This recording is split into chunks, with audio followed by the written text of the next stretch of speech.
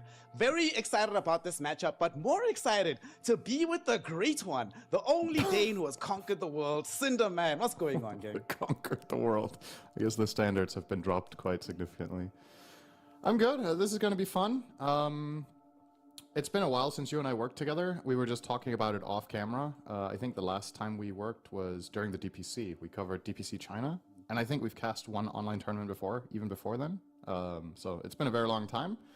And yeah, this should be good. Obviously, I would say the game that we have on our hands here, let's not beat around the bush. This is a very Spirit favorite matchup. It has just been played few days ago, as a matter of fact, in the US, where Spirit 2-0'd the side of Shopify. So they've got to show up today and show that that was just a bad day, you know? Mm-hmm. What they have to do, it's like, look, we lost on home soil, Spirit came and rocked us there, now we're in Europe, so it's our time to do the same towards them in the opposite direction. I do think, though, this matchup to me is quite intriguing because Team Spirit, this team, right, the double TI winners, and the thing is, since they burst onto the scene, we've seen this over the years, right? A team will come up, they do extremely well, but then they taper off, or even if they don't taper off, they don't have longevity as a squad, right? Mm-hmm. Bro, we are 5 years on from this squad winning TI, and yet they still look like one of the more dominant teams on the planet. Yeah, they've made a few changes along the way, but for the most part, it's still 3 of the same 5 players that have been there almost the entire time. Obviously, Radon and Collapse had a little bit of a break, and then they came back. And since they came back, this team has been looking scary. And, you know, in a way, this is kind of the dream scenario where Radon, or also known as Yotaro, comes back together with Collapse and Spirit get really good again, and Satanic, that people said got snubbed by being taken off Spirit, ends up going to PARIVISION and winning 2 lands. So I think everyone's kind of happy. It's reminding me of what ended up happening with when there was, I think this was back in 2016 or whatever, there was an OG EG roster swap where both teams ended up getting really good results after the switch. So that's always the best case scenario. Of course, their opponent is going to be Shopify Rebellion. Now, I personally do want Rebellion to do as well as possible. I'm hoping for a top 3. And the reason I want this, right, is not simply because I like a lot of these players, but there's 2 reasons. Number one, we don't get to see all that often carry players really make a big splash once they move into the off lane. You know, Nightfall has tried it to some mixed success. Ramses did it to mixed success pre-COVID. So I'm hoping we actually get a good success story out of it for Pakaz.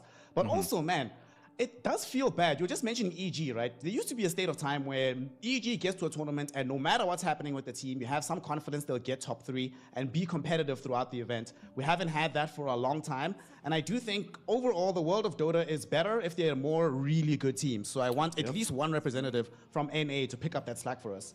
yeah, and one of the players on this team you mentioned, Pakaz, to me he was one of the breakout players. I want to say 2 or 3 years ago, I thought this guy was going to make it really, really big. He blew me away as a carry. He was my favorite player of 1 or 2 tournaments and had tons of promise. But he's not playing carry, and I can't say that his offlane overall performance has blown me away as much. But, you know, it takes time to transition to different roles. Some players do it very quickly. Some players find it over time, and some players it just doesn't work for. But he's trying it out, and I respect that. Of course, this is a team with a lot of very high-rated players. So it's not, if things aren't coming together for Shopify recently, it's not because their players aren't capable. It's because at this level of play, being super high MMR and very individually skilled is not enough. You need to bring it together and get to the next level with drafts, with synergy, with play calls, with cohesion. And that is almost impossible to just script. That's why you can't just pick any 5 high-rated players, make a team and be like, yep, these guys are going to be top 3, you know. Doesn't work like that. The dynamics are very interesting in team building. And for Shopify, I have yet to see the, you know, that big, oh yeah, that was the game. That really brings that out. So I'm curious if this could be their tournament. Well, they're trying to make it happen by giving for the Tinker. So we get the busted stuff. Usually nowadays in the first phase, you see some Tinker or some Ringmaster from either of these teams. Rebellion decide for the Tinker. Is this mid-Tinker for Yopaj? Is this going to be the position 5 for Skim? What do you think is more effective for Tinker right now? I would say overall the hero is more safe as a support. You can flex it 4 and 5, and it makes your game plan pretty straightforward. The thing that Tinker 5 brings to the table, or Tinker support in general, that no other support can, is it farms faster than every other support in the whole game. So you stabilize your lanes, and Tinker takes advantage of the new map layout, where he can use March of the Machines on 3 double camps around the map, whether he's Radiant or Dire, doesn't matter. His laning is stable, he's strong, he's got good stats. Repair bots are strong for pushing and defending the lanes. And then you scale.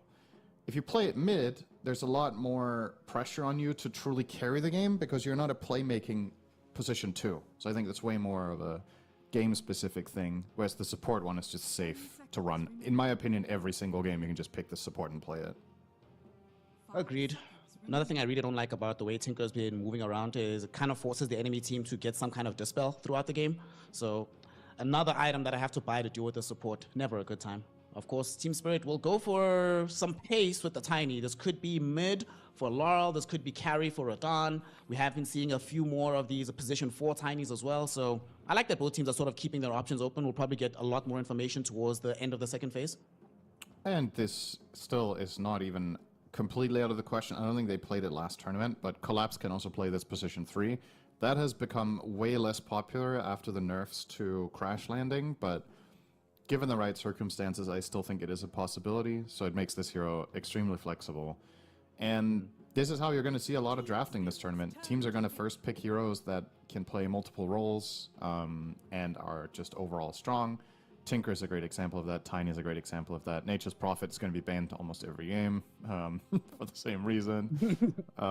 Just a busted hero right now. And as we've seen, a hero like Terrorblade that a lot of teams are rating highly is also being flexed.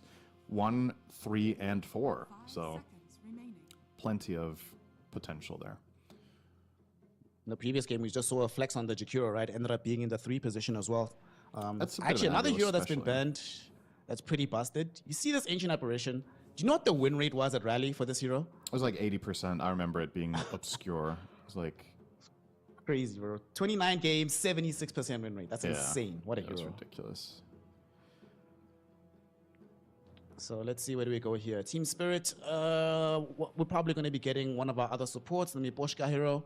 I'm pretty confident that he's not going to be playing Tiny in this game. And it's going to be Muerta, so they're going to keep their options open. Ru's normally the one that plays us, but Miposhka has put his hands on the hero once in a while. Yeah, I wonder why they took so long for this pick. I don't think Shopify's bans were particularly surprising, and you know, you're opening with your Flex Tiny, you know exactly what the enemy is running with the Tinker, so that one is a little bit puzzling to me. I wonder what they were debating between.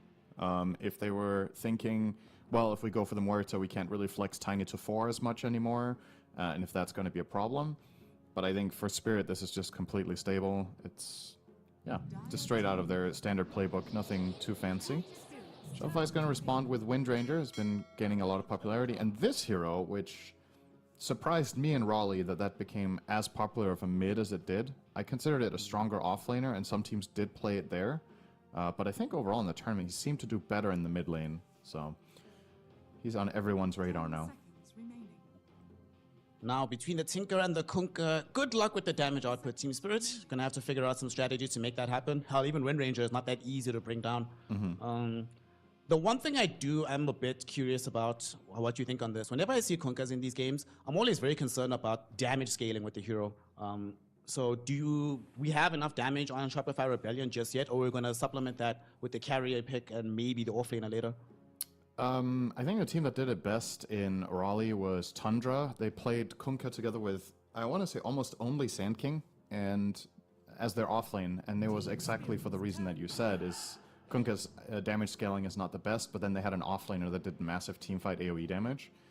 So I would like Shopify to explore that type of hero, but obviously Sand King is banned, so they would need to find something else.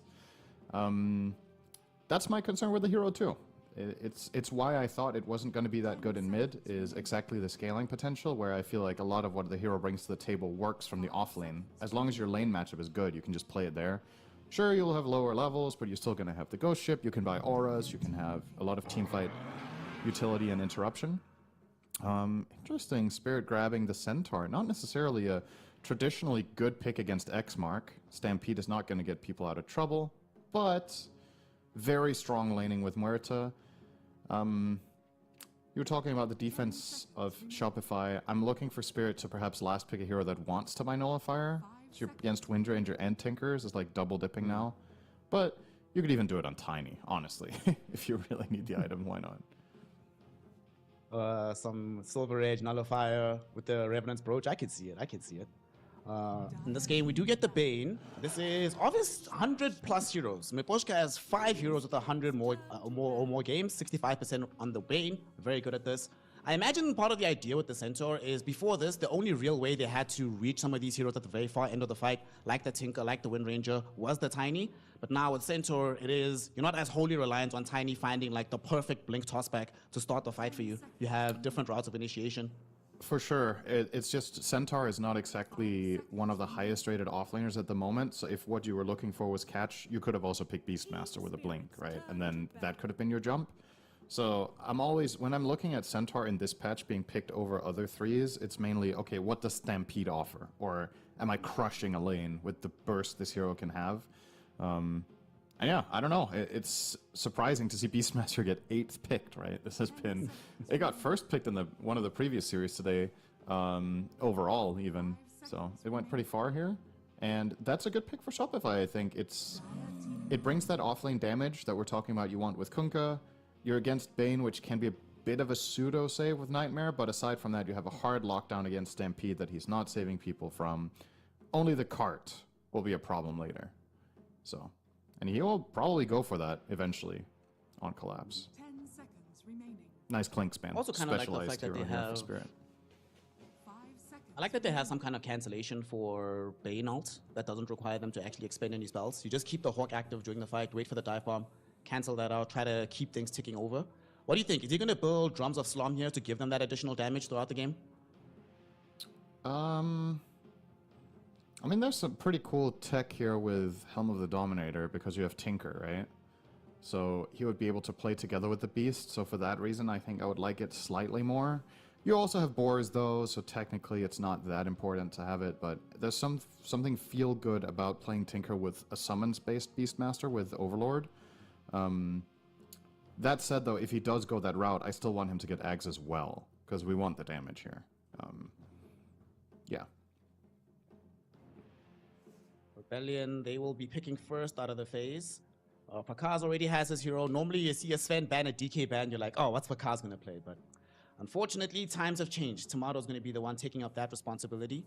So the question is, what is the pick to give them the damage that's left? We saw a little bit of Void earlier. We've seen PA still being picked up despite having a lot less success.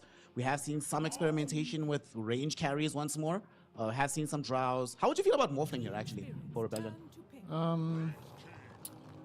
Well, they picked instantly, so we don't have to think too much, but Morph could have been... I feel like it was going to be a very high-risk pick here just because of the sheer amount of hard lockdown and burst. Playing Morphling against heroes like Tiny, Centaur, and Muerta can actually be quite dangerous because you can really get blown up. And Fiend's Grip as well. So they actually go the opposite direction, which is a very tanky and hard-to-kill carry instead here in the Wraith King. I'm not going to pretend Morph isn't tanky, of course, but a lot of the time it's an equilibrium hero where you're floating around on, okay, how much agi can I run?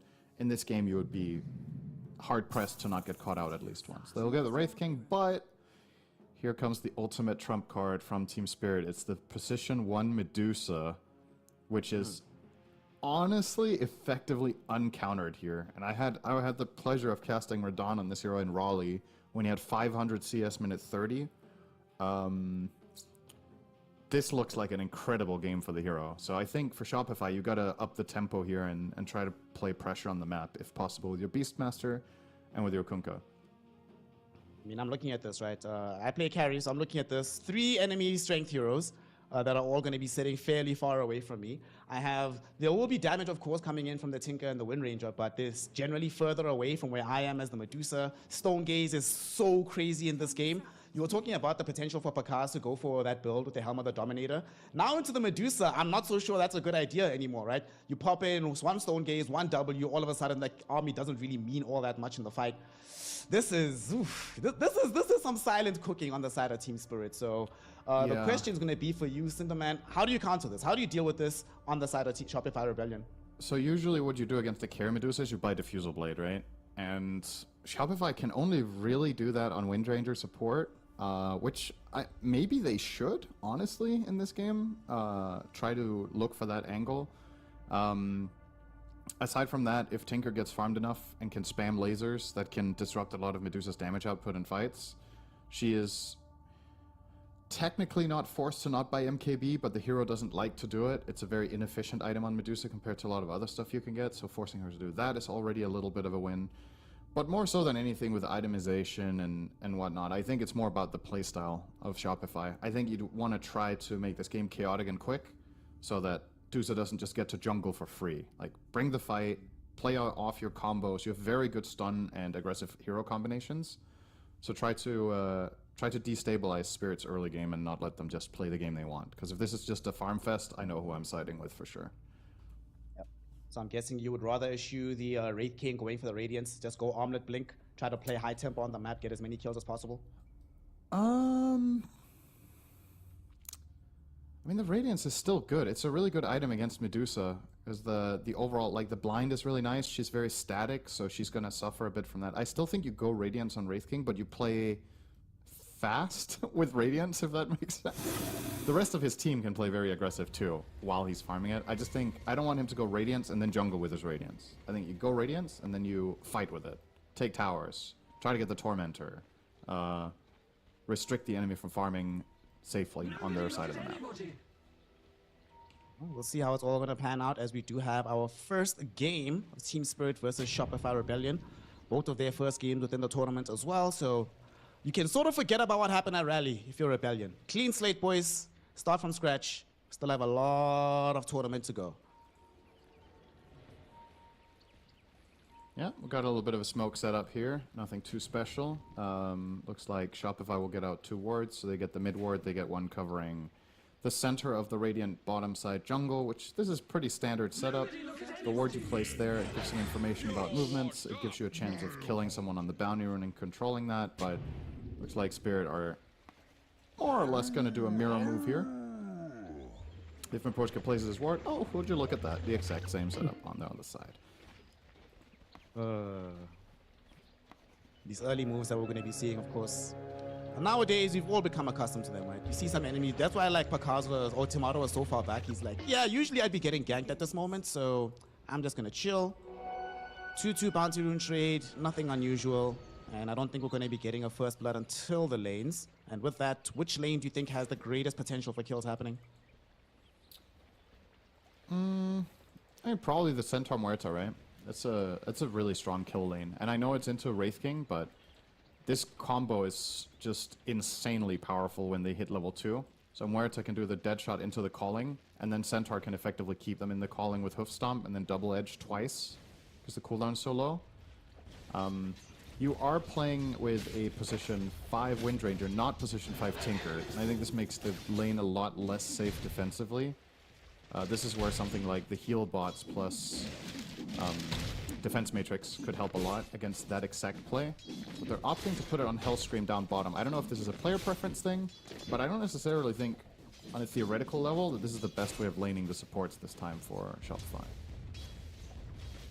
See, of course, as the lane develops, if they do have a plan for this. The mid lane, your Page versus Lol. This is... My god, this is going to be boring. My goodness.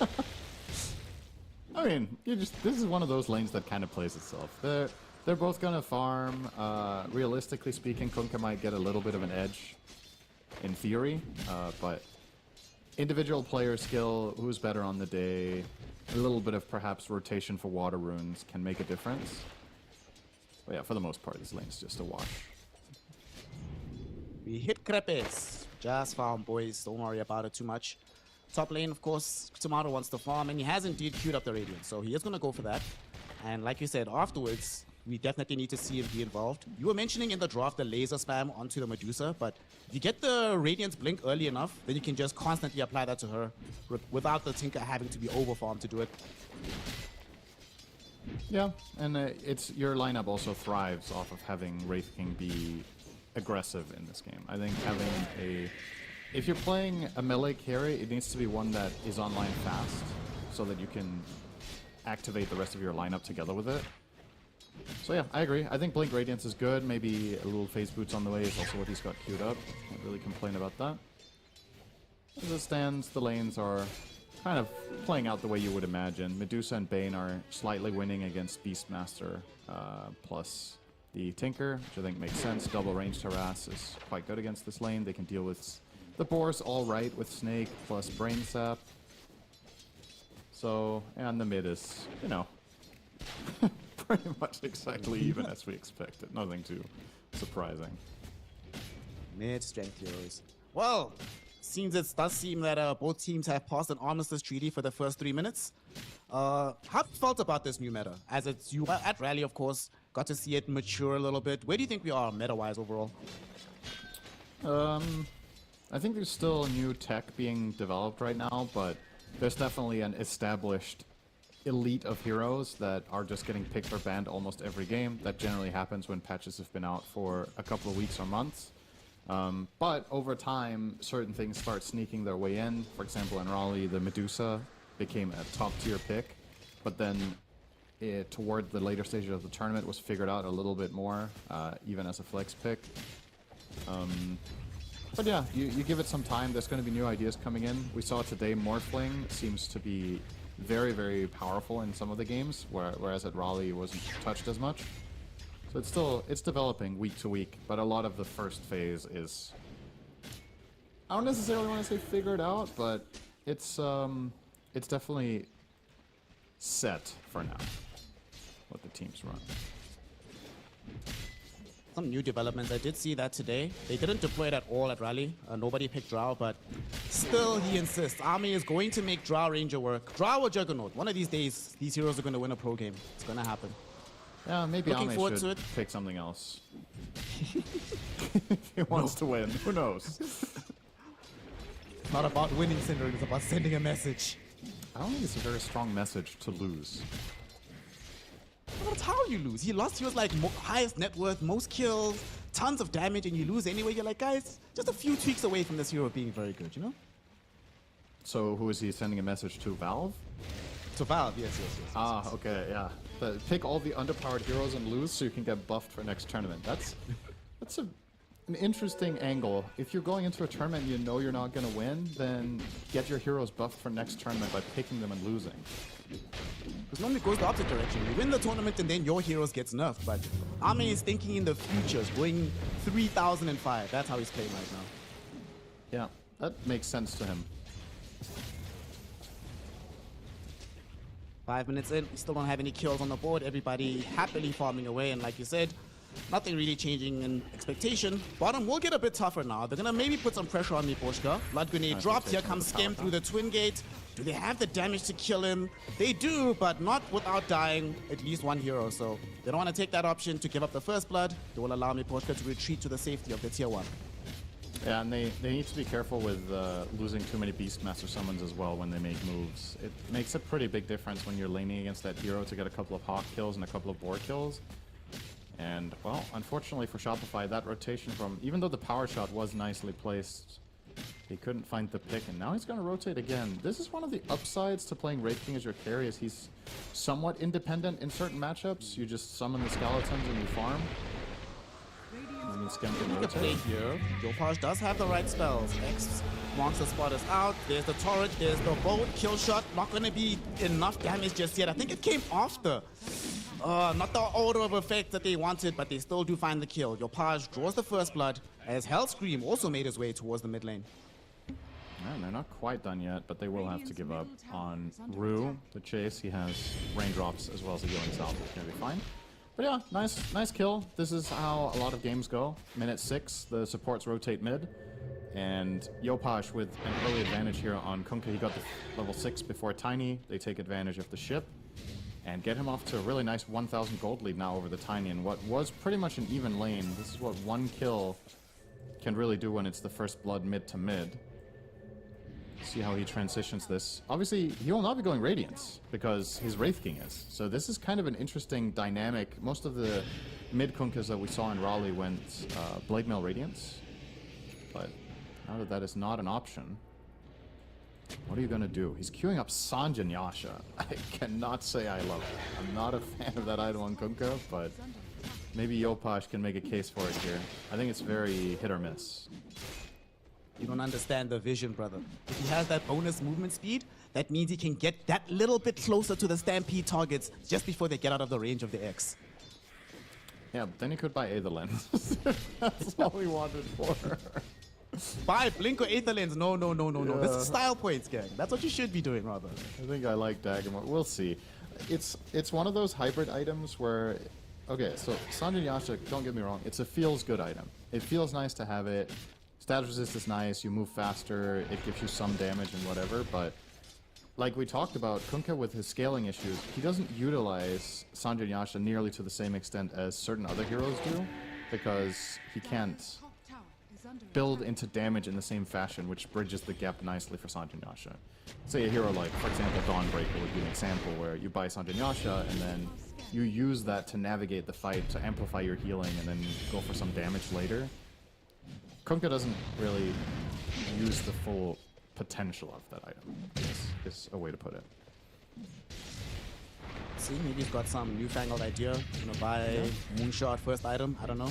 We'll see how it goes. Dude, like, is there a build nowadays where you go right-click Kunkka? Because I haven't seen it. That's the thing, right? Everybody we saw either went Ags or Radiance. So what is the next item? If he commits for this Sanjin Yasha, I'm very curious what he's thinking as his third pickup. Is he actually going to go something like Daedalus and play on the crit cleave? Because that is some old stuff that we have not seen much of in a very long time as a primary build. I've seen some games like, not necessarily pro games or pubs with AC Kunkka, but that's about the extent of right-clicking prowess that I've seen from the Pirate. AC would be good this game for sure, for his team. It's good for Wraith King, it's good for the Beastmaster if he goes for the Drums of Slam as well eventually. Just everything that amps up more damage.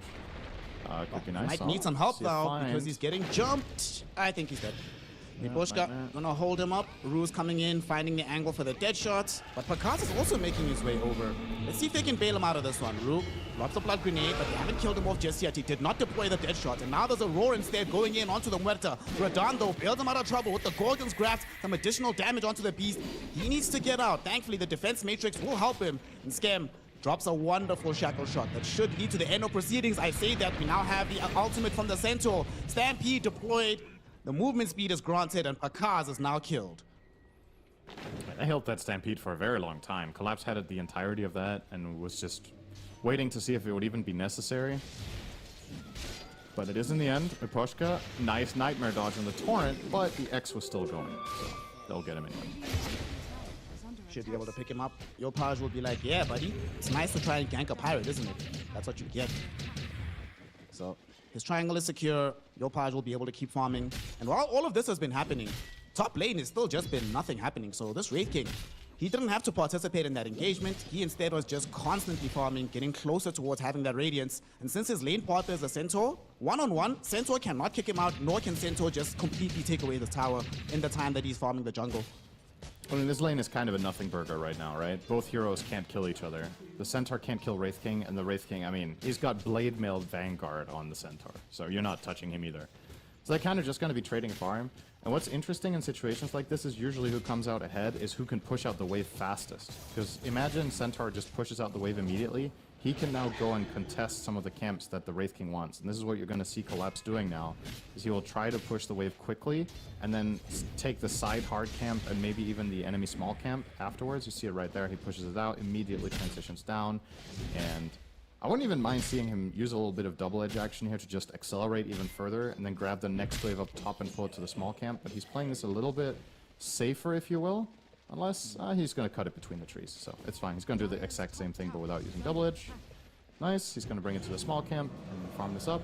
And as you said, Wraith King will do a similar thing. He's going to farm the lane, and then he's going to farm the trees. I mean, they did get a kill onto Miposhka, but it cost the life of Pakaz in the opposite direction.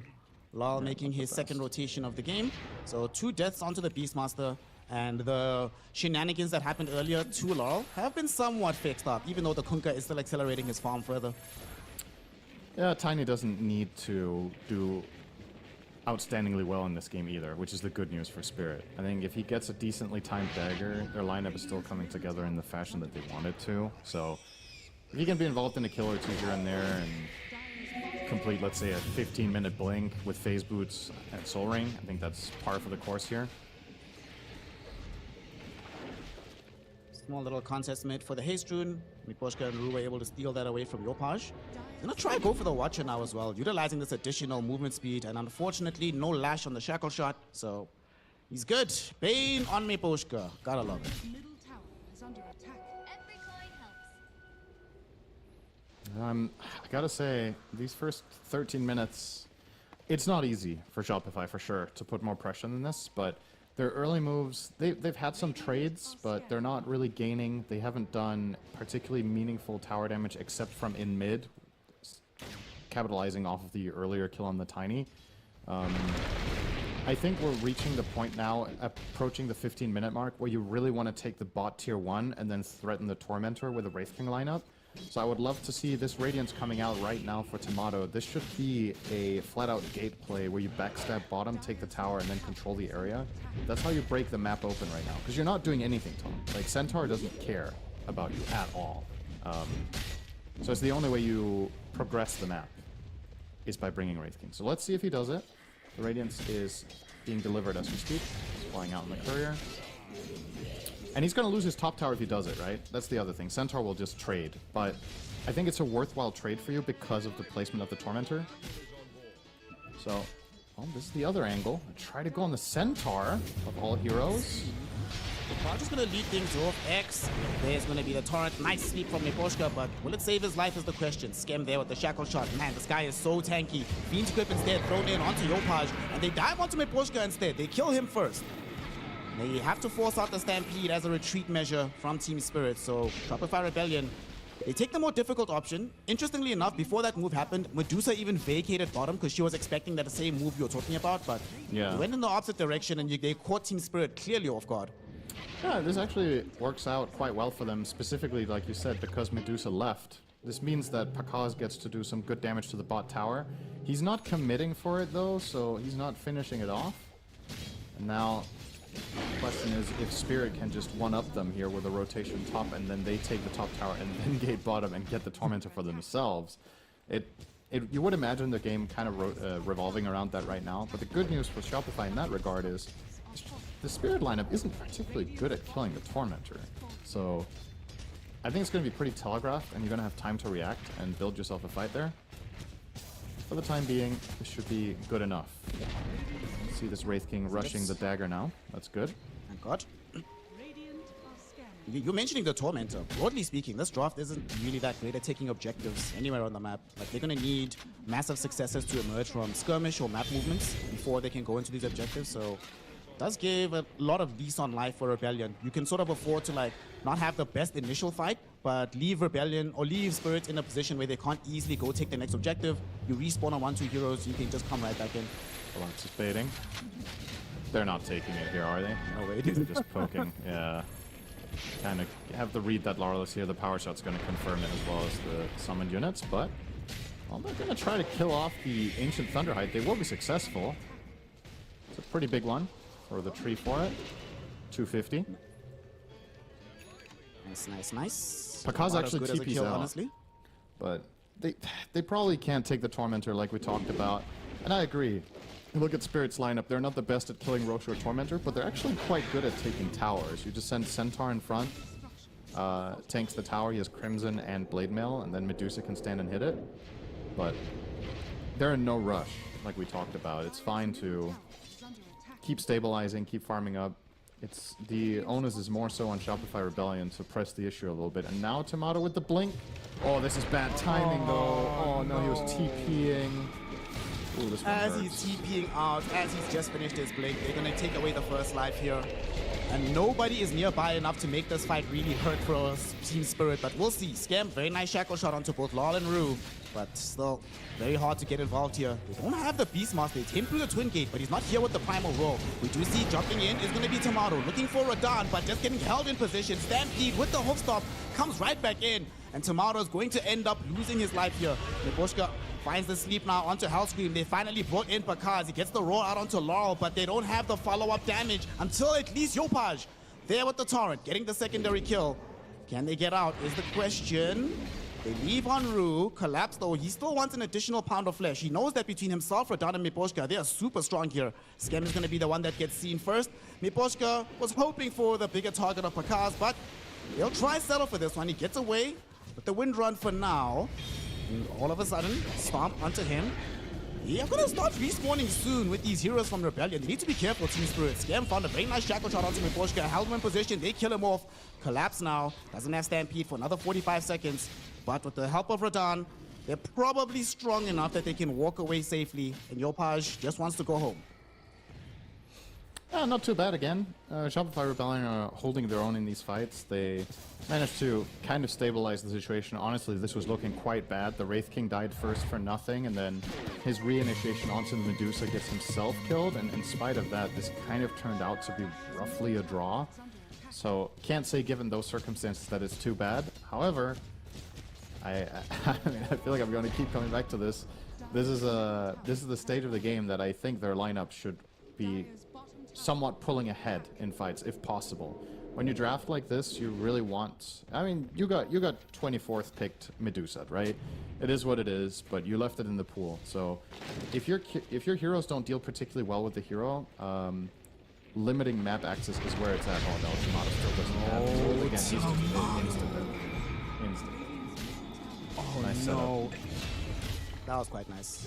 He just literally left the Tinker right behind. Tinker just went home to replenish his mana pool. Wanted that additional camp. Thought he was safe, right? There's an Observer and a Sentry on the ground. And then another Observer Sentry combo on the other side. So thought to himself, they're definitely not here, right? Well, right there they are. And now, even though it might take a bit longer, they are going to get themselves a Tormentor with no contest from Rebellion. Yeah, it's going to go on to the Bane. Not one of the best shards in the game, but it's kind of nice here. You know, you get the AoE Brain Sap against Beastmaster. There's generally going to be a lot of targets, so you can get a big heal in the fight. You can use it for some wave clear. And I would say it's better than the Muerta one, so the alternative was even worse. You'd probably be pretty happy with that. This is a classic trade. This will happen a lot of the time. One team gets Tormentor, the other one takes Roche, so Shopify will be grabbing that for themselves. Aegis onto the Kunkka, who now almost has Sanjin Yasha. And again, I need to see where this is going for Yopaj. I need to see the promise of this build before I'm a believer. He needs to win me over, essentially. But Aegis will hopefully help him deliver more in the fights. Mjolnir completed. Heard the man, Yopaj. Cannot disappoint the Danish Emperor. Radan is very farmed. He's now going to start building into having his Aghanim Scepter on this Medusa. The very scary thing for me about the way this game is unfolding is not just simply the fact that Team Spirit are so chilled with how the map is being played, but the gap between Radan and Tomato only grows. It never gets smaller as time goes on with the Medusa Wraith King lineup. Yeah, especially when you have the luxury on Dusa of going this exact item build, right? Because once you have the Ags, you are effectively playing like the old level 25 Medusa, because you buy yourself the split shot modifier with Mjolnir. You're gonna farm stupid fast, and there's some serious value in this Mjolnir defensively as well. I think that's why he opted for this over the build that we mainly saw him go in Raleigh, which is more traditional, with the Disperser build-up. Here, there's going to be a lot of units hitting him, so the static charge is very powerful against Wraith King, against Beastmaster summons, against potential Focus Fire. So I really like this pivoting here. Makes a ton of sense for what he's facing. A little bit of a feed there on the Golem.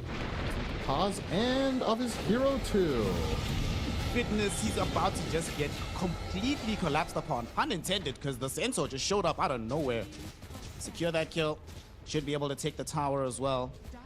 And Rebellion, do you try to respond to this? You just let this go? Well, they're actually not going to commit for this. They're backing off themselves. I respect this. Yeah, I'm a little bit surprised too. Maybe they're concerned about a potential buyback play here, but you have all your defensive abilities except the Stampede, the Stone Gaze. No. Alright, now they go.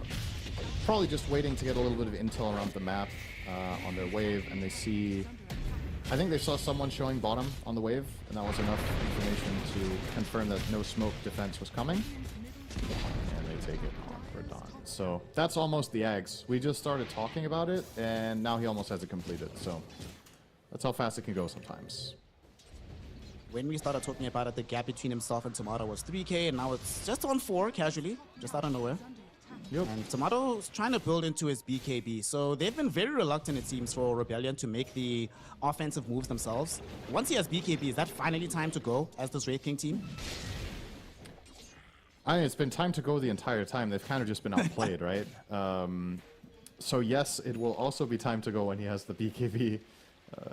Unfortunately, the BKB is not a guaranteed failsafe in this game because you're against Fiend's Grip, and if you burn your BKB on your first life and you get gripped, then your second life is very weak, and vice versa. If you go in without BKB on and then you get killed, well, your second life is no guarantee against grip. So I understand where he's coming from with this, but it's not particularly potent. They find Collapse. Alright, he's totally overwhelmed here. Good kill. Will they be able to get him with before reinforcements arrive? Yes. I'm kind of surprised he died there because Miposhka broke the smoke on Pakaz from the high ground. So they had some idea that someone may have been coming, but doesn't retreat in time. He gets brought down. Nice kill for Rebellion. Yeah, don't see them getting much more than that, but it's still a nice pick. Yeah, you just got to keep playing the map like this. This is what I was envisioning for Shopify for their mid-game portion, was find a pick here and there. Envisioning this though?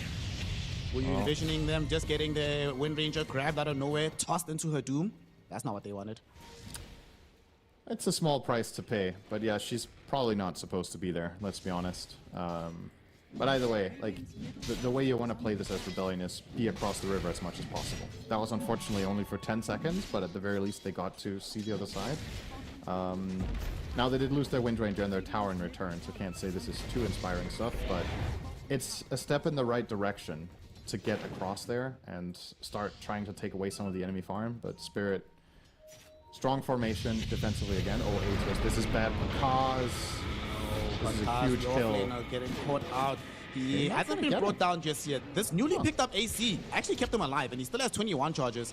They're bringing in heroes, but how are they going to catch them? Yopaj wants to find the X marks. Nice little Glimmer Cape onto Miposhka. He's the one that's furthest afield. Radan now is the one that's going to take some of this damage, but he has Stone Gaze available. Lol comes back in. 3 heroes caught with the Avalanche, and with the Stone Gaze flying out, they have to retreat. They try to get out with Pakaz. Unfortunately, he has to use Primal Roar just to try and run towards the west. Not going to be good enough. They find him, they kill him. And the rest of Rebellion on the retreat. To make matters worse, their Aegis just expired. Deadshot connects onto Hellscream as he's trying to TP out. And although it looked like he was being done a solid by Law throwing him towards his team, it turns out it's just going to be more death and destruction. Yopaj is going to follow next. Boat is going to help him for a little bit. Unfortunately, there will be a Fiend's Grip that brings him down. Scam with no more Wind Run available just dies on the high ground. And that is, 4 heroes just dead, just like that, in exchange for nothing, and a tier 2 tower. That's trouble, man. Yeah, it's trouble. I really like that toss play, by the way. Opting for the toss onto the Kunkka, like you pointed out, it looked like he was almost saving him, but the thing about the toss is when you have crash landing, the slow probably enabled them to connect on that additional target way easier and just snowball the fight further. And this moment was... It's approaching critical mass now. Wraith King has fallen way too far behind the Medusa now, can't hold a candle to her. The teammates around him are not going to bring the damage. The Kunkka has no damage items. The Beastmaster went AC, which I thought was going to be on the Kunkka like we talked about, and Beastmaster could get Drums of Slom. But inverting those item choices just means Kunkka is a spellcasting bot, right? He doesn't hit for anything. He's got Sanjin Yasha Blade Mail. They can just pretend he's not there. Just hit the other heroes and laugh as he cleaves you for like 200 damage. Whereas the Beastmaster with Drums of Slom poses a serious high damage threat and is a lot tankier in the fight. So can't say I love this order of itemization they went for this time on the side of Shopify. And keep in mind, you're playing a tanky lineup, right? Beastmaster with Drums of Slom, he gets Holy Locketed by Tinker, Defense Matrix, Mech. You'll probably keep him alive for a really long time if you wanted to. Another thing about the way this game has been unfolding is because of just how far behind they are, even the Tinkers, like the defense matrix doesn't feel that strong. We'll talk about it in a second as we do have a small fight breaking out, collapse, yet again getting caught, and they kill him before allies arrive. Yes. All right, that feels like a small hint of deja vu, exactly the same area. It took them 10 seconds, 4v1 to kill him. Nice find here from Yopaj, though, gets vision from the Torrent into X. It will take them that long to bring down the Spain. So far, he's still alive. The Glimmer Cape bought some time, but unfortunately, he's not going to buy enough time. Very nice dead shot to push back Tomato. Laurel tosses him towards Rue. No way, he's actually alive. He didn't even use his healing Lotus. He didn't even need that. Oh, by the way, Rue with the Ags is a problem. Here comes Radon. Yopaj. Trying go onto this Rue. Muerta at the moment. Nice dead shot, but this time around, long range wild axes will get the kill. Unfortunately, Law put some pressure onto Tomato, so they are going to be able to claim at least the first life on this Wraith King. The question is, can Rodon put enough pressure that they make it to? Nice shackle shot from Scam, interrupting the young Avalanche toss combo onto Tomato. So he's going to get out for now. They still have Stampede to pop if they want to, but they don't have the requisite vision to make the jump.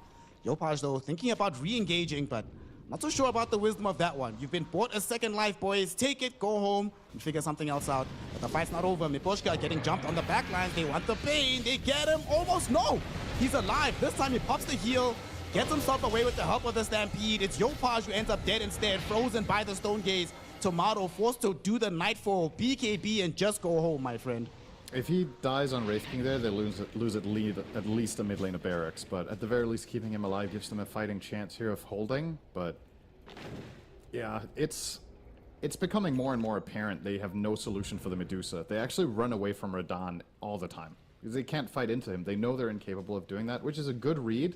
If they were trying to kill Medusa, I think this would just fall apart completely, so props to Shopify for making that the right shot call. But it goes to show some strategic issues, right? Like, if you have to ignore the enemy carry, you're generally in a bit of trouble, but I don't see what else they would do here. You have to try to find the easier targets on the sides, such as the Bane, like you mentioned, but don't even kill him.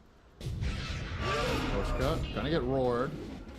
This time, surely. Nope, never mind. It's fine. Instead, they're going to turn onto Pakaz. There's going to be the Fiend's grip. Nice Gale Force to try and bring him closer with the Shackle Shot, but nonetheless, Pakaz is gone. Will this fight go any better? Yopaj, with silence, can't throw out any of his spells here. Like you mentioned, he's just a spellcaster, so no right-click damage. On the backline, Lol gets another kill for himself with a toss onto Skem. And the chase is on. Miposhka still refuses to die. Yet another Glimmer Cape from him. How can he keep getting away with this? Tomato is gone. Avalanche toss onto Yopaj brings him to heal. And Law will end the fight with an ultra kill. And yet again, Miposhka, the man who started it all, survives till the bitter end. All right, they basically won that fight without their carry even there. The top net worth hero of the game by like 25,000 net worth was not present, and Spirit still won that.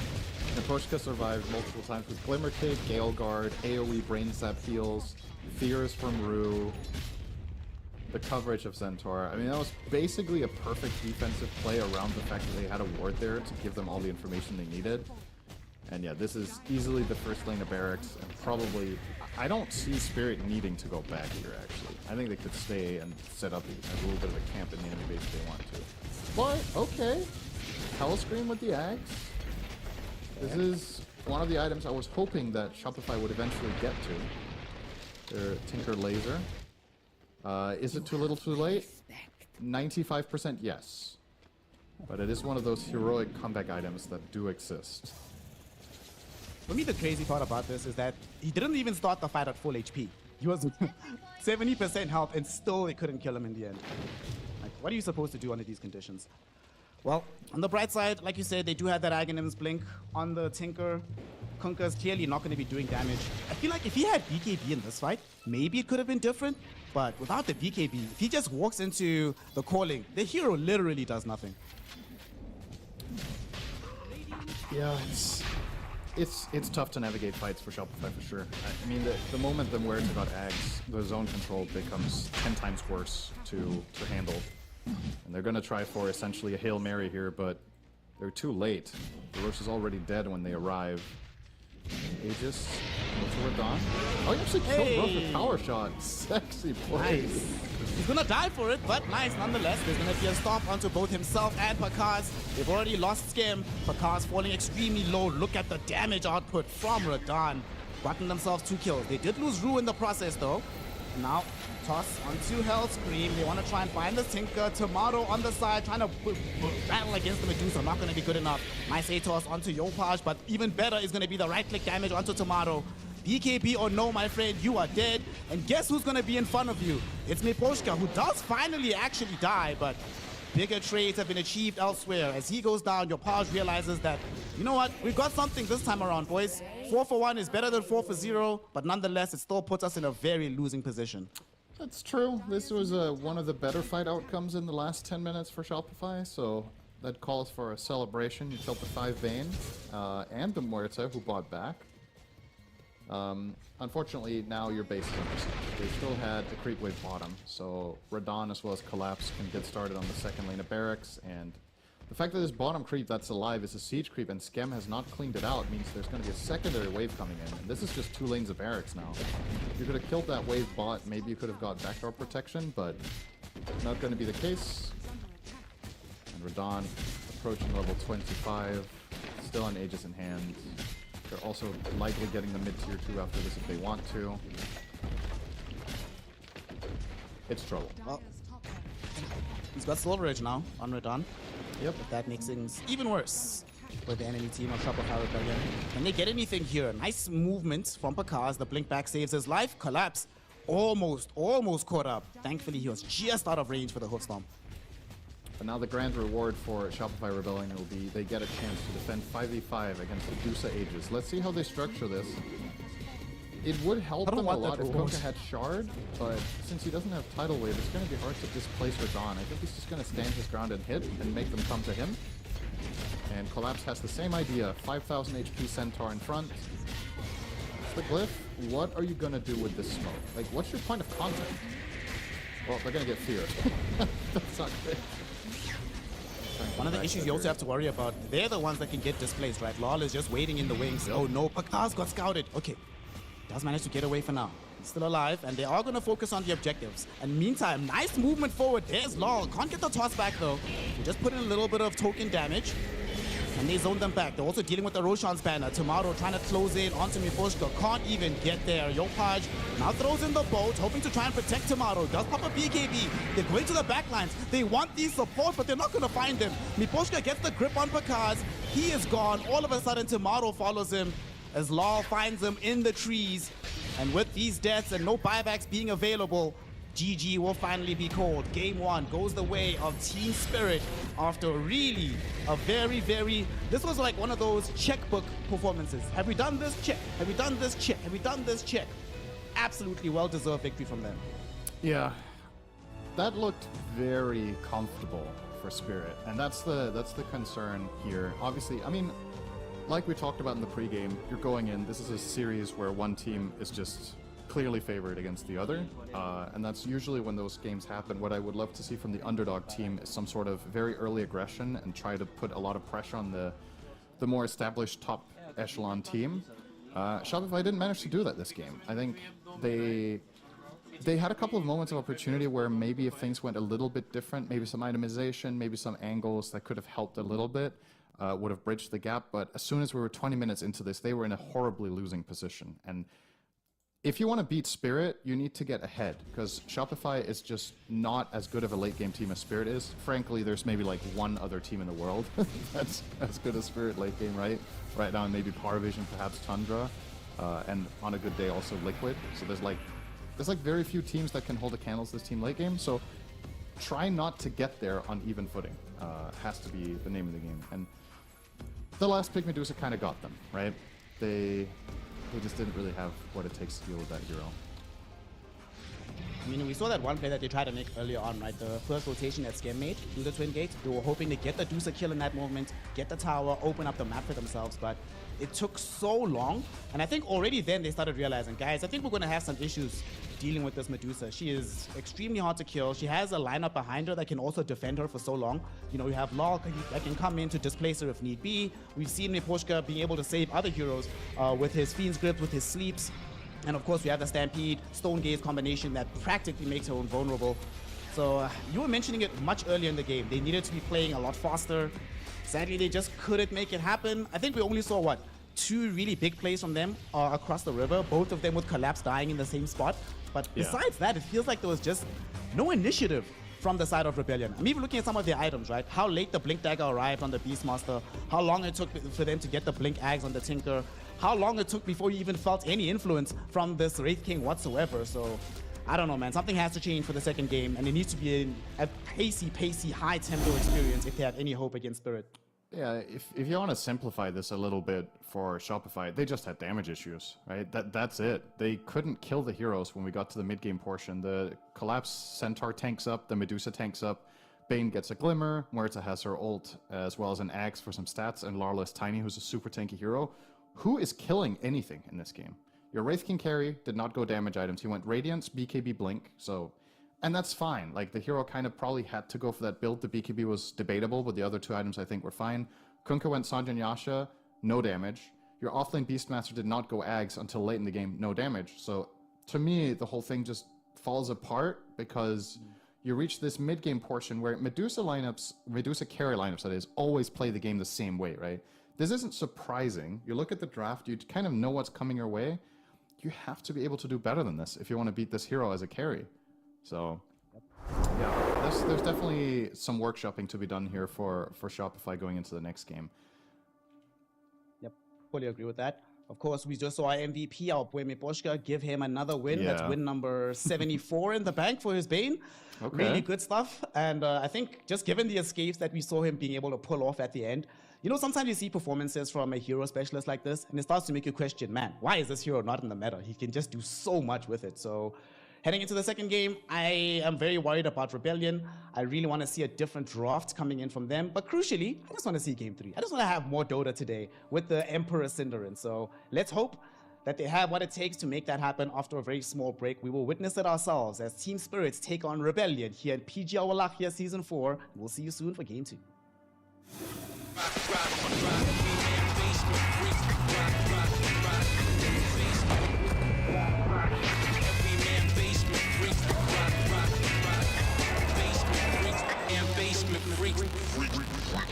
The new breakthrough and innovative phone with 1xBet app. With 1xBet app, you can register and start betting in just one click. Intuitive interface and thousands of sports events every day. User-friendly app. Big wins, fast payouts. The human body was built to move. Not trapped at a desk in one singular posture for 12 hours a day. It's time your chair evolved. This is Secret Lab Titan Evo. Ergonomically engineered for you, gamers, hybrid workers, artists, backing your every move.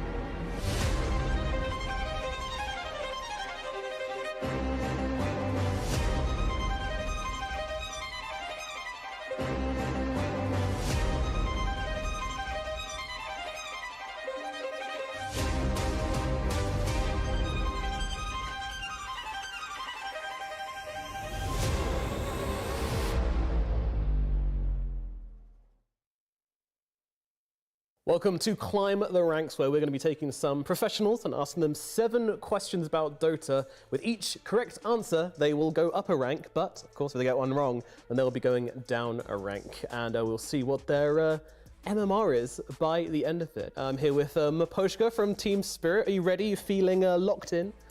Hey, of course. Good to hear it, good to hear it. All right, let's go. Let's get started with Climb the Ranks. Question number 1. This is your Herald level question, so fully expecting you to get this one right. Which of these heroes does not use a sword? Okay, this is a hard one, but I guess it's Io. This is, of course, Nice. Io. Good job, Maposhka. Good job. Thank you. All right. Question number 2. How many charges does a tango come with? My answer is B. I'm a support. I'm buying a lot of tangos usually. Yeah, so I've got to make sure you... I'm confident in that question. Let's see. B is, of course, correct. 3 charges with a tango. Let's get into our Archon question. A little bit harder now. What does Undying's Rotten Mitts facet do? A. A, spawn a zombie on attack. Yes. Let's take a look and see if that's correct. It is indeed correct. Well done, Maposhka. Yeah, it's spawn a zombie on attack when you're in the flesh golem. Which means we can move on to our Archon question. So slowly getting harder now. Which hero has a description drains enemy life to heal themselves? Definitely not Life Stealer, I guess. No. So Between it's Death Prophet and Death Pugna. Prophet or Pugna. I guess it's Pugna, so my answer is C. C, Pugna. Okay, let's take a look, see if you're correct. Nice. It is, of course, C, Pugna. All right, let's go. You're an Archon. Let's get into the legend question then. The most expensive item in Dota 2 is currently valued at around $250,000 due to a bug making it a one-of-a-kind item. But what is the name of the item? Do I have an option to call my friend? Why? Who knows this? Okay, I guess it's not Platinum Baby Roshan. No? I guess it's Legacy War Dog. Okay. But I'm not really sure. Not too sure on this But I one, don't so- really know what is the C. It sounds like just another like treasure. Mm-hmm. I'll choose A. Legacy War Dog. A, the Legacy War Dog. All right, let's take a look, see if that's correct. Oh, no. Lucky. Oh, no, it is not correct. No, indeed, it is the Platinum Baby Roshan. It is bugged to have 4 gem slots, which means that it can have loads of different effects on it, basically. And the owner actually rejected an offer of $250,000, which means that valuation's actually a little on the low side, so it's probably worth more than that. But how I can know it? How can you know this? Yes. I don't know. You know, don't you have some? I know that your friends have, your teammates have some like expensive cosmetics, right? Yes, but we not thinking about that expensive items. Fair enough. Fair enough. All right. All right. Well, let's go for a next Archon question, Dan, as you have gone down a rank from that one. What does the feverish neutral item enchantment provide? Okay, so definitely not A because there's no cast speed bonus. Base attack speed, increase in combination. Cooldown reduction. Okay, C is also. I don't remember that C is a possibility in Dota. So my answer is B. Okay, going for B. Let's take a look. Afraid it is C. Cooldown reduction and mana cost / loss increase. Mana. Okay. Yeah. All right, let's go on to our next question then. Which spell has the longest range? This is our Crusader question. I guess it's Arrow. Yep, you're going for Mirana's Sacred Arrow? Yeah, I will choose B. All right, let's lock it in. Let's see if it's a pretty safe guess here. It's like around 3k. Yep, exactly right. Yeah, Mirana's Arrow is 3,000 range. So, yeah, well done. Last question then. So, this is Roshan's passive, Strength of the Immortal, gives him bonuses that scale over time. What stat does it not boost though? So what doesn't get strong with Roshan over time? Is it health regen, is it armor, or is it max health? So what doesn't get strong with Roshan? Definitely not C. Definitely not C. Yeah. Health regen or armor. Not remember exactly. Okay, I choose A. You chose A, going for health regen? Yes. Alrighty, let's take a look.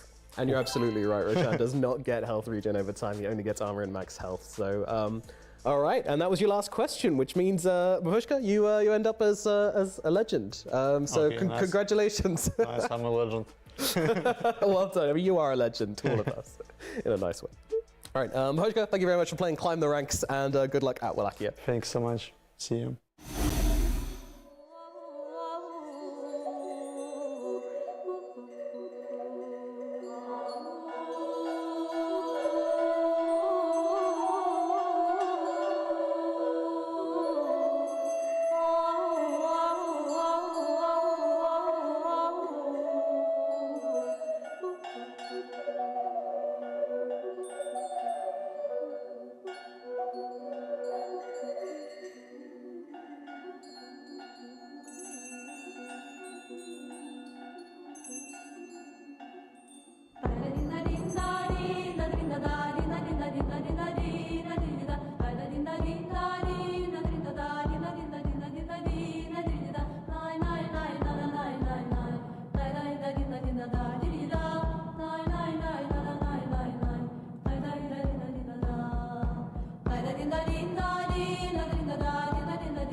Ciobănaș cu oilii, bată-mi de pâilii, că ai lăsat oilii și-ai plecat cu fetilii. Și-ai plecat cu fetilii,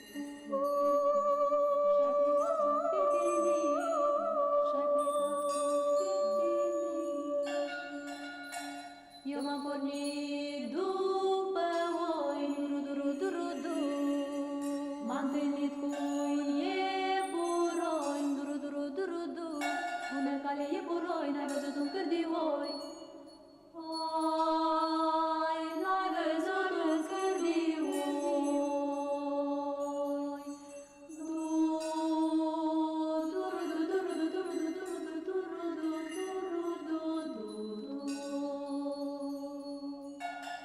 Di văzut nu le-am văzut, di păscuțel le-am pescut, prin pârloage tot săloage, la fântâna lui Iordan, nu mai capte din Cârlan, la fântâna lui Gheorghe, nu mai capte din Căpriu.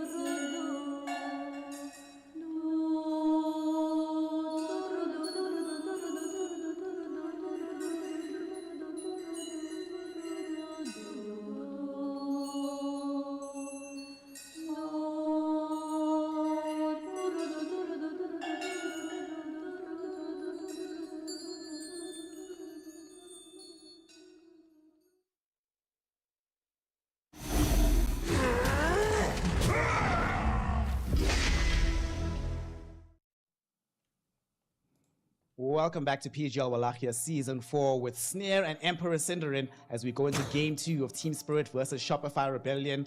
A matchup which is, we thought was going to be lopsided before Game 1 even started. But Great Emperor, it's looking like it might be even more one-sided than we initially expected.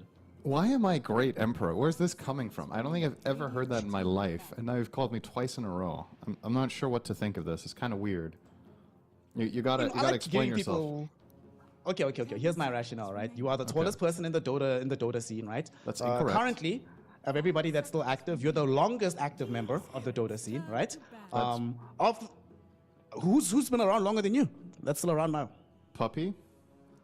No, I mean Dota, like talent. Talent's what I mean. Oh, yeah, okay, maybe. That's probably, that might be me. That's true. Okay. Tallest member of Talent, longest standing member. You have the pedigree of having attended multiple TIs, right? So what else am I supposed to call you? You are the Emperor of Talent, bro. Just accept the role. I wasn't saying this to get you to like glaze me, you know? I just thought it was a funny title. I wasn't like, okay, all right, tell me all the reasons why I'm the Emperor. Yes, delightful. Yes, honestly, I just came up with that randomly on the fly the first time, and I was like, it sounds kind of cool, so I'm sticking with it. But now you've given me justification, so thanks. All right, thank you so much. That was great. The Emperor may just spare you. Okay, Game 2. So Game 1 from Spirit was kind of a walk in the park. I think everything went according to plan. Their lanes went well. Their itemization came together. Their strategy was strong. It's Shopify that need to come up with something new here for Game 2. So they're going to grab themselves Ringmaster at the expense of Jakiro. I think this is a pretty good trade for Shopify overall. So we'll see. This is, like we talked about in Game 1, would love to see them take more initiative and try to run the game rather than letting Spirit get comfortable. So Ringmaster is one of the heroes that can really do that. So I love that. It's very aggressive, very oppressive laner, can snowball games, and pop off. So good start. Also, my respect for Team Spirit has increased markedly. They had the first pick overall. Obviously, Rebellion had to ban the Tinker. They had the option of picking the Ringmaster, but they went for Jakiro instead. So I respect that. Rebellion, they're obviously in a position where you need a win. Ringmaster, one of those heroes that can do that for you. Did you see that game earlier where it was Edge, where they had Ringmaster and Tinker in the same game? Wow, that was so cancerous to watch, I'll be honest. Yeah, that's a strong support duo. You're generally not going to be getting that. So, and they won't this game because they banned Tinker themselves. But yeah, those two are my top 2 position 5s right now, honestly. And they can both flex, so... well, okay, Nature's Prophet might also be technically the best 5, but we're not going to see that hero, so let's just disregard him.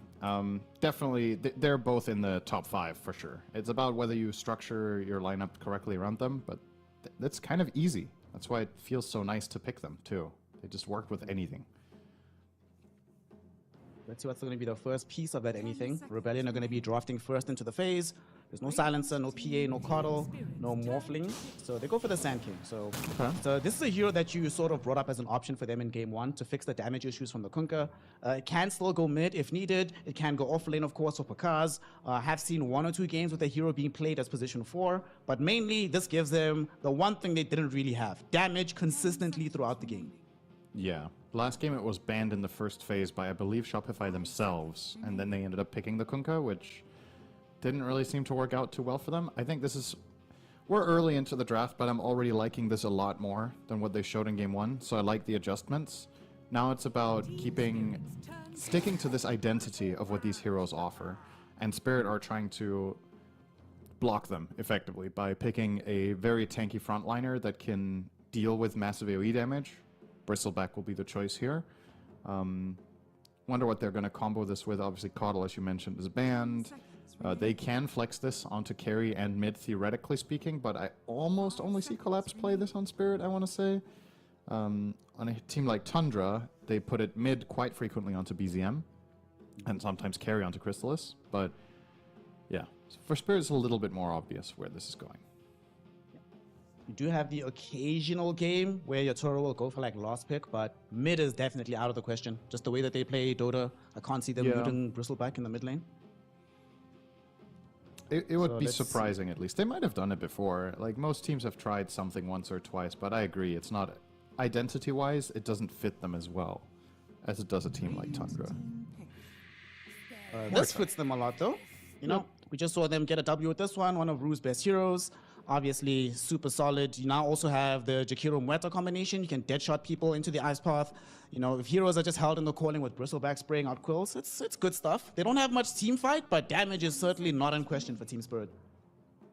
Yeah, and their team fight is going to come from itemization, right? I think Muerta becomes an incredible team fighter when she gets eggs. We saw it in the last game a little bit, but that game was pretty easy, so we didn't truly get to see it matter as much. But that Ags has to be one of the very best in the entire game. We've seen countless games where Muerta really ramps up the teamfight pressure when she grabs that. Shopify, okay. Terrorblade plus Warlock, so very teamfight heavy now. Warlock, Sand King, and Ringmaster together. You got a true hard carry in the TB. This is more standard, you could say. This honestly feels like this is back in the days of having Artesian Fly on the team. This is exactly how they would draft in that fashion. They have some team fight breaking in the Warlock. Got that late game damage like you mentioned from the TB. Solid lane as well, Warlock TB. Like lots of heal to get through some of this peppering damage you're going to take from the Bristleback Muerta. I like this a lot because it also means that there will be a point in the game where Team Spirit has to be very careful about their movement in the team fights. Outside of the Storm that they just got now, the rest of their heroes aren't really that like, they don't move around all that much in the middle of the team fight. So you can easily get caught by Fatal Bounds plus Epicenter combo and you will die if that ends up happening. Yeah, and Upheaval is a pretty strong spell against Bristleback in theory, if he doesn't have BKB or some sort of Dispel, or rather some sort of way of getting out of it. I don't know what they would do for that exactly, so yeah, I could definitely see it. Seems like the Storm is mainly a targeted pick here at accessing the Warlock, honestly. I think Spirit see a potential breakdown problem of fights like we talked about where they don't get to get the right formation, so rather than trying to run into them as a group, now they're trying to break the fight apart by hitting from different angles. So that's where heroes like Storm Spirit come into play. It's still something Muerta can do to an extent with Deadshot, but it can be quite tricky depending on the setup. And now, to me, it's going to be very interesting to see their carry of choice. They don't have ultimate last pick. They know they're up against more than likely a Terrorblade carry because we think the Sand King is offlane. He could technically still be mid. What type of carry does Yatoro think is good here, is my question. Usually against Warlock, you love to have a Dispel, you love to be mobile. What type of those carries are also good into Terrorblade and can lane well against Sand King? There are not many. You like Drow earlier today? Is that a thing? Yeah, I was going to say, Drow is actually not too bad. It's not too bad. The lane itself is not the best in the world, but a solitary point and gust and good positioning normally gets you out of the laning phase. You demolish Terrorblade later. You're going to be buying Hurricane Pike, and so far, Rebellion only has one like backline jumping hero in the Sand King. He jumps you. Ideally, you have two Hurricane Pike and a Force Staff. Muerta forces you first. You Hurricane Pike yourself. All of a sudden, you're safe. You turn around. You stay in the damage. I think it's risky because it's not 24. If it was 24, I would say absolutely go Drow Ranger, but because it's 23, there's a very high likelihood that they do what you were talking about, shift the Sand King middle, put the Terrorblade off lane, and then get a hero that can demolish you as the Drow. So we're probably not going to see it, but I think it would be decent. Yeah, another angle is to put Sand King mid, keep Terrorblade carry, and then grab an offlaner that eats Drow like Lycan, right? So There's a couple of pitfalls, but let's see.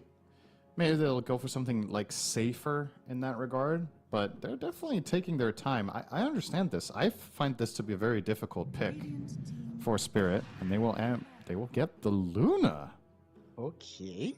Interesting into TB as well. A historically bad matchup for the Luna, but maybe they just couldn't come up with anything better here.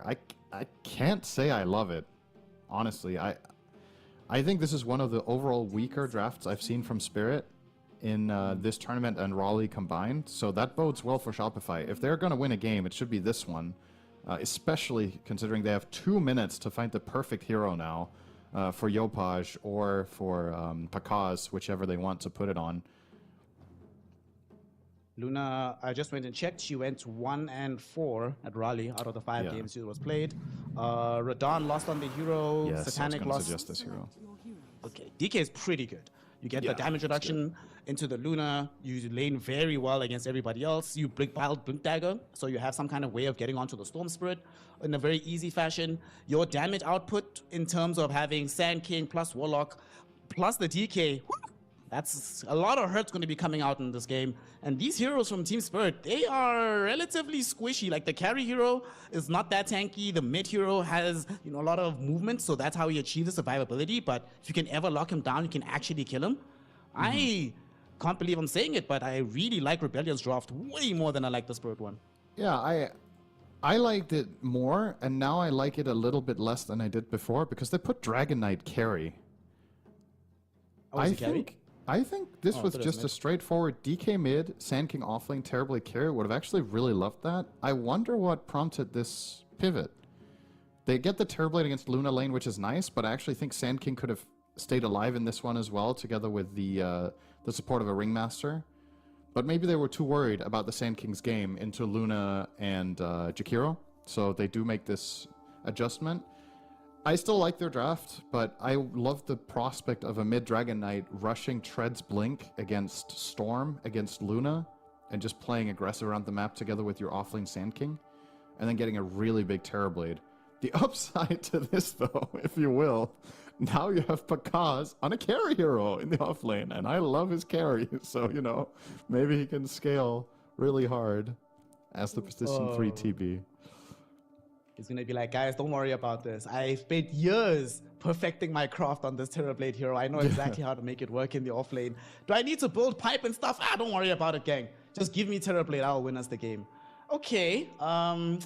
I do agree with you that I would have preferred having the DK mid, but at the very least, you still are going to be getting a very fast Blink Dagger out of the Sand King if he's the one that's going to be mid, right? Yeah. And then you can hunt down this Luna, find her. She does not at the early stages, before she has like BKB, Manta, all of these items. She cannot, not only does she not like being jumped, she can never survive the jump itself, especially given the supporting cost that she has behind her here. Yeah, it's probably going to be tough. The one upside is this is the second time I see Radon playing Luna. He played it once in Raleigh that I cast, and he also went Moonshield there. So this facet, when you have your Lunar Orbit running for 8 seconds, you get 30% damage reduction, and that is from all sources. And I believe this is applied before armor, which makes it really powerful. So in theory, he can stand his ground during it. But man, some of these matchups for Luna are just, I don't know. I think the potential damage here from Shopify is just so high. So let's see if they can perform it.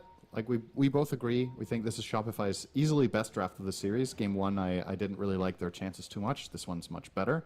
Now it's time to deliver. If you can turn this into a Game 3, whether you end up winning or losing that against Spirit, it's a good look for yourselves going in as a massive underdog to at least push it the distance. And this is where we truly get to see if there's just how big the gap is between the two. The homie Sam cooked up in the draft. Let's see if the team can cook up in the game. As they set up themselves up for a smoke, but it does seem like Team Spirit were very ready for this. However, they did get up their Observer Ward, so Rebellion know exactly what's happening. Not going to be too surprised by anything. Just going to be a regular trade on the bounty runes. Lap's going to take a little bit of a beating here, trying to get to his lane. Scam as well as Hellscream will block the obvious path. Force him to run around. All right, Scam is really adamant about this harassment. They actually still have... Oh, they have Tomato here, too. Oh, they brought the DK. Do you really want to try and find a kill Another here? Impalement Okay, Arts? Impalement Room Arts might are out. be dead There's here. the slow. Do they have what it takes? No. Deadshot is going to be there. and there is not going to be a blood grenade dropped in again, so it's going to be fine. He's going to be fine, but they definitely, between himself and the Bristleback, are going to chew through these tangos in a hurry that he brought to the lane. Yeah, this is honestly not that bad for Shopify despite not getting the kill. Sure, you have to burn the TP of Hellscream as well as Tomato getting back to lane, but the head start that you have bottom now is really nice. Running out of region already, like you said. They're sending extra tangos on both. Good stuff. Putting more pressure onto Collapse, not allowing him to just have a free start to the game. That's also going to be one drawback for the Team Spirit lineup. Laurel, our boy in the mid lane, this is all of their initiation. All of their movements across the map, everything good that's going to happen for Team Spirit in the mid game has to come through the Storm Spirit. And that does leave me a little bit worried if Rebellion identify that and try to make sure that he has as slow a start as humanly possible. Yeah, the good news is they don't have the best mid matchup to really bully Storm. This is usually a lane where both heroes just kind of end up farming. So at the very least for Laurel, that shouldn't be too concerning. But yeah, Storm is one of those heroes where if he's your only initiation, I prefer this hero when it's a follow-through. I think it's really strong when somebody else can set you up so that you can hit a reliable high damage ball lightning, like any targeted stun, any strong slow or whatnot. But if you have to do it all yourself, there's the risk reward changes quite a bit in certain situations. But at least for him, he's off to a good start here, so maybe he can just do it on his own. And is a TI winner after all, so gotta put some respect on his name. Oh, I don't question his abilities. I will never be like, can Laurel do this?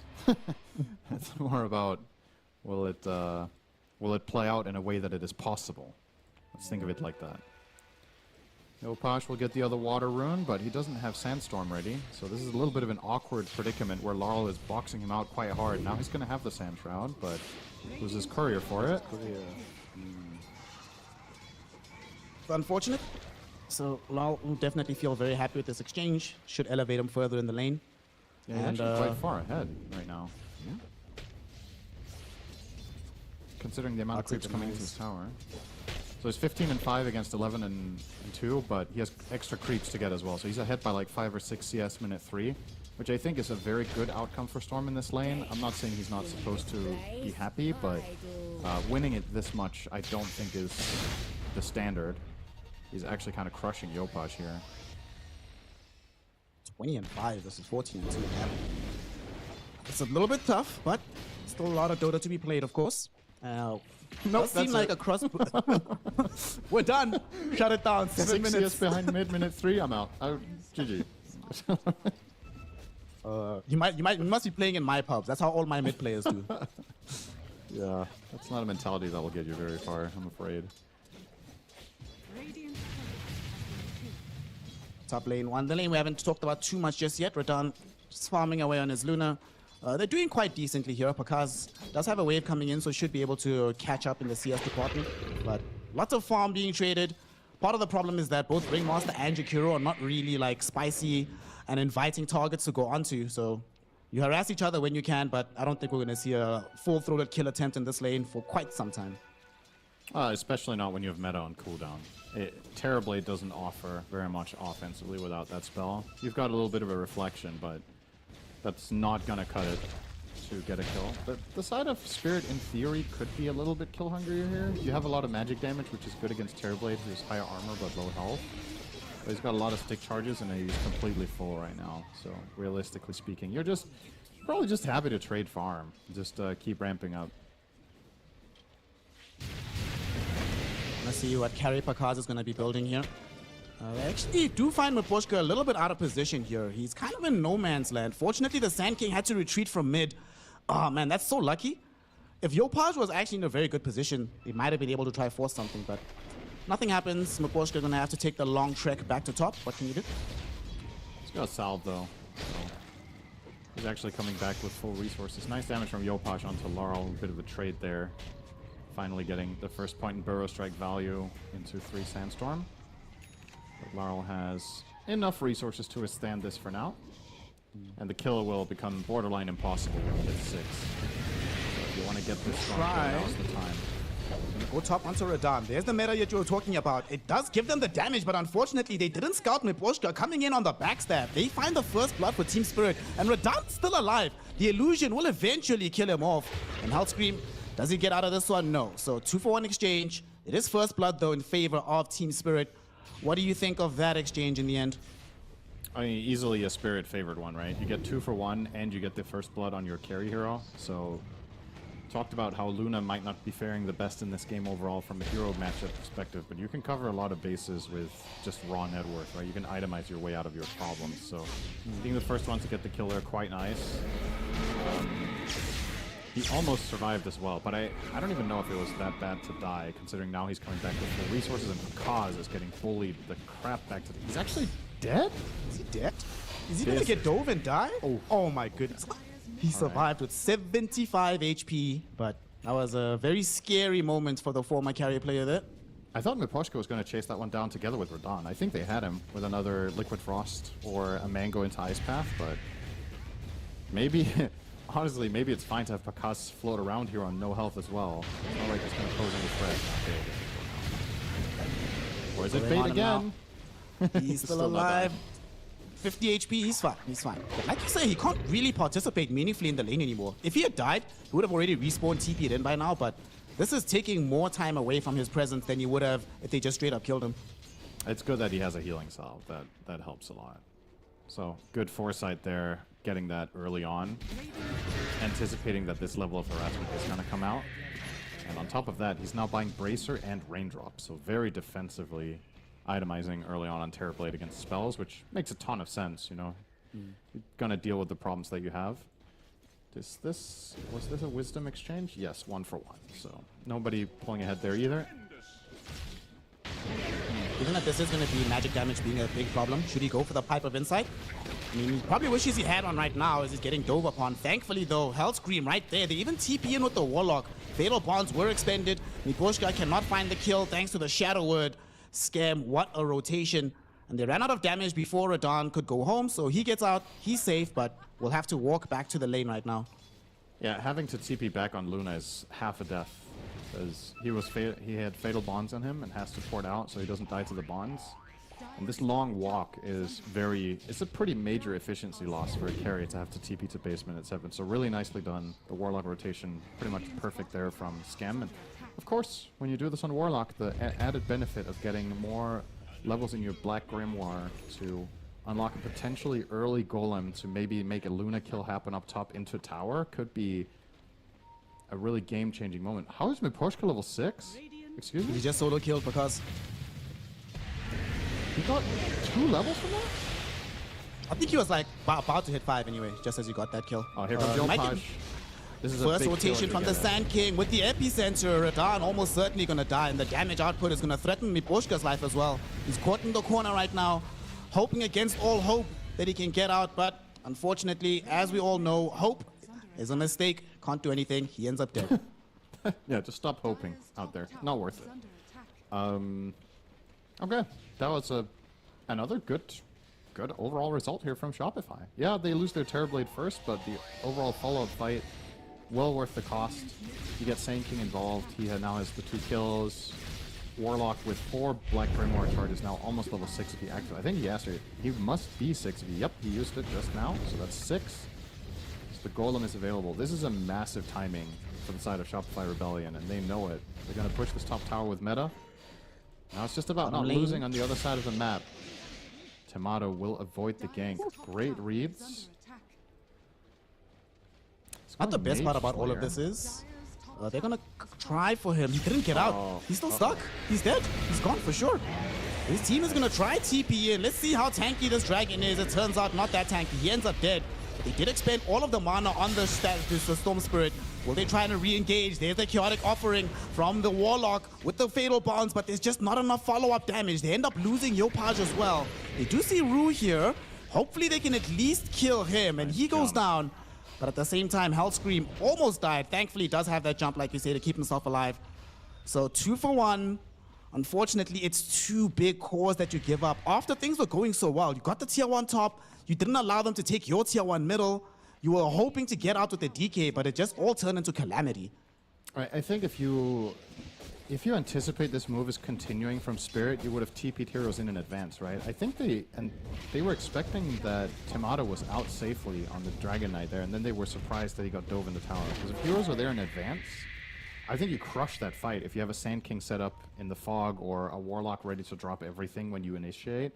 But instead they get the first kill for free, and then when your follow-up arrives, you trade 1 for 1, which isn't all that great considering this was your big timing. This was your Golem play. This was your, you know, first death on the Dragon Knight in the safe lane, who's going for a Mage Slayer, so slower build in terms of like just hard carrying the game. But maybe, yeah, you were asking about Pakaz's build. Is he going pipe? Also not. He's going Orchid. So the itemization here from Shopify is a little bit different than I would have expected. I really liked your pipe suggestion, and then DK goes hard, like true hard carry, but he's playing it kind of Skitter style here with Mage Slayer into Blink. Who's gonna... Are they seriously just gonna run into damage issues again just like last game Snare? Oh, honestly, that would be kind of sad if that's what ends up happening here. There's another option there that goes back to your suggestion. What if Pakaz actually is playing this like a carry and he goes like Manta after picking up this Orchid? So if he ends up being the damage engine and they go like Blink, Mage Slayer, BKB on the DK, he's just the one that's going to facilitate the team, and then Pakaz does all the killing. It could still work, but highly contingent on what item number 2 is going to be. Right, it could work, but then again, why is he buying Orchid if that was the mindset? Because he has a Blink DK and a Blink Sand King. Does he really need Orchid too then? Oh, nice double stun. Speaking of very Blink. nice double stun with the Wheel of Wonder in tandem as well. Both Miboshka and Collapse are going to die in a hurry. Okay, they can't save the tier 1 tower. Timado forced to deny that one, but nonetheless, you get some very important kills for yourself and put some much needed gold into the hands of the DK. Yeah, nice. Nice 2 find there. And with that tower down, I guess Timado will still feel somewhat safe despite the tower being down. Garbage dies middle.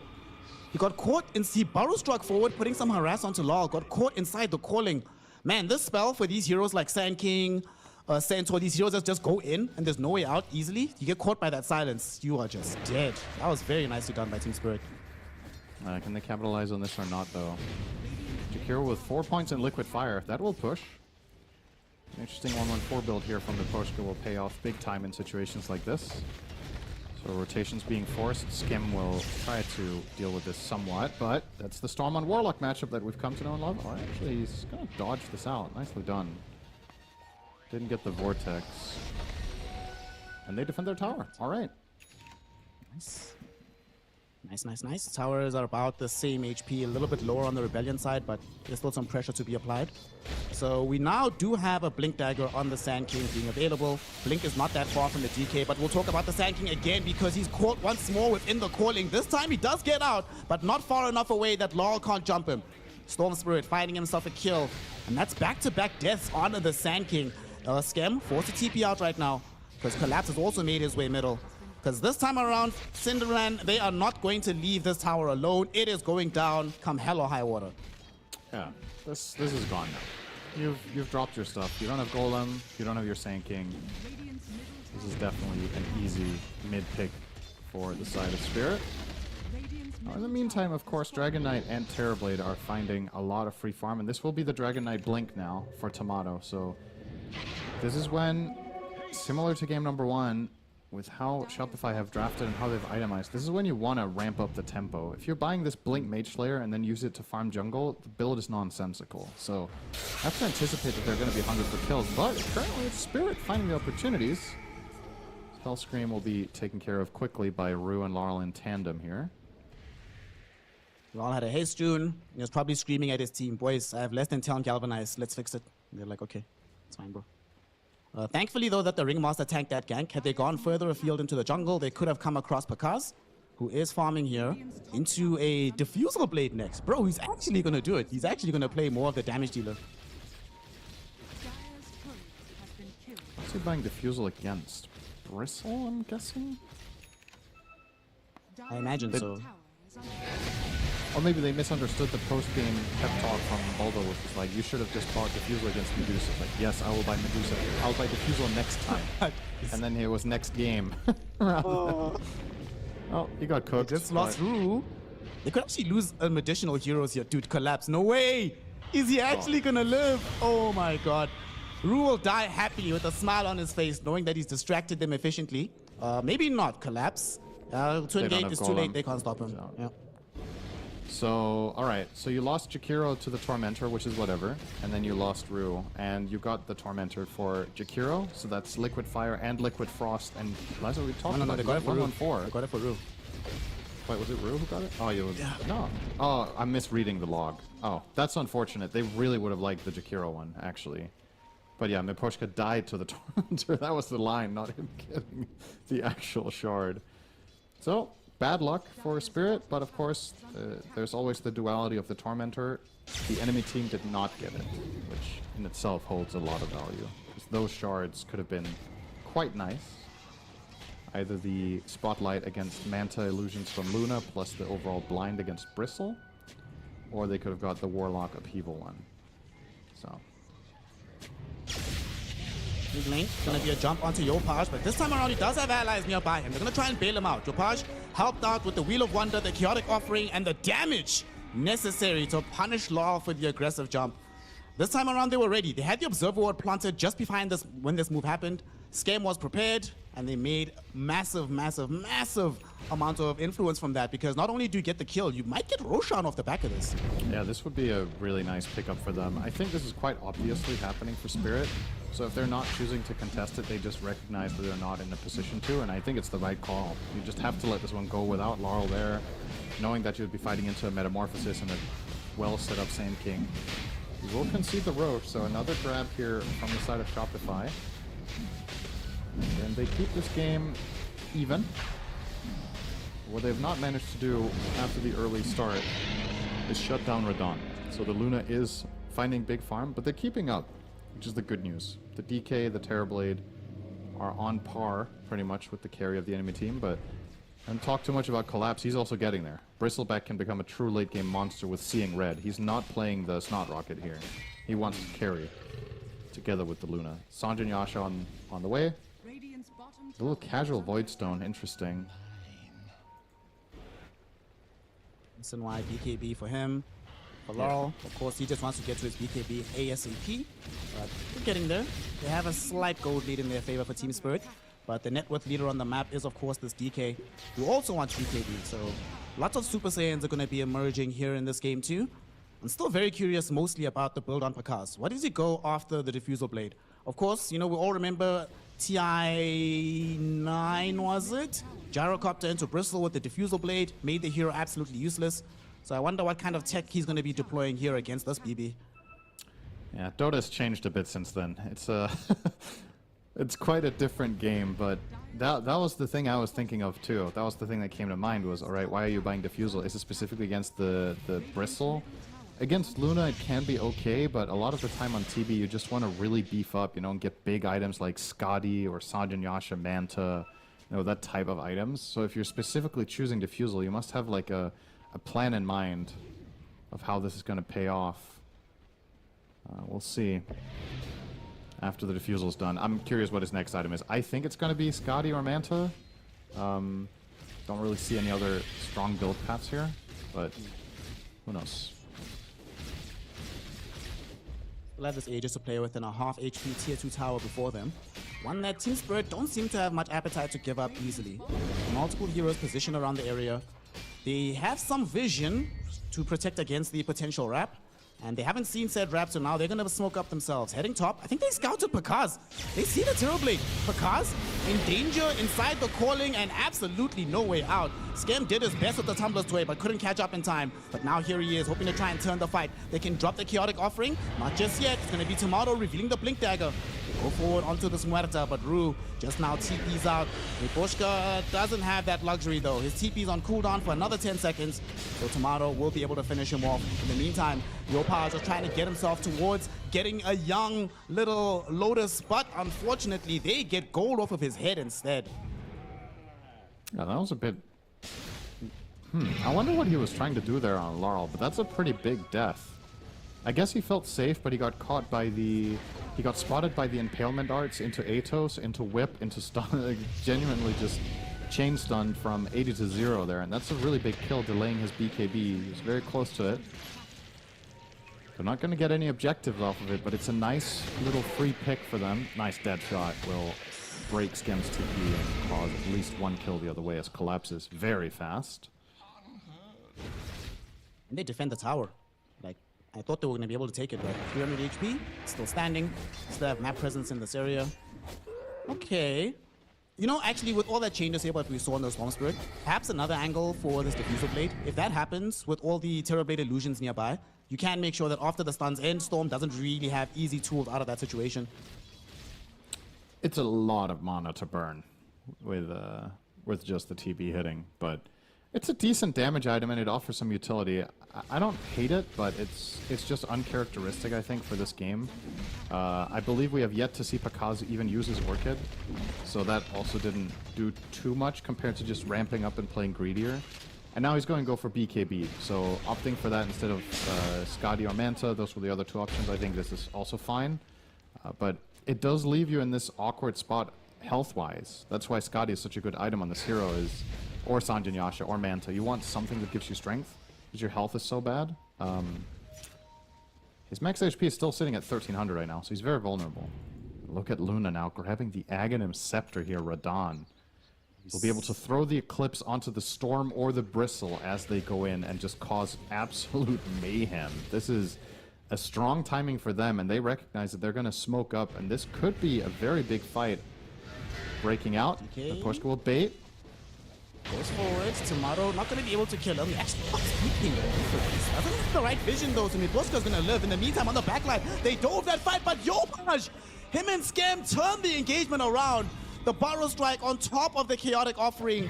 Storm Spirit and Lumweta already dead. Impalement Arts barely misses the Bristle, so Collapse could survive. He's trying to TP out right now. They're not going to catch him. He's going to be gone. But man, what a fight. That was probably best case scenario. You have 4 heroes. They don't have their carry, but the counter initiation from Rebellion just too good in that moment. Yeah, considering the way Tomato started that out, I can't say I love that Jakiro solo dive. He went on top of the Kiro completely alone. If he had any backup, that's just an instant support kill and you build from there. Instead, your carry committed the entire fight plus his BKB to more or less accomplishing kind of nothing. But the setup, it worked out. They ended up getting the big combo, as you mentioned, but that is now on cooldown. So what do you do next? No Golem now. Well, you still have Meta and Epi, so I guess you still have some fighting prowess, but Spirit, they'll go again. Eclipse is ready once more. This is a 70-second cooldown, mind you. Running this with Ags is a very frequent kill squad. They're drawing the circle down here. Pakaz is about to walk into it. Radahn will see him here. He is in major trouble. They just need to jump with the Storm. And he's Ringmaster came through the Twin Gate, hoping to try find the angle for the escape back, but certainly not going to be happening. With the Aghanim Scepter on Radahn, just lay it in onto the Storm Spirit. Easy kill. Nicely done there. On the bright side, they did take the tier 2 top, so not completely wasted on the map. They did get something out of their efforts. This game definitely feels way more winnable for Shopify than the previous game did at 25 minutes, I'll tell you that. Last game at this point, they were kind of... I don't even know what odds I would have given them at 24. In this one, this is kind of a dead-even game, and there's tons of potential for both lineups to get there. Say that Scam will be caught. Nice little find here for Rue and Laurel, the kill squad out there. But now they need to get out too. Laurel being hounded by supports, but no DK nearby. Dire Scan connects, Laurel gets out. Well, by the way, his death was your fault. You casters cursed him, so that's on you, man. Not bad. I have a lot of power. You are the Emperor, of course, right? Yeah, that's right. I actually get to call the outcome of fights before they even happen. I just write, I have a little book. I write who's winning and how they win. And then it just happens. So you have it's the like Dota notes. Dota Death Note, yeah, exactly. I choose who gets to achieve glory. 3k gold lead, so Team Spirit, their lead has been shaved off. We have all these heroes back on the map. BKB still being built by the TB, but BKB, of course, not that far away for him, given that he only needs what? How much gold does he need at this point? About 1,005. So he's been relatively ignored. He's been chilling. Gonna go back to what he's been doing. And he does have, you know, the attack speed he got from the Orchid didn't really help his farm pace, since it doesn't apply to the illusions, but the Diffusal certainly will. So we should see him ramp up a little bit, thanks to this item being available. Yeah. I don't know about you. I feel like this item build has been a miss for me this game. If you've barely used the Orchid and Diffusal at all as offensive items, and then you're falling back to farming, I think he could have had 2,000 or 3,000 more net worth with the carry itemization from the offlane. Just rushing Manta, going Scotty, and then potentially BKB if you want that. So maybe a little bit too much of the same thing, but it's easy to say from our perspective as well. The fights might not have opened up the way we imagined. Tomato will be forced to BKB here by Laurel. They both pop BKBs as a matter of fact. Laurel's gonna keep diving. Letting this one go. It's a BKB Dragon Knight, bro. What are you expecting? Yopaj with the epi now. Okay, that's what he was expecting. He baited out the epi, and now they've caught Yopaj. All right, Lal got. Lal knows what's up. No. Now he goes back in with the Eclipse on top of him. They bring down Pakaz as well. And all of a sudden, Team Spirit are on the high ground, taking a lane of racks. Tier 3 is gone. Luna's on your high ground. Your base is going to be in shambles. What was that? That's actually, the fact that that worked as a bait is so... I don't know if that was the overall plan, but it kind of might seem like it after all said and done. He just chased a BKB Dragon Knight as a BKB Storm for like 6 seconds and effectively baited out a counter initiate that failed. And now they get a lane. Okay. Maybe the logic was if I stick on Dragon Knight long enough, I'm going to get Eclipse, and then I will kill him when BKB runs out. And then the Rebellion kind of just gave them the fight they were hoping for by going in a bit too early. Can confirm that one was your fault as well, because... Yeah, I was about to say, just, you know... No, you said 2 minutes before, you were like, they're in a much better position than in game 1, you know? At this exact moment in the game. And then 2 minutes later, you're a lane of racks down. Mm-hmm. Okay, what do you want me to call here? What are you hoping for? What do you want? Okay, somehow convince me Tomato lives here. Okay, he's fine. Yeah, well... He got back just in time. He's alive. Okay, wait, they smoked. Oh no. Let's see. Well, he has BKB, Gem, and Dragon Form ready. So he's very strong in this moment. But again, Eclipse, Spirit have everything ready. This fight is actually not easy to take for the side of Shopify. They need to find a good attack angle. They're trying to wrap around, anticipating that Spirit might be doing Roche, but the scan marks red. And Spirit are in a really good position. You notice how they're covering all the entrance points with a hero each. Just to break smoke, and now collapse. Start moving forward. If this fails for Shopify, the game is actually over. Sub 30. They cannot afford to get a bad fight here, and they will give up the area and go toward mid. And the unfortunate thing is they pop Dragon Form, and Tomato is showing that on the wave. So now Spirit know that if a fight were to break out in 30 seconds, they would have that inherently massive advantage of the transformation hero being down. And they're going to use that exact info to just force the issue. Straight toward the high ground. Now, Daedal is picked up for Tomato is good news. It's big damage, but it doesn't work quite as well without the cleave.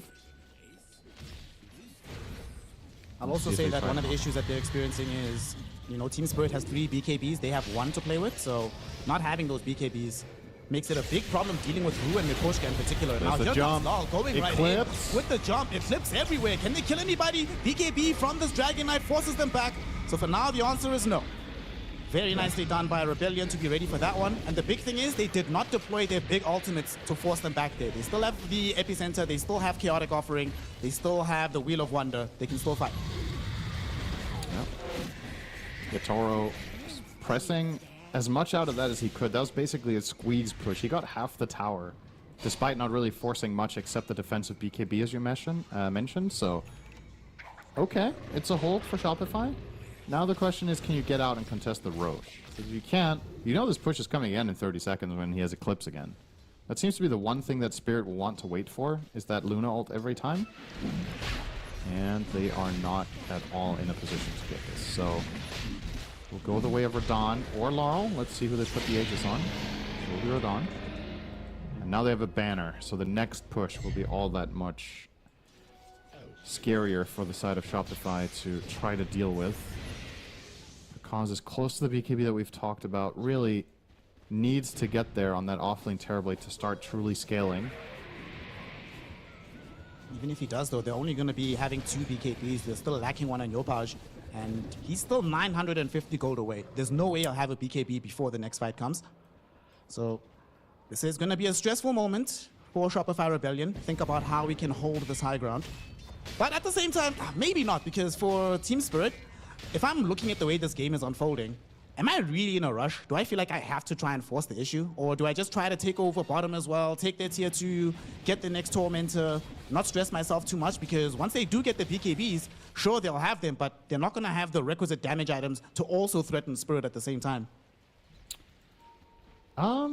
I wouldn't mind seeing Spirit really pushing for it here. I get what you're saying, that you're not in a hurry, and technically that's true, but I don't think this game is significantly harder now than in, say, 5 minutes. Not by enough that you didn't want to use the Aegis, right? At the very least, see what you can force out of Shopify here by using the Aegis. You might just be able to finish the game. If you're not, you can reset and go back to plan B of controlling the map. But just using this Aegis to farm, I personally think would just be a mistake. And it looks like Spirit have the same read. They are planning a full-on siege here. Radon about to get to work with a freshly picked up Butterfly, arriving at the perfect timing. He is very, very strong now. Butterfly with the moon shield, Aegis. Yeah, good luck, gang. Good luck. Yeah. Collapse, of course, is another difficult customer. You know, he has his You gotta get the started. Bloodstone. If How do this you tower do this? falls, you just lose a lane. Like, they can't just let him take this for free. You have to start something. There's the glyph. Ropage, it's all on you, gang. He just picked up his BKB. Oh no, the fear, and now they jump Bakaz, he's gone! No buyback because he bought out for the BKB. And now Lol chasing in onto the backlines, forcing Hellscream to just use escape back on himself. Yopaj, BKB epicenter, but he can't go forward. They cancelled his blinks in. He's in the base right now, in the fountain, just having to watch, and they even throw an eclipse on Collapse's body. He eviscerates them in the base. All right, guys, you gotta call it. That's it. GG, well played is called. Shopify Rebellion get demolished in game 2. It looked so promising, it looked so good, but unfortunately, nothing can stand between the power of Team Spirit, and nothing can stand between the power of the Emperor Cinder and Curse. I guess so. I mean, honestly, that was a letdown that was how that ended. Well, that defense just fell completely flat. I was saying, all right, you got to do something. They send in the Terrorblade to try and destroy the banner. He just goes in melee form without popping BKB, gets insta-killed, doesn't have buyback, and then they miss every spell. And it was just over. That was, honestly, it was always going to be a hard defense. Don't get me wrong. This was never going to be easy, but of all of the options, if you go down the decision-making tree, that has to be one of the worst possible ways they could have chosen to defend that. That's a letdown, but it's also, you know, it's high pressure moments. You're playing against a world-class team. It's always going to be tough. But I can't help but feel like Shopify in both games, they have to be kicking themselves a little bit with that itemization. I'm going to come back to it again. The Terrorblade went Orchid, Diffusal. I feel like he never used either item. Then he finally gets his BKB and also doesn't use that and just loses the game. So it's like, you know, all that net worth, kind of for nothing. And Spirit just crushed them in 2 decisive team fights and finish it off. Still crazy how the first one started, you know, BKB, Storm Spirit baiting out a BKB from the DK and then forcing them to epi outside the base. Then they crushed the fight, take racks out of nowhere. But this was, yeah, this might be one of the more, let's say, lackluster defenses that I've seen in quite some time. You know, we're talking about the damage issues that Rebellion had in game 1. Thought that they might fix some of that in game 2. Across the board, they had a bit more damage on some of their heroes, but man, this Terrorblade, Pakaz ended the game with less than 6,000 damage on Terrorblade. Especially, like, it's one thing, like you say, if he built full carries just in the jungle, not participating at all, or if he went for like the Pipe of Insight, you know, the drums for his team, going the aura route. All right, we don't expect that much damage out of you. But you went Orchid, Diffusal, BKB. This is to kill heroes. And your neutral item was a serrated Shiv.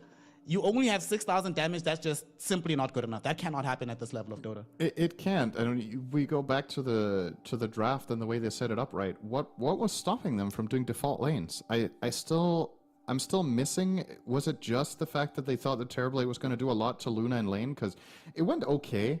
They killed Radon twice, but he still got mega farmed in this game. I feel like a hyper carry Terrorblade actually has pretty good matchups here. And you could have played an offlane Sand and a fat mid Dragon Knight going Blink BKB and setting up fights for the team. This way they also got the 2 daggers, but there's a disconnect here, is what I'm saying. Like, if you want your safe lane Dragon Knight to go blink BKB, Mage Slayer, that's fine. Then the Terrorblade has to hit hard. He has to be a monster, and he has to carry from the off lane, which he had the conditions to do in this game. So just not quite sure where it went wrong from Shopify. It feels like they're not completely on the same page with what they were trying to do with their lineup. And that's, you know, elite level Dota, those type of mistakes get punished super hard. And the game just ended in 5 minutes, all of a sudden. Which is a shame, because I think they had the makings of a good game here on the side of Shopify, and they kind of dropped the ball. And it cost them. I think for me, the best contrast to draw in how this was going between the two teams is that whenever Spirit would make a move, the whole team is making that move together. But there were a lot of disjointed moments happening from the side of Shopify Rebellion. Of course, we have to remember, it's still a young team. They're still trying to figure themselves out, and they still have at least 2 more series here in PGL Wallachia Season 4. So let's hope that the American squad can figure out what's going on. Sam is going to crack the whip and put this team into proper fighting form. And speaking of fighting, we do have to move on, unfortunately, to our next series, which is going to be Tundra Esports versus Heroic. That one we all listening want to see. Everybody loves watching Heroic. Everybody wants to see Tundra doing well. And of course, everybody wants to hear what kind of new curse Emperor Sind is going to put on our players today. We find out all of this after a small break, so don't go anywhere. The first game of Tundra versus Heroic coming soon here in PGL Wallachia Season 4.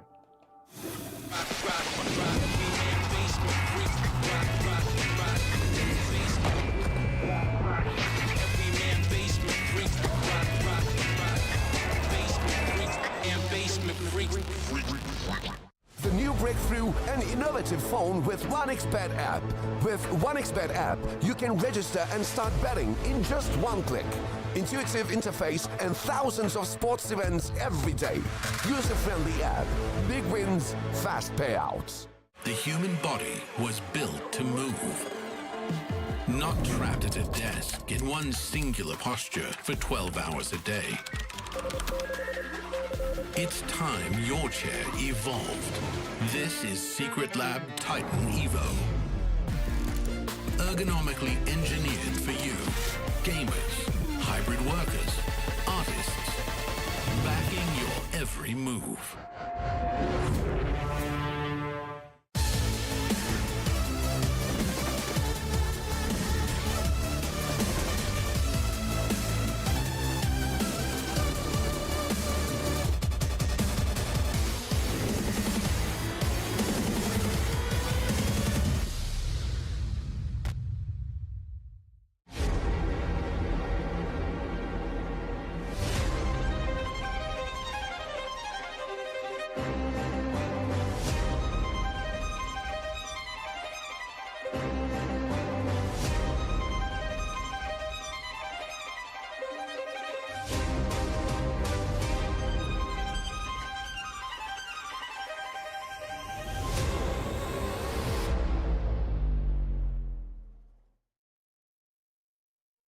I'm here with Yopaj from Shopify Rebellion, and we're going to have a conversation about the upcoming tournament at Wallachia. So, I mean, firstly, welcome. How are you feeling?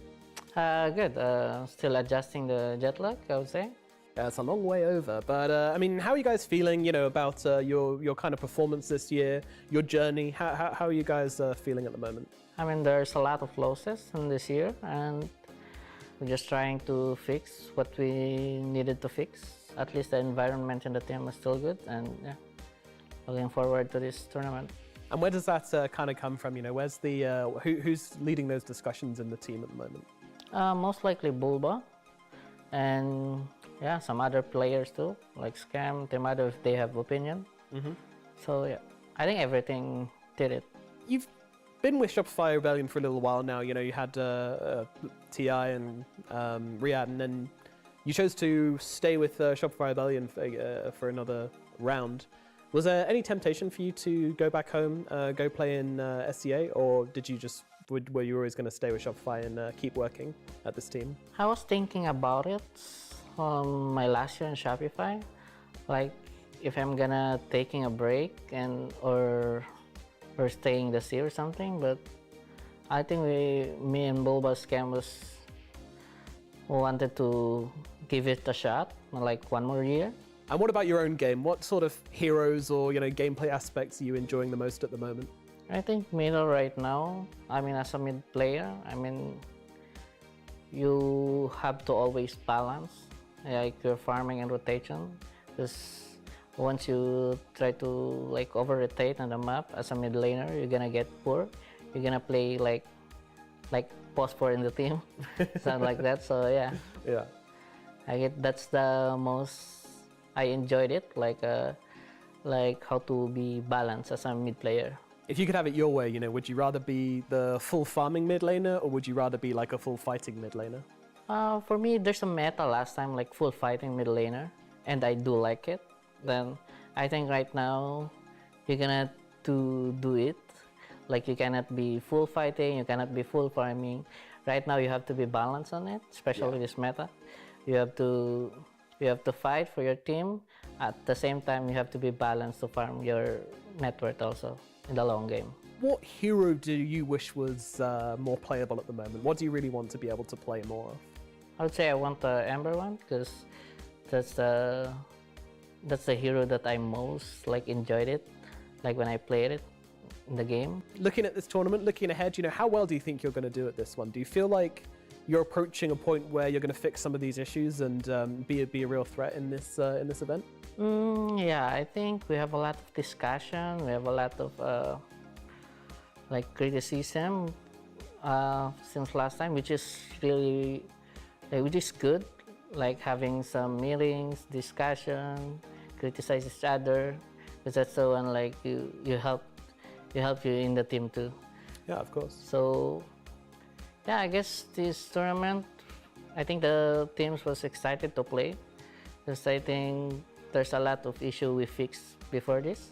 Great. Before this tournament start. So yeah. All right, looking forward to seeing it. Yopaj, thank you very much for coming to talk to me, and best of luck at this event. Thank you.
știu când e cel mai bărbătesc și cel mai prețesc. Că la pus de soare vreau să-mi intre o mare baciu și cu cel vrâncean.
Astea să le spui, iar la cap să-mi pui uiraș de fac. Uiraș de os.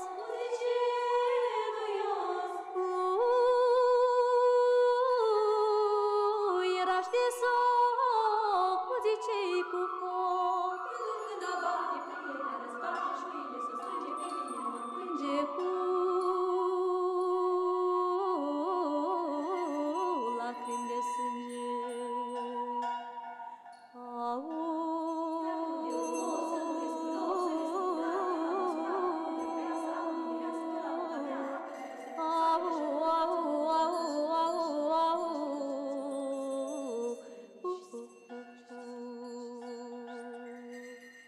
Iar dacă ai zări, dacă ai întâlni măicuță bătrână, din ochi lăcrimând, pe când mă alergând, de toți întrebând și la toți încânt. Cine a cunoscut, cine mi-a văzut, mândru ciobănel, tras printr-un inel, chițișoara lui, musticioara lui, perișorul lui.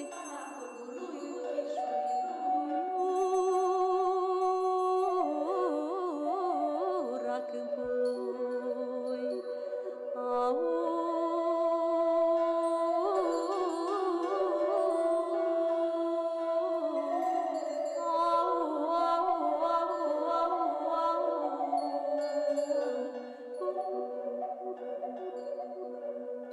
Dumioara mea, să te îndori de ea și să-i spui curat că m-am însurat.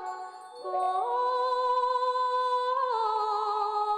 pată de crai, pe o gură de rai. Te faci cea măicuță să nu spui drăguță că la nunta mea a căzut o stea, că am avut un taj, și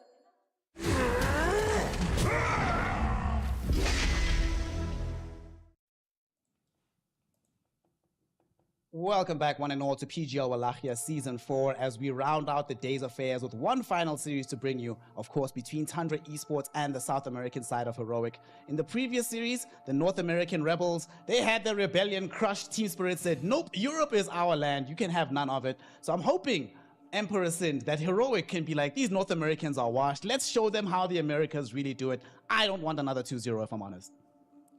Yeah, what a... I mean, all right.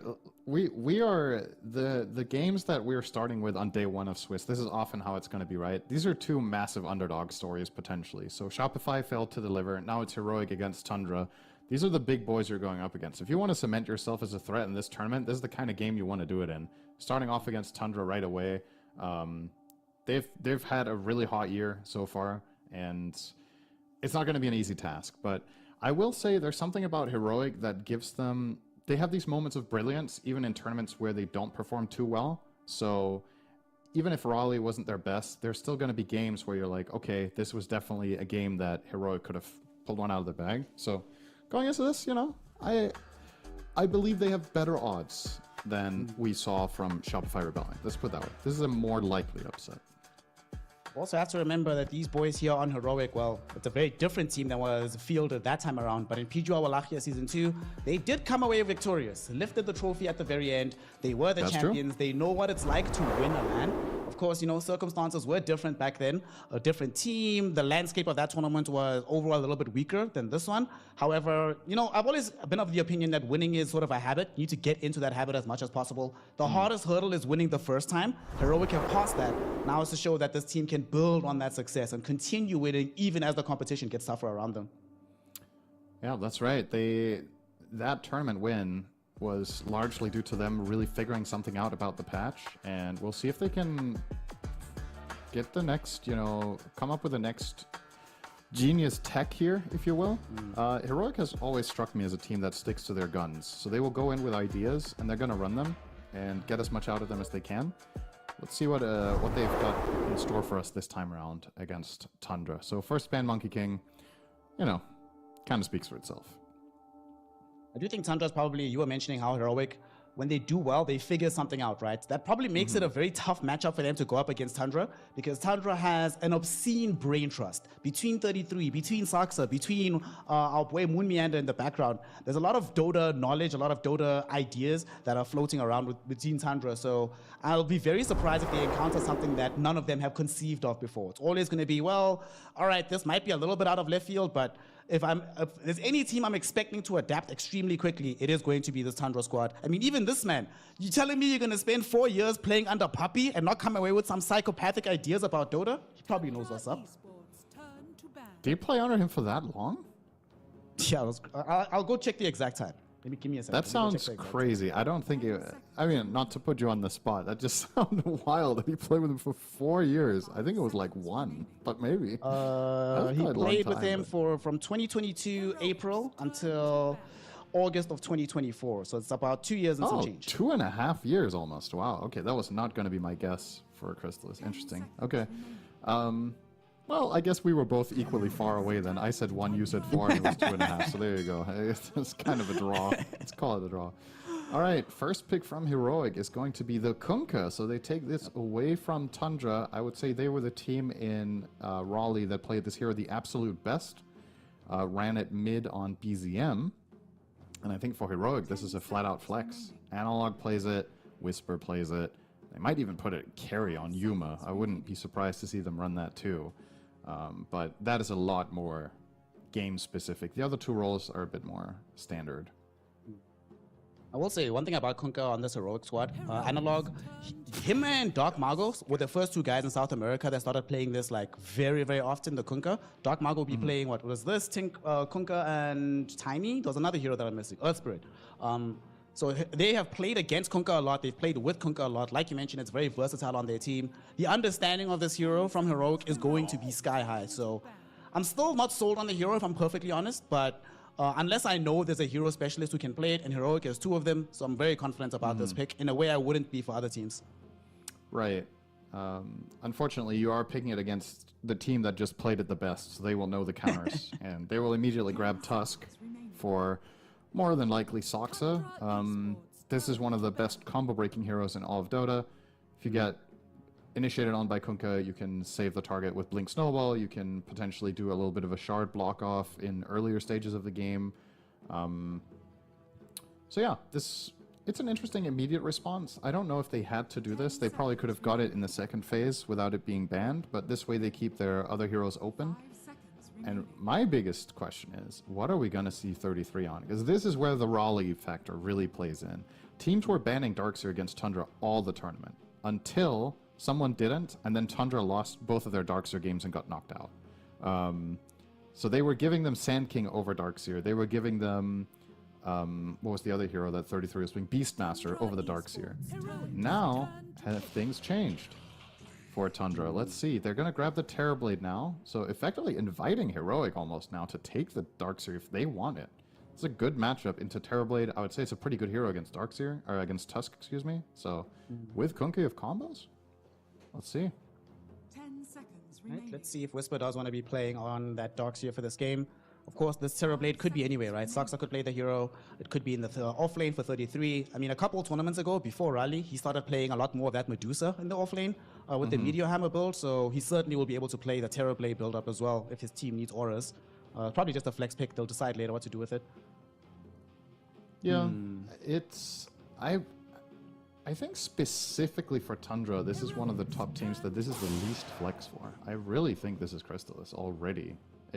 You're right, technically it could be Saxa or 33. It just doesn't strike me as their team identity right now to be running this on the other roles. Whereas when Crystallis has got his hands on this, he's been popping off hard. So they need a very good case to flex this when you consider the playstyles of the players. And I don't think the case is good enough here to not just put a carry. It's going to be Enigma. Interesting here from Heroic, considering all of the strong position 5 counters in the pool. There's Silencer, there's Warlock. They could easily grab one of the two for Whitemon. And I think it is going to be a Warlock probably coming out here. Seems like a pretty stable choice in this slot. I like Warlock a lot. Get that additional healing. Some upheaval going in tandem with the Tusk. You know, Tusk jumps in, throws out the shards, you upheaval right behind, and they can go absolutely nowhere. You just kill every hero inside.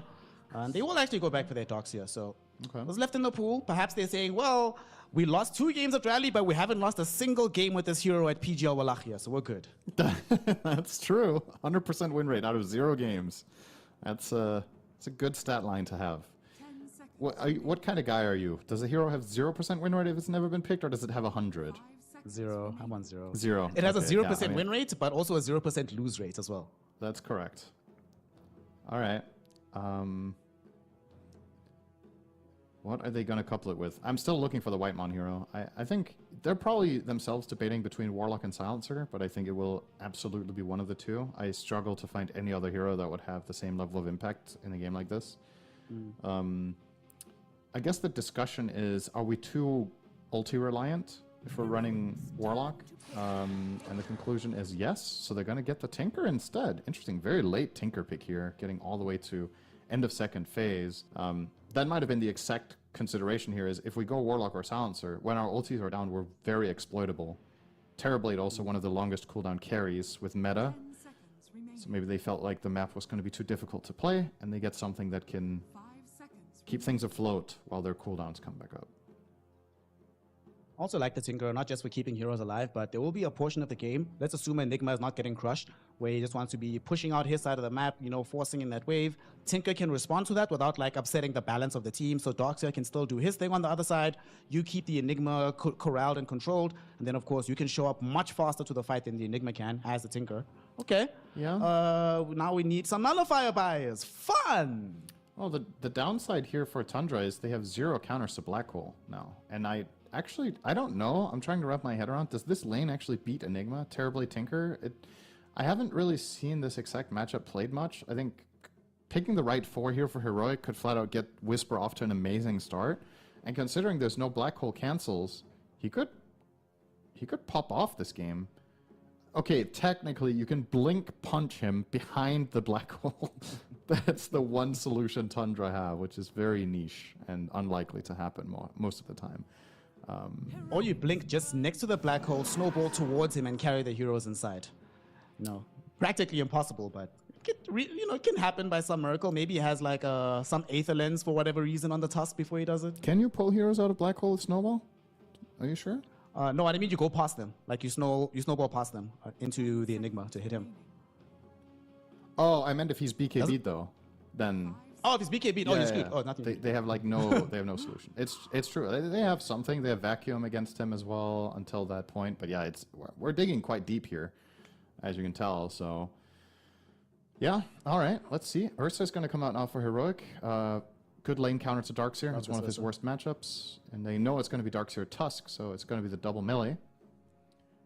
And does this mean there's a little bit of pivoting going on here? Is this Enigma support potentially? I mean, it could just be, could be Tiny 4, Enigma 4, Kunkka 4. Actually, that's a good point. Like, who's actually going to be playing the position 4 hero here? Who's safer for you? If you had to pick one of these to be the support, who would you rather have in your team as a position 4? Maybe you play the Enigma because he can be as greedy to match the Tinker Greed? Yeah, I just like the Enigma position 3 because I think the game is that good for the hero. So I would like to upgrade it and give it responsibility in the game. But on the flip side, if you can get away with that on a support role, it's even better, right? Because then you can get another scaling hero and you can still get the auras from your 4 Enigma and it can still get Black Hole when it matters the most. Or maybe 5 Enigma rather, I think. I think 4 would be tough to pull off.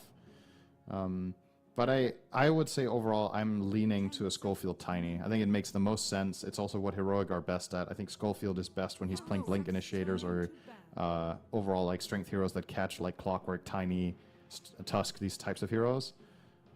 You can tell from Tundra, they are anticipating a last pick 5 as well. They banned Jakiro as well as Silencer. So they think the Enigma is the position 3. Given that Warlock is still available in the pool, I wouldn't be too upset at seeing Heroic go for that. I always like heroes that we're talking about like the interaction between Tusk Warlock, but it also goes the opposite direction, right? If you snowball forward and you don't catch the Warlock inside it, all of a sudden you're in position to get dropped with a rock or just hit with upheaval, makes it hard to continue things. You get some additional heal in the lane for the Ursa so that you can put more pressure onto the Tusk, plus the Darkseer in the lane.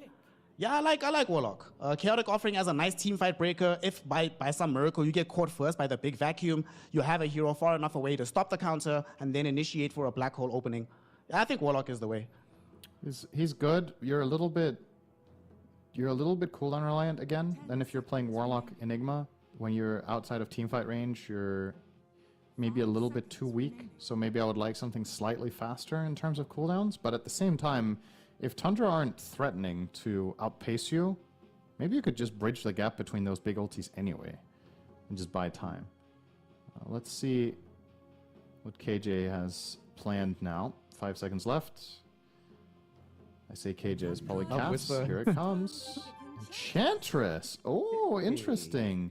This is one of KJ's best heroes, in my opinion, that has not been popular as of late. You can dispel the Ion Shell, your lane dominator, Ursa Ench. You get the right creep, you come in and fight Darkseer Tusk. You have pure damage against Terrorblade Carry. You can actually threaten him if you go for the items that KJ usually does, which is like Pike as Shard. So I really like this. I think this is a great last pick from Heroic. It is KJ's most played hero of all time. This is going to be game number 126. That's crazy, hero. Actually. What the hell? 53.6% win rate, which is also, whenever you have plus 100 games and you're veering on that 55% win rate, it's like, yeah, okay, that's really good. Yeah, it's good. It's good for sure. And you got to remember, with a lot of these players, especially from the South American region, this history goes deep, right? KJ has played for a lot of different South American teams, and some of them have not been good. The team that he's playing with now is probably his best team ever. So if his win rate was still that high when he was, not exactly dominating the region years back, then that goes to show that, all right, if he can still keep it above 50, it's probably stable on the hero for sure. Last pick Storm for Tundra, so no surprise there. They will last pick BZM's hero with the information we had available. It was a given, but okay, so the Storm. Not the best catch on Heroic's team, you gotta say. There's X-Mark, there's potentially Avalanche. That's kind of it. Yep. Pretty good game. I was thinking the same thing as soon as I saw Storm, that if you do see that they go for some hero like the Ench, you're like, guess what? There's no, like you said, no disables until they get this Blink Dagger, because it is going to be the Schofield Tiny, like you mentioned. Before the Tiny gets Blink, and before the Enigma feels able to put out the Black Hole, man, this is going to be such a fun game for BZM. I mean, you have X to worry about, but I don't know if that's really going to be a problem for you. The only problem that I have with I look at this draft from the side of Tundra is when Crystallis is not there, right? It does feel like they have to play a lot of big Dota, because when Crystallis is not there, they have no objective taking, really, whatsoever. Right. So they need him to do well, get out of the lanes in a good position. That period of the game where Terrorblade is farming the map, farming the jungle, not really being involved in gameplay, I do think that's when Heroic needs to be striking as heavily and consistently as possible. Because they have Ursa, who has always constant uptime. You need to be constantly on the map, fighting, hunting, and hopefully not just getting out-farmed by this Terrorblade.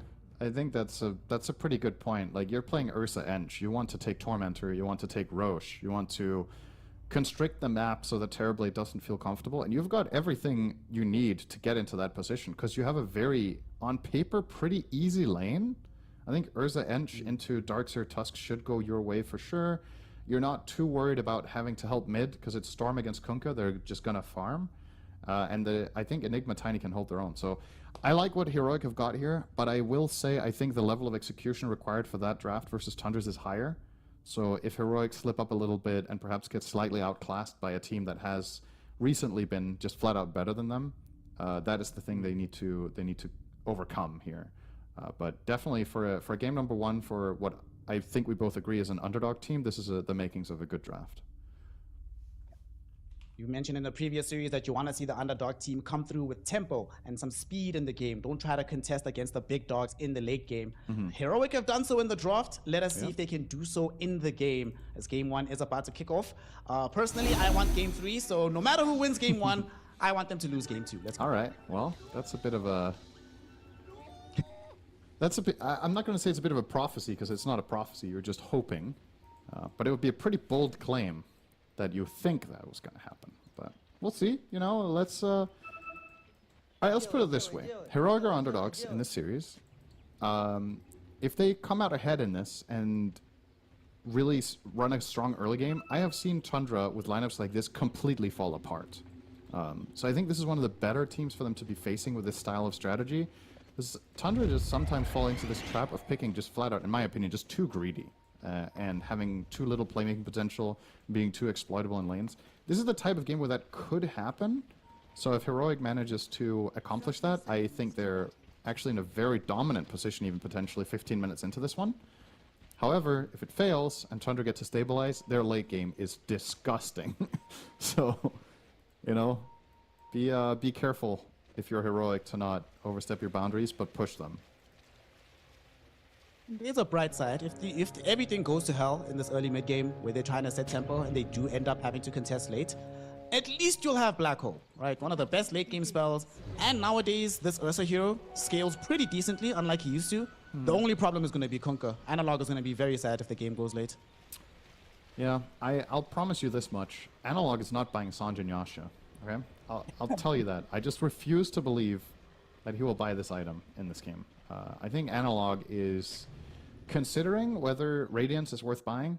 You are against a Darkseer wall, and you're against Terrorblade, so you are effectively giving them Radiance. So perhaps this is the type of game where you go the Axe route, so you get Blade Mail into Aghanims, and you play on the massive mid-game Spell Burst. Great against a hero like Terrorblade. You can utilize this build to pivot into control, so you can get like Hex against Storm. You can get the Shard to control the Terrorblade with, to control the Darkseer with. I would love to see that from Analog here rather than just flat-out standard Blade Mail Radiance, because I don't think that's going to be the best item build for the game. I like that idea a lot. Obviously, him and BSDM are just going to be doing nothing against each other in the mid. Very boring. Lots of fun. Top lane. There's some potential here for some shenanigans to take place between the Tinker and the Tiny. Sure. We already see that the Tiny is in the wrong position, but he also knows, right, Mon, that he could easily be tossed back into the wrong position himself. So I think top lane is going to be a lot of fun. Yeah, as soon as Tiny's level 2, this lane gets way more interesting for sure. And he knows that there's Avalanche so far because Schofield has already used it. He's spent the mana, so White Mon is not afraid of tossbacks yet. But when that level 2 comes in, getting tossed back into Eidolons, if you're a hero that cannot fend for itself, can be very quickly be lethal. This is a... When this lane hits level 3 in particular, Tiny Enigma eats Tinker, actually. He can only laser one target, not all of the Eidolons, and Terrorblade can't cleave them. So I think there's definitely some good potential there. In the bot lane, Darkseer Tusk. This is the biggest question mark for me, is actually whether my experience and my knowledge of this matchup still holds up. Because I'm thinking of this from a perspective of previous patch, of like, how this type of lane would usually go. But obviously power dynamics change and flow of the game changes, itemization changes.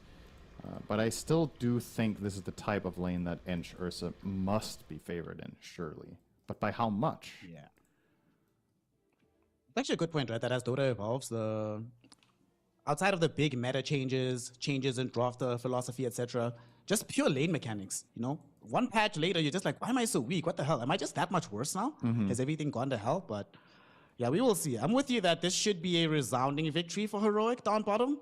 But even if it's not resounding, surely you're ahead. I would say it has to be worst case scenario 60-40. Like absolute worst case. Imagine if they die in this lane, bro. Then you can actually just call GG. There's no way you can win. That's maybe an exaggeration that you can't win, but I would definitely say this is a lane you, on paper, should not lose. I like your 60-40, probably. Maybe as like the lower bound.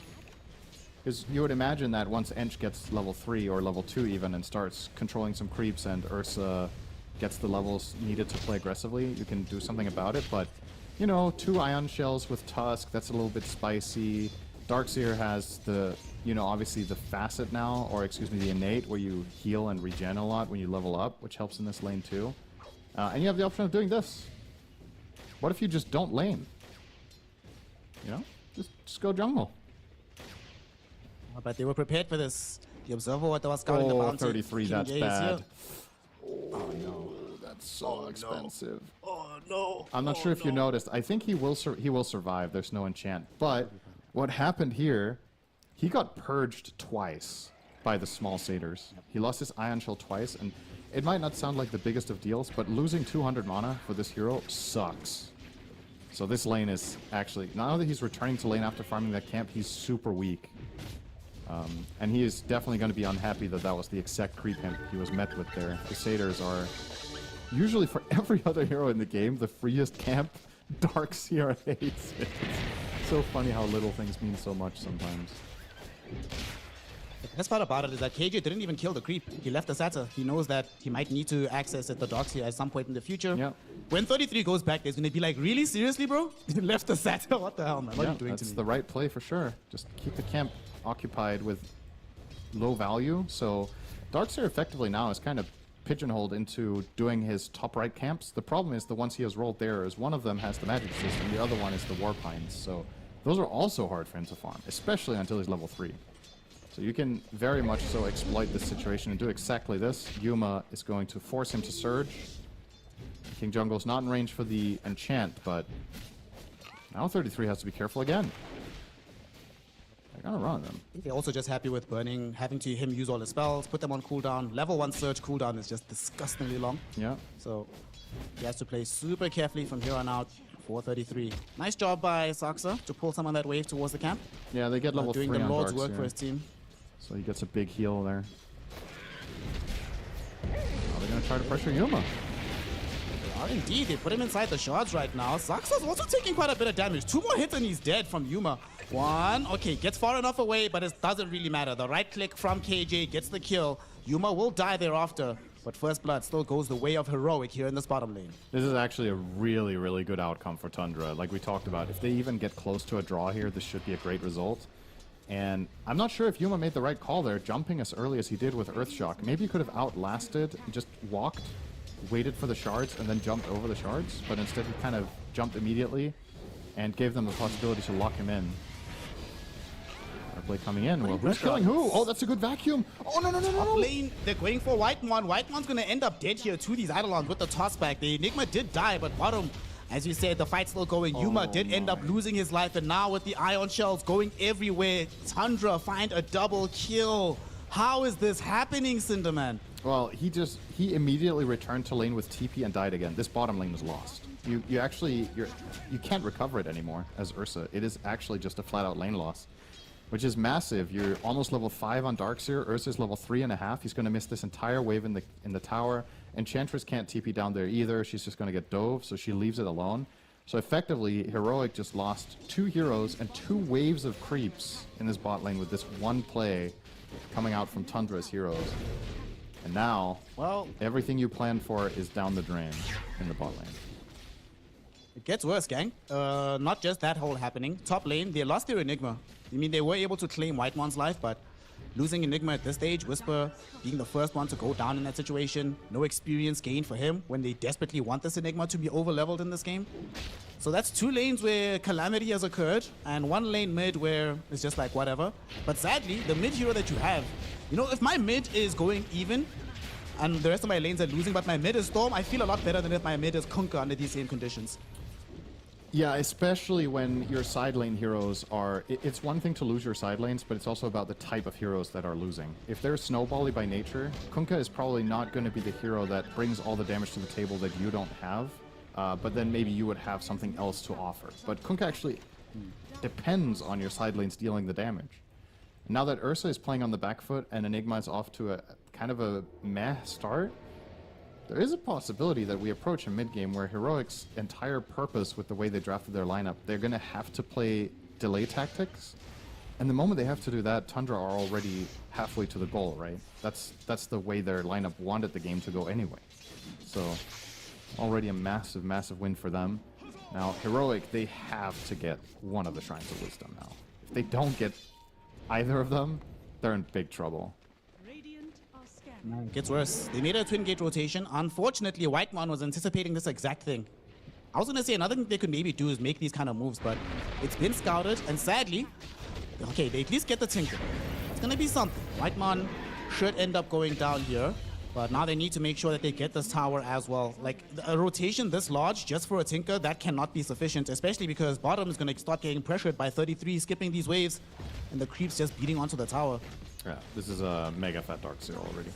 Like the build, he's going Helm of the Dominator. He's taking advantage of the changes to this. Enchantress can no longer take it over, right? I believe. So, after it became a creep hero, when you dominate a creep, Ench doesn't have that luxury. So now he can play with this additional Ion Shell in the fight reliably, and use it for farming, use it for pressuring waves, kind of play it like a pseudo Beastmaster logic or Lycan logic would with this. Just that Darkseer utilizes it in a very different fashion. Because it's the Ion Shell friend. Heroic got the tower, Also like might you get said. some more gold. Okay, they might be getting more because they're looking for Yuma. Wall has already been dropped down, TP in from Schofield. They also made a rotation with BZM, but he couldn't find yet a clean initiation, but now he zips in. Saxa is in the middle of the fray, getting bailed out though. They're going on to Schofield first. The Tiny's going to be the first on the fall. Oh, what a Snowball snowball. allows them to all Perfect. dodge the ultimate from the Kunkka. Beautifully done. There will be a Maleficent out onto the docks here, so 33 should end up falling here. Nice vacuum, insufficient in the end. It ends up being 1-1, but it honestly could have been so much worse for Tundra. God-level Saxa with that snowball, bailing them out of trouble. Yeah, that was really important to make sure they limit their casualties to just the one. Keep in mind, Heroic brought all 5 heroes to this fight, and they got one singular kill. In the meantime, Tinker is farming mid, and Terrorblade is farming top, so that was a net loss for them for sure. Despite the Darkseer being 3-0, I actually think that was not worth it, the trait that they get. And here's the biggest issue. Schofield is level 3. We're 9 minutes in. This Tiny, how is he gonna find a purpose in this game? This hero with a bad start as a support, I find a lot of the time this hero becomes a liability where you need to farm the dagger, but you're pretty bad at farming. So this is good though. He's stacking both camps. This is one way of gaining himself gold. I think they have to give him a lane. So let's see what they're choosing to do. He's playing mid for the time being at the very least. But yeah, there's a mountain to climb right now. We're about to lose their tier 1 in the bottom lane, but BZM doesn't want the tier 1. He wants lives, and he might have scouted Yuma. Doesn't have the foot, doesn't want to zip into him. It is nighttime, so he didn't see him clean. Nice watcher take by KJ to see these heroes, and now they jump KJ himself. Not level 6 at the moment, so there is no untouchable. Yuma also in danger, pops the enrage, but here comes 33 to supply some extra damage. Thankfully, though, with the 2 TPs coming in, it will scare away Tundra. Schofield finds the Avalanche, which opens up for the young X marks the spot onto PZM. Does still have enough mana to zip away, but now he's out of mana, and PZM, he's gonna get caught, he's going to get killed. Analog able to get his cut of flesh. Whisper looking for more on the far side, wanting to find a Maleficent or a black hole. Sadly, these heroes too far away, the spell is still on cooldown, so they'll just have to content themselves with a Storm Spirit kill. That's a pretty cool... You know, this is a high skill interaction about how players read each other. X marks the spot is one of the coolest spells in the game for that reason, because it becomes a mind game of its own. BZM went for a long zip because he thought Analog was pulling him back in the X mark, and he just let it run max duration. And what ends up happening is BZM burns so much mana trying to dodge the X with his invulnerability that when he then gets pulled back, he doesn't have enough mana to jump out again. However, if he hadn't jumped at all and just been pulled back into a combo, he would have died on the spot. So you're kind of guessing, you're playing a guessing game, and BZM just got outbrained there by Analog, doing the very basic thing of absolutely nothing. that was the best play in that situation, but yeah, you gotta really try to pay attention. It's hard to watch the enemy heroes at all times as well, right? If you're seeing Kunkka animating, you don't know if he's necessarily faking it unless you keep close attention to the mana, or maybe he's in fog, then you don't even know. So yeah, it's a lot going on. Like they say in Avatar The Last Airbender, sometimes you must master negative Jin. Just do nothing. Yep. And you'll find some really good results. It's the best play a lot of the time to do the obvious thing. It's fun. I don't know if you remember this, but it's a clip I still reference sometimes where Sing Sing is complaining when he's playing Mirana that he can't hit arrows on pub players because they just run in a straight line. And he hits them on the pros all the time because they're trying to juke and he's counteracting them, right? So that really is true for a lot of situations in Dota, that sometimes the obvious thing becomes good. You can out-mind game yourself all the time. Absolutely. All right, this is a big potential move here from Tundra. They're smoked up, looking for an angle in mid onto Analog. It's pretty tanky though. Blade now activated. I think this play He was actually playing that very nicely. Yeah, very nicely. He was shimmying around. He knew that something was going to happen. They had Whisper already, you know, prepared to come in for the counterplay. Nice move by Heroic there. They don't actually suffer anything. Yes, there's some time lost on these heroes, but Yuma didn't show up, so he's still farming. Schofield is next to him, so some experience is going towards the Tiny. And they defended the tier 1 tower, forced out a Darkseer wall. This is good stuff. KJ just enchanted 33 Centaur crit. He's like, what the hell? Why did I not have this? I don't know if he was just trying to slow it down or if it had an Iron Shell on it or whatever, if he was genuinely thinking he could get it. Sometimes muscle memory dies hard on heroes like Ench. This is the first time in Dota history that you can't take over that creep, right? So if you've played this hero 120 times and you're used to this being part of your kit, it might be a little bit of a slow transition here. Kind of funny to see Also not like that. he's been playing this hero a lot lately, right? It's become a lot more... Actually, when was the last time he played it? I want to go check. Yeah, it's a probably month been, ago. Yeah. So he hasn't played in a pro game since the patch that made it a creep hero, right? Yeah, I don't think so, no. Okay. Must be nice being Chrysalis. See if you can shake off that rust. X back. Promise you Saxa. Nice one. Dude, Chrysalis, honestly, I've become accustomed, right? If I see Chrysalis playing Terrorblade, right, I don't even think about him for like 20 minutes of the game. It's like whatever, you do it. That's a good position to be in if you don't have to call his name for 20 minutes. Then you're a happy Terrorblade. If nobody is putting any pressure on you, nothing is happening near you, and you just get to do this, just farm 2 camps at once, non-stop. And that said, he's still not even remotely close to being top net worth in his team. That belongs to 33. He's massive. He's got Helm of the Overlord minute 13. This is like premier Beastmaster tier farm. He's just going to continue to scale, now opting to look for a Shiva's Guard next. We'll take the Ancient Black Dragon with him. They saved that for him. Looks like they might want to apply some pressure towards the mid lane. Yeah. That tower would be nice to get brought down, but they do need a bit more vision before it's safe to do so. They don't know where these other heroes are at. They especially don't know where this Enigma is at. Whisper's also been off map for like the last 2 minutes, so it's kind of hard to make a push not knowing where the Enigma is.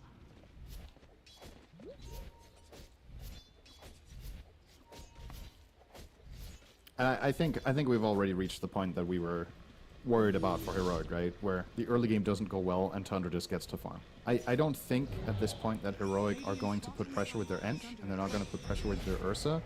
So now we're looking at plan B. When do you get to do that? What's the item that enables it? Ursa goes Battle Fury, he has to, so he can scale. And now he's going to go Blink BKB, very standard stuff. Ench is going for the Shard, it looks like, as her first purchase, so not too surprised to see that either.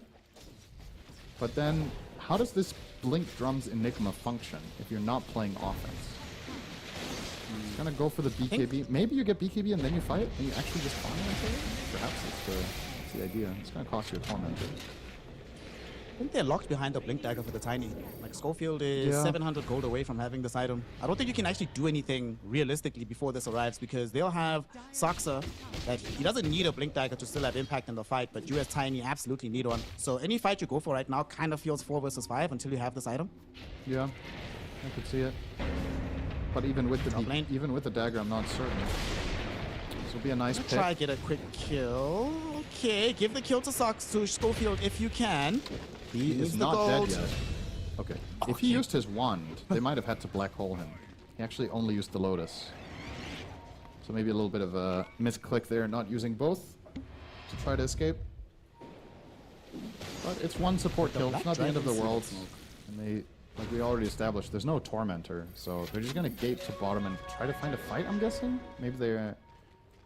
Well, they're not going to find anyone down here yet. Maybe 33 will walk into them. That would be good news for the side of Heroic. And he'll actually do just that, not anticipating this gank at all. Beautiful stuff. Just knocked it off the back. Shout out to you, man. You wanted to make the game more entertaining for us. We appreciate it. Now Schofield has a blink, and we can do stuff on the map. 33, stand-up guy, I tell you. That's honestly, that's a really, really good play from Heroic that I thought was not going to work, but it's obviously easy for us to call with our vision. But that was not an obvious move coming the way of Tundra. So 33, you could see he was even surging through the jungle. He felt so safe that he could just go to the next wave. So they just flat out read the movements well on Heroic and are rewarded with a very big kill and potentially the Roche. They might have the Ursa, so this is honestly possibly the best last minute that Heroic could have played. This is really, really nice. I just realized something. The reason why Doxia died there, he actually had a Black Dragon top just after the play that killed the Tusk. And I thought he saw them smoking because the Black Dragon was by the Twin Gate, but it was nighttime. So he was just shy of the vision to actually see it happening. If the Black Dragon was there 1 second earlier, he doesn't die. KJ though, sadly, I think you're dead no matter what, my friend. Eye shots, all hold him in position. There's the Walrus Punch. My man is gone. This is still... Again, it's very important for Heroic that they get something going their way. Imagine this last 2-minute sequence going Tundra's way, how locked down the map would feel. Now you think you have an angle. You're close to Ursa BKB, you're close to Enigma BKB. Tundra will still claim the mid-tier 1 tower. I think this was inevitable. It was going to happen. But if you buy enough time now, there is actually the win condition of finding a big fight around the end of your Aegis timing, because it will overlap with your 2 BKBs if you don't get ganked. Speaking of getting ganked, Schofield with a good blink, but he's not getting it. He's gone for sure. This is always going to take a while. I remember it was SVG, I think it was, that was like, if you chase Schofield, be prepared to commit at least double the time you think it will. Always just goes everywhere. I mean, even that definitely took them slightly longer than they thought, but they still find the kill. Now it's time to answer our question about Analog. Is it time to commit for that Radiance or not? Like I was saying early in the game, I thought he wasn't going to go for it, considering he's against Darkseer and Terrorblade, but he still has it in his quick buy. So since he hasn't bought the Relic yet, is he playing with the idea of a secondary item, or is he buying it now and then fully committing? He can't really access the secret shop. Saxa has got that completely locked down as they push the tier 1 tower top. So maybe this is going to give him a moment or two more to consider the position that he's in and think how badly they need this. But he still has it queued up. They can re-engage for this. Ursa's being gone on. There's a Darkseer wall onto him and Schofield, and now in comes in PZM. The Storm Spirit is putting in the damage onto Schofield. The Black Hole, it catches the Storm, but it gets cancelled so quickly. Now they need to get out of here. The boat from Analog, though, will buy some additional time. Crashing onto these heroes. Ursa returning now for life number 2. Doesn't have his BKB ready just yet, so he needs to get out of here. PZM has put in a lot of pressure. Now wants to finish off Analog. They had him blocked in, and now they have him killed off. And PZM still hunting for blood. Going further forward, fighting KJ by the tier 2 tower. Now, though, the turnaround is going to be there very quickly on top of him. Saxa could not save him in time. Storm Spirit is down, but with the Ion Shells going everywhere, these heroes are still falling. They buy back on the Kunkka to try and turn this fight around. Yuma on the high ground gets brought down eventually by Saxa with the full chase. And Analog, although he just brought back the Ion Shell on the Ancient Shaman, almost killed Ensign. Barely survives to get back inside the base to safety. Ends up being a 2-for-1 affair, one of whom being a buyback from Heroic, and ultimately a disaster. And it's not even over. They're going for Schofield in the mid lane. Here comes the Tinker TP. They found Schofield. Crystallis still has a couple of moments of the meta remaining. And oh, what do you know? It's 20 minutes. Guess who's emerged from the jungle? Good old Crystallis here to put in the damage. Honestly, the craziest thing about that fight is how late he showed up and Tundra were still winning that. Like he showed up when the fight was almost over on Terrorblade and popped meta. I think that was after the Kunkka buyback even came through. So Tundra weren't even at full strength there. But, as you mentioned, the Black Hole got insta-cancelled, and that's just... it just wasn't good enough from Heroic in that instance, and now it gets really tricky because you're going to have these multiple defense matrices running down mid. You don't have Black Hole for a minute and a half. 33 trying for Cube back and didn't get it. But if the best case scenario now for Heroic is that Tundra just control the map. The worst case scenario is that they find more than that. But you know for the next minute that this top tower is probably going down to Chrysalis's Terrorblade. You're pushing out all the lanes with the Tinker and the Storm relatively safely, knowing they don't have to worry about the Black Hole. So you need to buy enough time for this BKB to come through, and I'm promising you, this next fight, if the Black Hole is not good, they are in massive trouble. So all eyes on Whisper. He has to come off big now in the upcoming engagement. So in the previous fight, we did see a couple of defense matrices posing problems. So I have a question, right? For Analog, instead of going Radiant, which he's still considering, if he had to, let's say Radiant was off the table, right? Between BKB and Nullifier, what do you think? Do you go defense to try and stay alive, or could you go Nullifier to try and get rid of the defense matrix before the Ursa has the opportunity to buy that item? He is actually changing to Nullifier, so you have your answer. I liked Axe, still, even now in this game state, but maybe it's too optimistic to go for an Axe at this point. I think it's very difficult for his hero against the lineup that he's facing to stay in.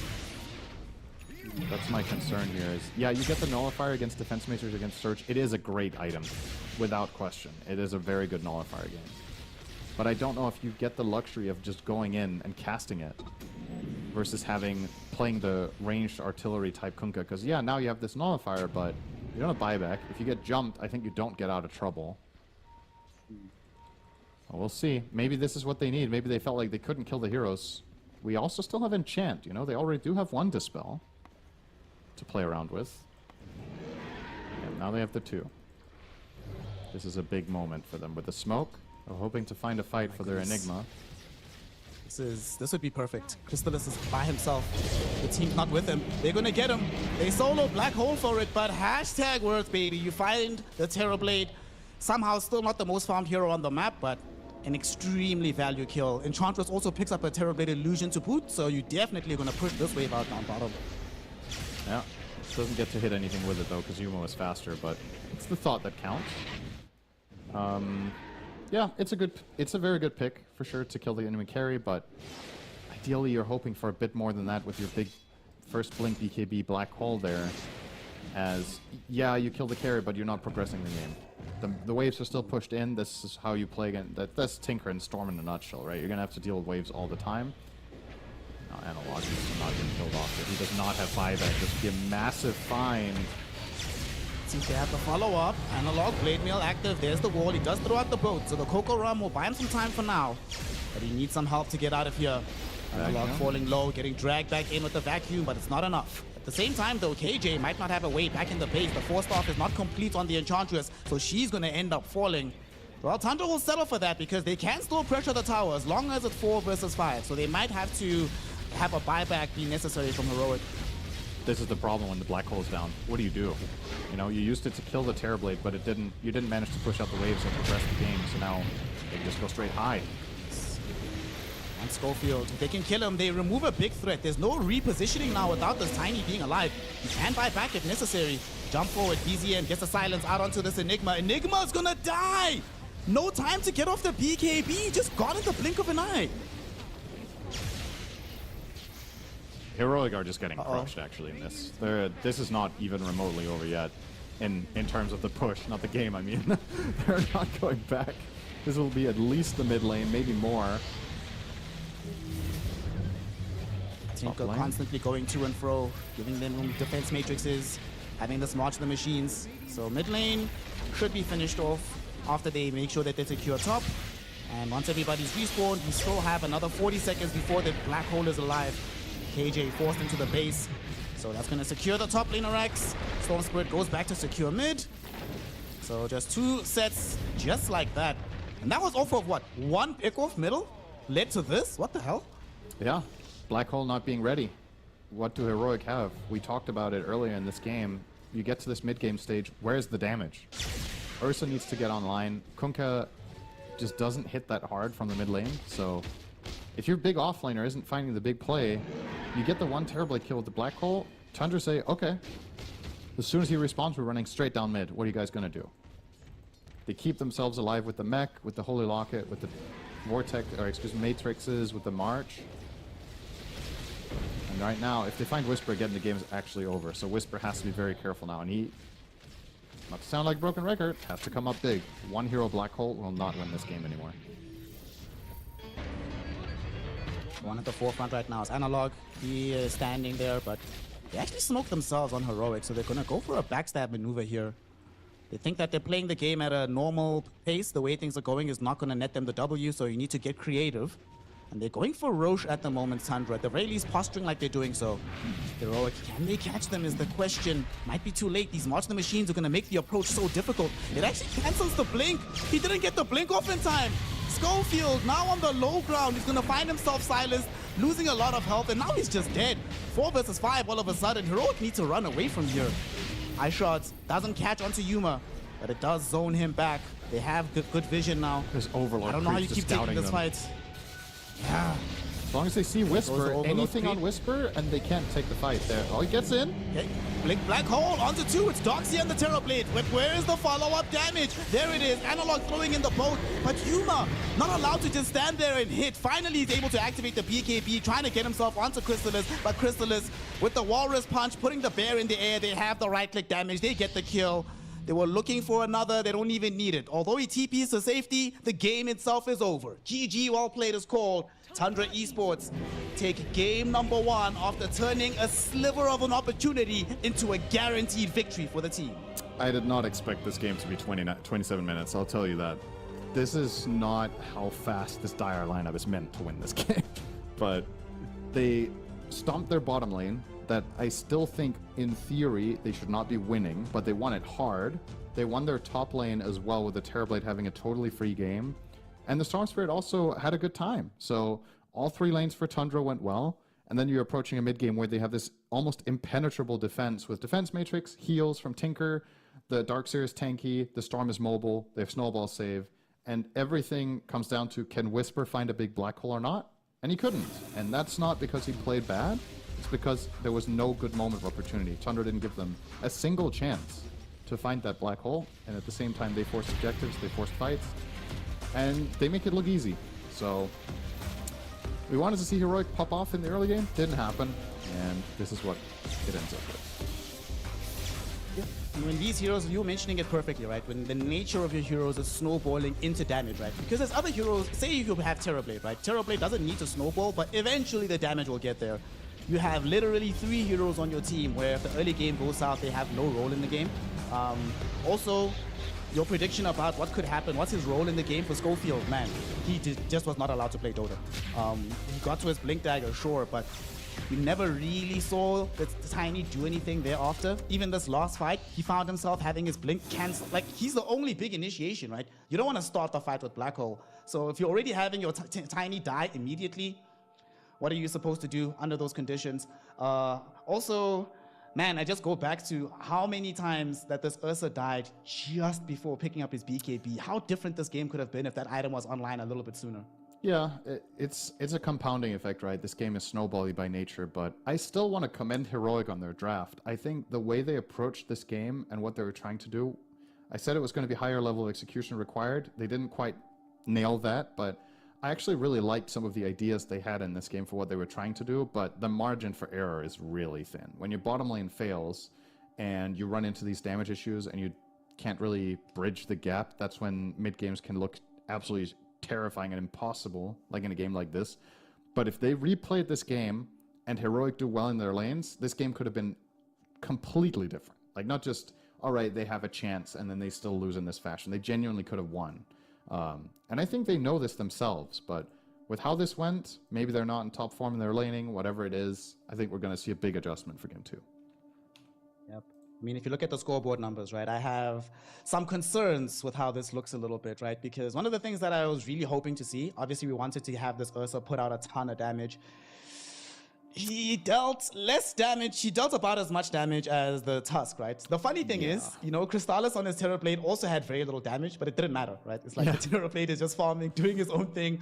Bro, he ended the game, I think, 2nd or 1st in net worth, but last in his team in damage output. Like, how does that happen? Well, he didn't really need to show up. he only beat out Whitemon by 1800 on the TB, so he was behind even the Tusk, Darkseer, and the Storm. I mean, obviously Storm is fine, but yeah, what really is there to say? If that's how the game plays out, if your carry can just be jungling and farming lanes while your team is still winning every fight against an early game lineup, I mean, free. How free is that? You know, that's what I was saying. Chrysalis is chilling, you know? He's just enjoying himself. He knows this is in the bag. It's just getting there. Yep. Honestly, this is a perfect carry game, right? Not a perfect carry performance where the carry is going completely bananas, 30 and 0, whatever. But as a carry player, man, I wish I was Chrysalis right now. Chilling, hitting creeps, and then joining my team to guarantee me victory. I'm telling the entire crew, guys, just do that again. Next game, make sure that we get that kind of condition. And Heroic obviously just need to get better lanes and up the tempo. Of course, we'll see if Cavs is still able to cook that much in the draft to try and make that happen, or if Tundra are yet again gonna cruise to another Crystallis victory. We're gonna be finding out in just a few minutes. So go grab some water and join us for Game 2 of Tundra Esports versus Heroic.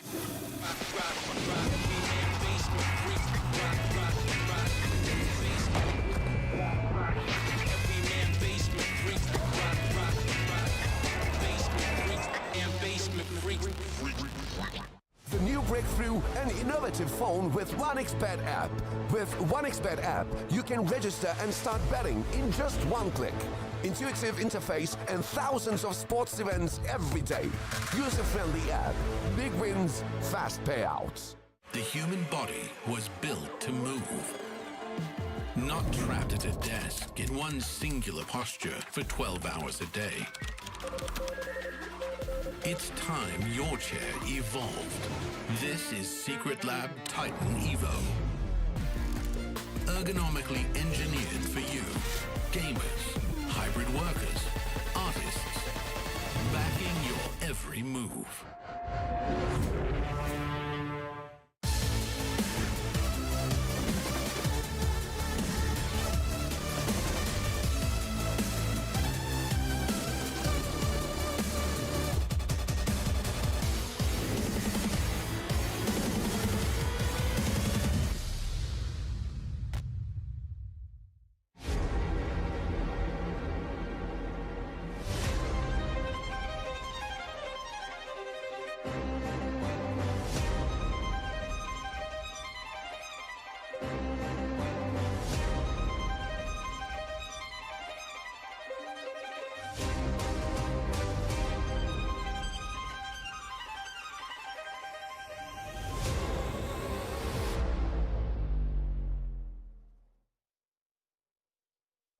I'm here with a previous Wallachia winner of Team Heroic, KJ King Young Girls. How are you doing? How are you excited to be back in Romania? Yes, I always love coming here. We are getting used to Romania, and yeah, I love this tournament. I'm happy to be here. Good to hear it. Good to hear it. And obviously, you're now back for your third time. What's it been like, kind of, for you as a team? Because you've been through a lot of changes this year. You know, it's been a turbulent journey, I would say. Got ups and downs and stuff. So, how have you personally kind of dealt with that over this year? It's not that easy, but I think like you need the downs to strengthen your friendship with your teammates, you know, and you need your teammates to do great things and to win. So you can't, you rely on them and they rely on you. And when things go down is when you see like who's strong and who's like a real friend and who doesn't give up. So going through bad things is good to give you shell, you know, bigger shell. Yeah. So I didn't want to talk about your kind of sort of new players. They've been around for a few months now. What does, firstly, Yuma, what's he bringing to the team and what's he like to play with so far? I think the best thing with Yumi is that he's like he's very tryhard and he's super good to work with, and I feel like that's what you need in the long run. So having him every day with me, like every single day he calls me to play rankeds with him, and sometimes I don't really want to do it, but like he calls me so much that I'm like, okay, let's go play rankeds. So we just kill together. We can always always be the same team with the new rank system. So like we're always practicing. And this is so good because like you don't always want to be the guy that pushes, you know. So when someone pushes you and you can push them back, it's good. Yeah, that must be nice.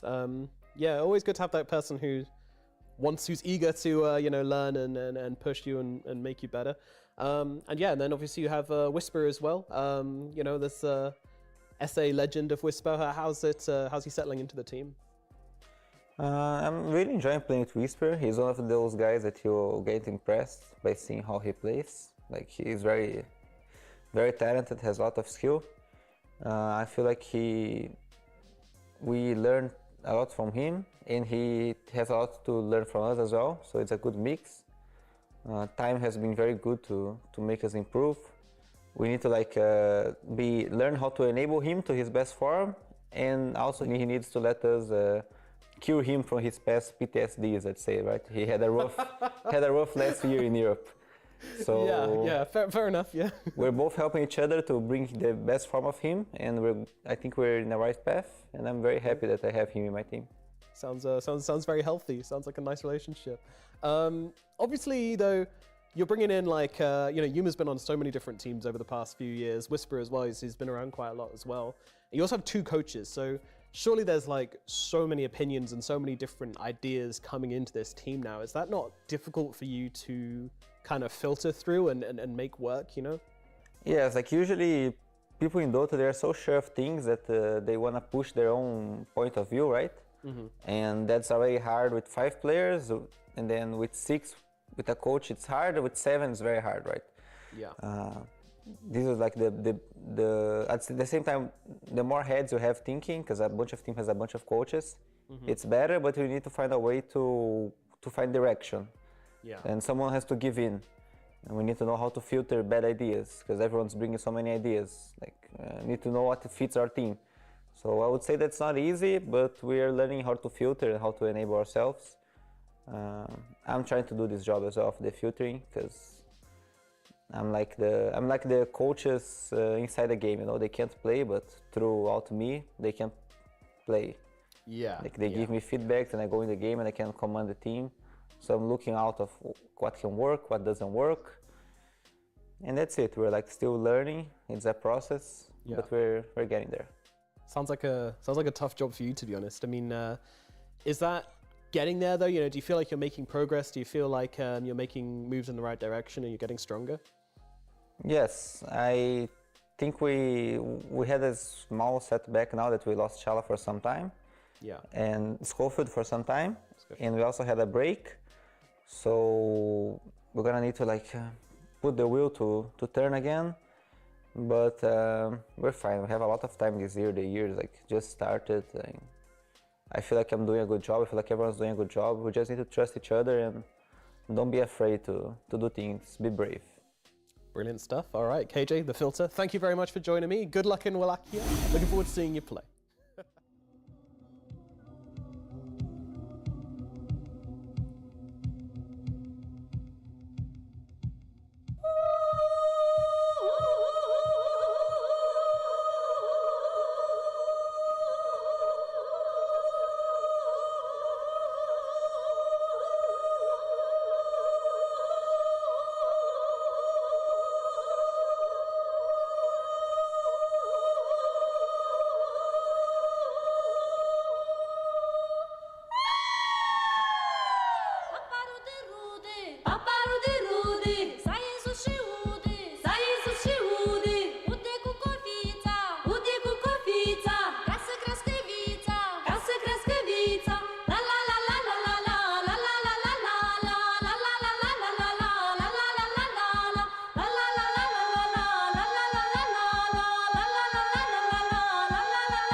Welcome back, one and all, to some PGL Wallachia Season 4 action as we head into our second game between Heroic and Tundra Esports. And Emperor Cinderin, it's not looking good. It's not looking good. By some miracle, this last game was the fastest one that you and I have covered today. And also the one that I didn't expect to fall apart as quickly as it did, right?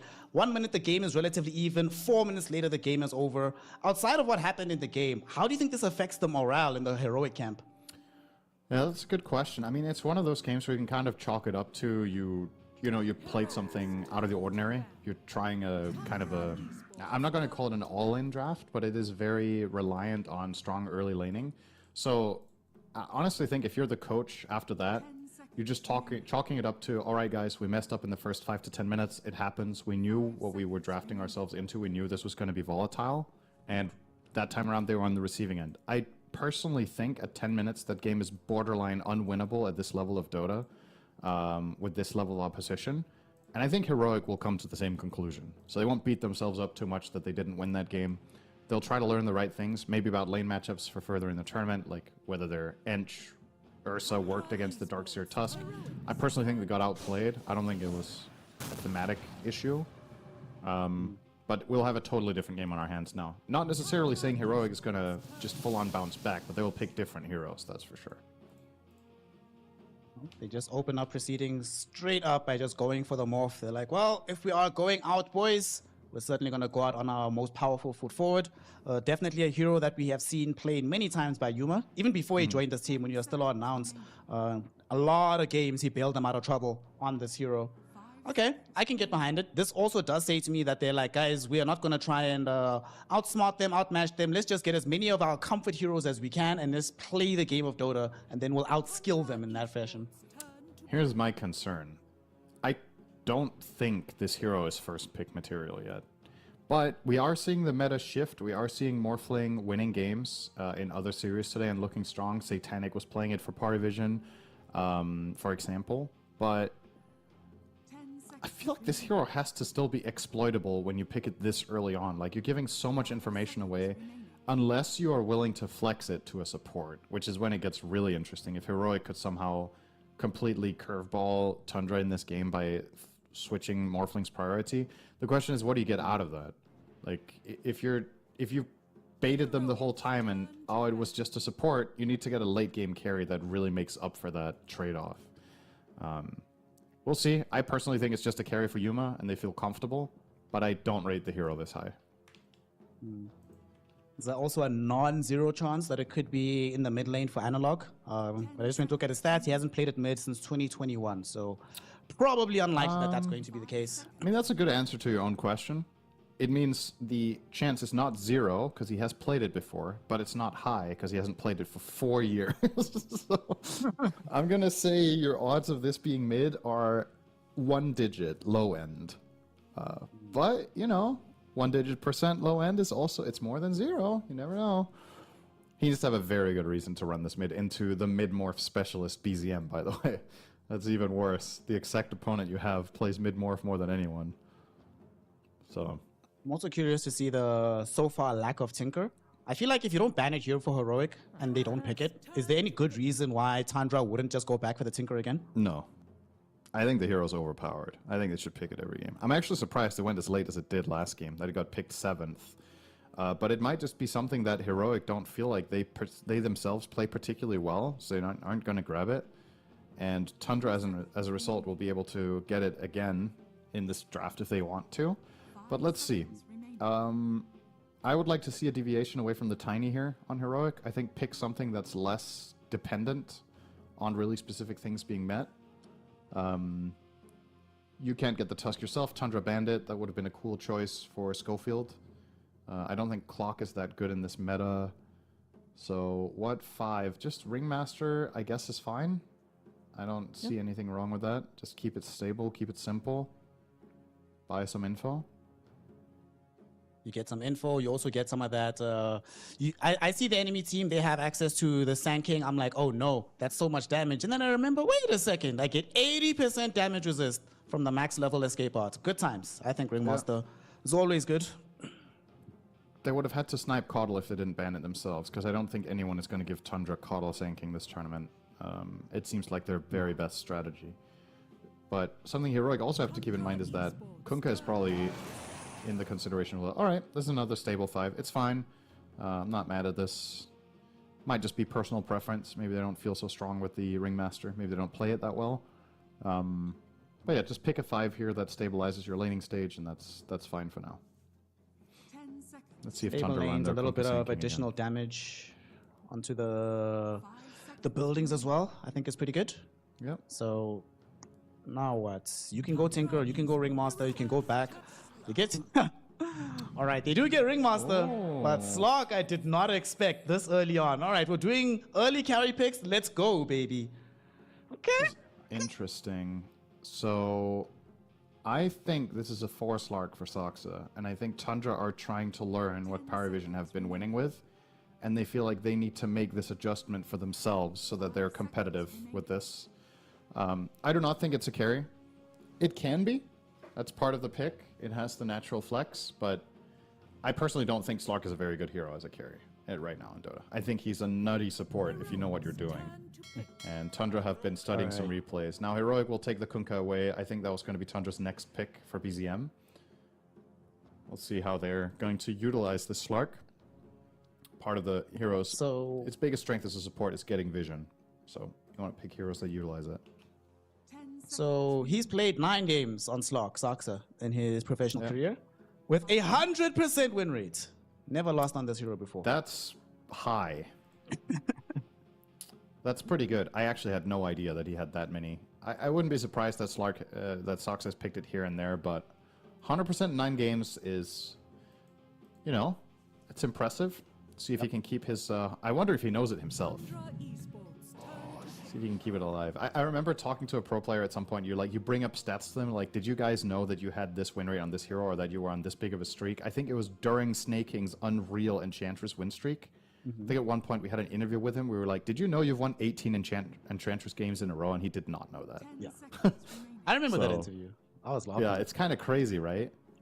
That the pro players, they just feel that they're good with a hero and it feels good and they're winning, so they're happy. But you ask them, like, "Did you know that you haven't lost on this hero for 2 years?" Like, no. The only person I know who had like that recollection of those kind of games was Zai. For whatever reason, Zai just knew exactly what I was talking about. I was like, "Yeah, bro, remember this and this?" He's like, "Yeah, I know exactly what you're talking about." Maybe that's why he left. He's like, "I have too much Dota knowledge rattling up on top. I need to go retire, do something else." Yeah, that's right. He had too much brain rot. It's about finding the right balance. If you play the game but you don't keep track of your stats, you might just have enough brain power left to still want to do it. Exactly. But then once you do too much, you ascend and go beyond the game and realize you'd rather manage Tundra. I don't know what he's doing now, actually. I think he stopped doing that, being the GM of Tundra a while back. Yeah, what's he up to? Who knows? All right, well, here comes Storm again into Kunkka. So same story for Tundra. This is the same mid-matchup as last game. And to boot, they have the Slark now. So they will have way better vision if things go according to plan for BZM to play off of. Of course, this could still be an offlane Kunkka. We never know. Could be played by Whisper. What do you make of the Shadow Demon? This is presumably going to be the 4, I imagine, for this game. I mean, it could also be just a Jakiro in the offlane. So it could be 4 or 5 for the Shadow Demon. If that ends up happening, I feel like I would have liked some kind of insta-catch. Right now, the Stone Spirit doesn't feel uber threatened. And even the save, I mean, like, I guess you wanted a save against the Ringmaster, but your save is very different, right? Ringmaster saves a hero, that hero can still reposition. Shadow Demon saves a hero. Now Tundra know exactly where to set up for the subsequent jump. I mean, you could have made an argument for not picking SD if you were anticipating the Storm would come out, which I would say they should have. So this can't be a surprise. Like, you have Shadow Demon Jakiro supports, Storm is happy. So with that in mind, I agree. I don't think it was the right choice necessarily, but the upsides to Shadow Demon here is you have Demonic Purge against the box. So if that was a concern, then you don't have to worry about that anymore. You have Disruption against Sand King jumps and against Wheel of Wonder, which can also be really good. So definitely, like, on a hero-to-hero basis, this hero is very good against Ringmaster. But in the big picture, I think you made Storm too good, and now you are playing catch-up with your last pick rather than gotcha. And I think the biggest part of being last pick, if you're trying to get an advantage, is having some sort of really high-value thing that you can finish off with and really win the draft somehow. You can tell Tundra are anticipating the potential offlane Kunkka. They're banning out Puck, so they're just looking to protect their Storm. They're like, how can we make BZM just win? That's step number one. Get rid of the Puck.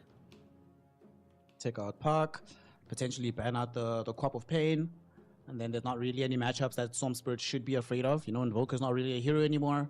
Yeah, like that. Makes a lot of sense to me. Keep BZM Yeah, in only the the Exort Invoker has been played, which could actually be kind of interesting for Analog here, just from the sheer amount of side lane setup he has, but I'm afraid the hero's going to get outpaced. Queen of Pain... I don't know if it beats Storm hard enough to be worth it. It doesn't counter him later in the game, so you need to snowball. Whoa. Okay. What is going on? Now we're overcooking. What is this? Is this carry Bloodseeker and then offlane Sanking with the Crystal is special, bro. He plays this hero. But what's he picking it against? What's the logic here? I guess the logic is just like pacing with the rest of the team. Sand King, Slog, Storm, Bloodseeker, lots of go. Like there's no back. Yeah. They didn't want to pick a hero that's going to farm again. They were like, all right, we know how to play 4v5 while our carry is farming. So for game 2, let's just go full tempo and then see how the game plays at that rate. Yeah, I guess the mindset here is we are expecting to get off on the front foot in the fights with the vision of our Slark. We will do damage during this with Sand King, and then Bloodseeker just cleans house. In theory, this is pretty sound. Like, I'm not saying this is a bad pick. It's just unusual. I think I can see the line of thinking. I think it's solid, but I also can't help but feel like there was probably a better pick for the situation that was safer when you're already in this good of a position in the draft. Bloodseeker is a lot of the time kind of feast or famine. So if Heroic can shut down Crystallis a little bit, maybe that opens up an avenue into the game that they wouldn't have had against a more stable carry. But it's kind of cool. Whisper's gonna last pick Brew. That's another dispel against the box, as a matter of fact. So now they have 2 dispels for the box, and they have I think the Cyclone's actually really nice against Bloodseeker. It's gonna run in really fast. You just toss him up and pretend he's not there. Play the rest of the fight. Even the nature of the damage on these heroes is not really the best into the Pandas, right? Once you split, you shouldn't really be dying in the middle of the fight. If you're Whisper, you should be able to have complete control of that area. Also, I just realized something, right? There is some cool tech that they can do to sort of elongate fights on their side. If you start strength morphing and then get disrupted, it's really hard to kill the morphling thereafter. The follow-up damage isn't the best. You know, they do have these silences, but they're super reliant on that first go working out. If they can resist that first go, hold them in their tracks. Let's say, God forbid, Whisper is their target and he gets off his split, immediate counter potential that can happen there. So it is risky, it is volatile, but I'm glad that they didn't go for the safe route after seeing just how crazy the draft looks from the side of Tundra. I like the Brewmaster last pick. I think it's pretty sound here, what they're trying to do. The one concern, similar to the previous game, is what is your catch for Storm? Who's stopping BZM from just totally popping off this game? They have nothing. They have an X mark. Last game they had an X mark and a secondary stun. This time they don't even have the secondary stun. So that is the challenge here. I think everything else I can easily see Heroic structuring fights and finding moments, opportunities to deal with. But the Storm is a problem, and he's got Slark giving him vision. And lest we forget, Soxa is 100% win rate on this hero all time, as we just found out, and I bet Tundra doesn't know. So, well, there's one thing that, okay, Crystallis might know this. Guess how many games of Bloodseeker this man has played in his career? Crystallis? Pro games? Yep. 50. 50? Yeah. Oh, not even close. 127 games with a 62.2% win rate. Who plays Bloodseeker more than 50 times in their career? Apart from this guy. He's... I wonder how many players in the world have over 100 games of Bloodseeker in Pro Dota. I would think it's less. Now you're giving me homework. Okay, I'm gonna go. I'll go research. I'll go find out. All right. I'll play by play in the meantime. Sox is in trouble. He's gonna get disrupted. I actually don't know if he's in trouble. Let's see. All right, nice body blocks. Analog, cutting him off. Still body blocking. Schofield looking. Okay, he's still not skilling on Jakiro. There's the dual breath. There's the pounce, so he will get out. All right. That's something. That Dota's taking long to load, so I'm back for now. The site drops from time. It always does this. Only during a pro game does that Dota not work. Only when you're casting. When you're watching Only from when home, you need it. it's the fastest website in the world, man. KJ, uh-oh, he was not expecting this. He's gonna get the R. He is so dead. Oh! One more right click. Blood Yeah, he's for gone. Whitemon. Whitemon is a boss on this hero, by the way. My favorite player to watch on Ringmaster. This guy and Save are both incredible at it. And 9 class, of course. And Ducalis. And yeah, well, it seems like every team that's just really good right now is good at Ringmaster. But Whitemon was the OG for me of watching Pro Dota master this hero. And it's fun to say OG. It's like a month ago, right? It's very new that this is in Pro. But Whitemon really impressed me early on. Whitemon's a goat, honestly. I think like Whitemon is on the list of my players that have become. He was always very good, but he became world class in the last like year and a half. The evolution he's gone through has just been since he left NA. Honestly, his evolution has been incredible. There's probably something to be learned for that. Maybe. Well, he also left SA.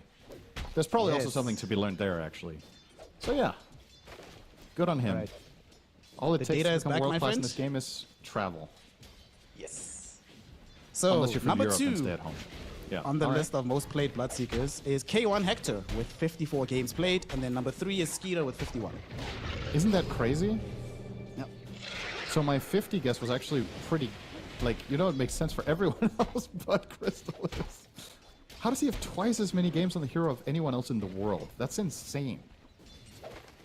He's That was Bloodseeker, man. That's crazy in a pro scope. He's also not, you know, it would be one thing if he was somebody who played pro from back at TI1, right? Yeah, But it's within the span of time that he has played it as well. It's actually quite remarkable. Does lose his courier at the top though, so we're gonna have to use those Bloodseeker skills to the maximum to make sure that he gets as much farm as possible. They're actually gonna maybe put just a couple right clicks onto Schofield. They drop the blood right. They want this kill. He's silenced. Crystallis gonna try and chase him. The Mud Golems doing their thing. They're not gonna be there to help with the deny. Schofield gonna try go back with the dual breath. Can he do it? No, he cannot. Crystallis, too practiced at the hero, knows how to secure the kill and sets him up to get the first kill of the game for him. Nice. It's going to cost him a couple creeps in the tower, but probably worth it. One of them was a flag bearer, but still, the Jakiro kill has to count for more than 3 CS, so... And I believe Whitemon was getting the experience too, so they didn't lose that. This is going to cost them a Lotus, but... Now it remains to be seen how this 4 Jakiro, we didn't talk too much about that. Rather uncharacteristic role for the hero that it's not the 5. How this is going to play out, but big pressure onto Crystallis now. Does very well together with Cinder Brew. He's gonna be okay. He's fine. Wait, is that why you like Brewmaster? Because it has your name in the hero kit? That's right. That's it. I got nothing. You got me. You figured it out. Syndrome hates it if you figure out this one secret. That's right. Now that you found out, good on you, but don't tell anyone. That's why I like Brewmasters, because of the name of that spell. It's just between us and the 10,000 people watching. Yeah. No one will know. So I just realized something about putting this, why it's actually so decent to have the slog here. This Morphling is not really having a fun time here. He just gets hit twice, and he just feels so lackluster very quickly after he eats some Essence Shift. And obviously, he can't, like, go super gung-ho in the opposite direction, because then he just can't last it against 33. Schofield is about to die here. Whitemon thought it was already done, so he was backing off for a moment, but he'll come back just to make sure. Actually, turned out he wasn't even needed, so BZM is like, why are you griefing my experience, brother? Don't do this.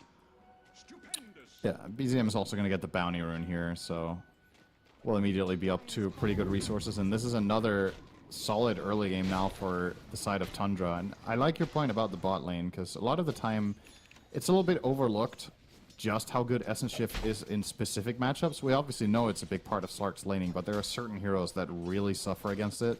And Morphling has to be very high up that list. Very much depends on attributes to make the lane work. And if Soxa keeps him busy, they don't need to kill the Morph. They don't need to even threaten him that much with, you know, lethal damage. They just need to prevent him from CSing. And suddenly you've got 33 on the Sand King, almost level 5, minute 5, 32 and 3. So just crushing his lane against Morph as Sand King. And remember, this Morphling was a direct pick into the SK. So you chose this. And now this is what you're getting from it. I think 33 is very satisfied with how this is going so far. Even has the confidence now to cut wave. What are they going to do? They know that the Shadow Demon is mid. They're actually making a play onto BZM. He just got 6 just now. Disrupt him. Torrent will connect onto him, but he is fine. Yeah. Literally got 6 right before he got disrupted, or he would have died there. Dota 2, always a game of margins. This one, not favorable for Heroic. And this kind of sucks, right? They had to make a move with the Shadow Demon. So Yuma was forced to play very carefully underneath his Huon Tower. No adventure being made down bottom. That's given space for them to just, you know, have Saxa stack up some camps. They're going to be ready with the farm later. Oh, man. Oh, he actually didn't stack anything. Never mind. What was Saxa doing in the triangle? I saw him there for a while.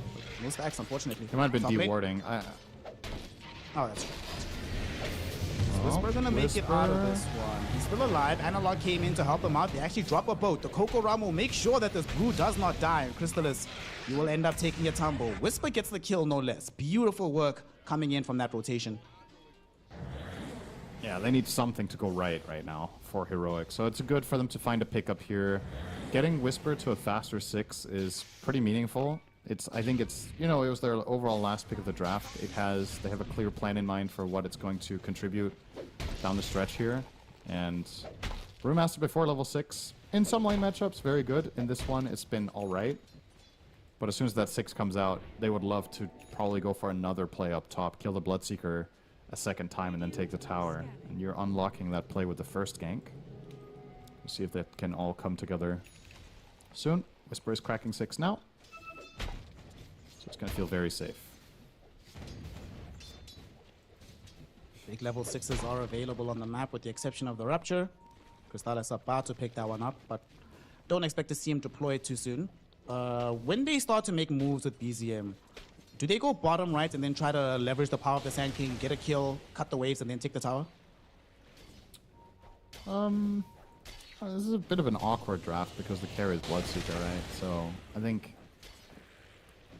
don't think you're in any hurry. I think if all the cores are farming, you don't mind trading. Because your mid game is incredible. You want Slark to hit level 6, you want to get your Sand King to his first major item, or at the very least a blink. So I don't foresee a rotation for BZM anytime soon. I think on the flip side, it's going to be Heroic trying to put some pressure and remove towers from the map with their Brewmaster. The mid move did not bear any fruit. Go towards top, get the D-ward. Schofield understands why that move failed. So he'll stick around, get some experience. He's struggling a little bit. It's level 3, but these camps will get him to level 4. And they haven't taken that much damage on their buildings, right? They still have relatively a lot of the map to play. We haven't seen any big moves from BZM. Like you said, he's comfortable farming. So Heroic probably not feeling anywhere near under as much pressure as they did in game 1. Yeah, it's fair. In game 1, their lineup was way more reliant on this phase going better. And this time around, they're also not winning the early game, but there's more leeway for recovery, and there's more leeway for... there's more ways of fighting. In game 1, it felt very pigeonholed onto the Enigma very fast. This time around, different players can make big plays that can change the game. So, yeah, for sure. It's definitely more in the wheelhouse of stability here for Heroic. But they would I still think you would love to activate Brewmaster a little bit. You don't have to force fights non-stop, but when Split is available for 2 minutes straight and you're not casting it in the early game, generally means either you're missing a moment of opportunity or that it wasn't the right pick. You just want to put it to use immediately. BZM will TP top, as a matter of fact, onto Whisper. They're going to pop everything. For the ultimate. Yes, they can. Of course. Blood Right, Rupture, Wheel of Wonder, half the mana pool from the Storm. And the crazy part is, bro, if KJ was there, they actually could have turned that fight. That's insane. Yeah. It's very easy to set up Wheel of Wonder for Storm, because when you're vortexing people, you're pulling them towards Storm, so you're coming closer to the Ringmaster, and all he needs to do is chain a Tame the Beasts onto... he just needs to throw out the ring as soon as the Vortex goes out, and then he chains Tame the Beasts onto where the Vortex is ending, and that's a kill. So as you said, Shadow Demon needs to cover, but he doesn't know where the move is coming, so he was protecting mid, which could have also been an avenue of of engagement from Tundra. But they opted to go for the probably least likely target in a way in Whisper. It worked out well. Speaking of Whisper, he is opting to go for the Radiance, of course, on his Brewmaster. So now we yet again have the question for Analog. What is he going to build? Down bottom, Yuma went into the slog for, wanted to chase him, but the tier 1 tower will provide respite for the Fishman. So he's A-okay. And top lane, the rest of Heroic are like, right, now that we know where Slog is at, let's just go push, take down this tier 1 tower for ourselves. Yep, this is what we're expecting. They're not going to split for it even. They don't need to. But they do need to defend. So Analog will TP mid to do just that. I think Tundra just concede this. It's okay. I really like the choice of not defending this. I think the risk reward wasn't worth it. Your Slark isn't online yet. You're playing into Heroic's hand. Just do other aggressive stuff on the map instead. They will start onto Yuma. 33. Is actually taking way too much damage. He's almost dead. They zip in eventually from PZM with the Wheel of Wonder. Is it enough? KJ, where you at? Nowhere nearby. So Morphling will be the first one that gets popped by somehow. You want to chase for more. Eventually, the ultimate from KJ will help them kill off 33 on the side. But damn, came so close to maybe keeping them off alive. Analog drops the boat, but BZM able to zip away. Oh no. X marks the spot. At least will be there onto Whitemon, so they should be able to content themselves, perhaps with their Ringmaster kill, and they will indeed gain it. At the same time, down bottom, they lose Saxa. So despite failing to kill the Storm there, 3 for 1, that's a trade you'll take given how things have been going today.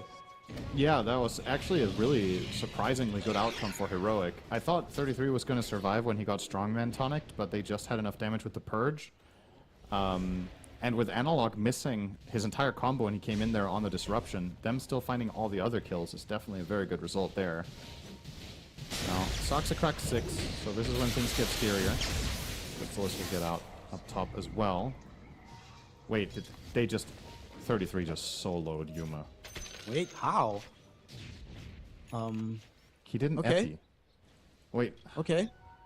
Can we have a replay on that? I was watching the other side of the map. I actually don't understand how he died. I don't understand. We need to see that again. That was... okay. Huh? Are they tipping KJ because he wasn't close enough for the disruption? I mean, maybe. I would get it if he epi, but he just killed Morph with Burrow Strike. Must have been on very low strength at the time. I mean, there was an assist for Ringmaster, right? I think. Gonna suffer the first big gank from Whisper. Analog is here as well. They get Crystallis. The question is, can they keep this going? Probably not.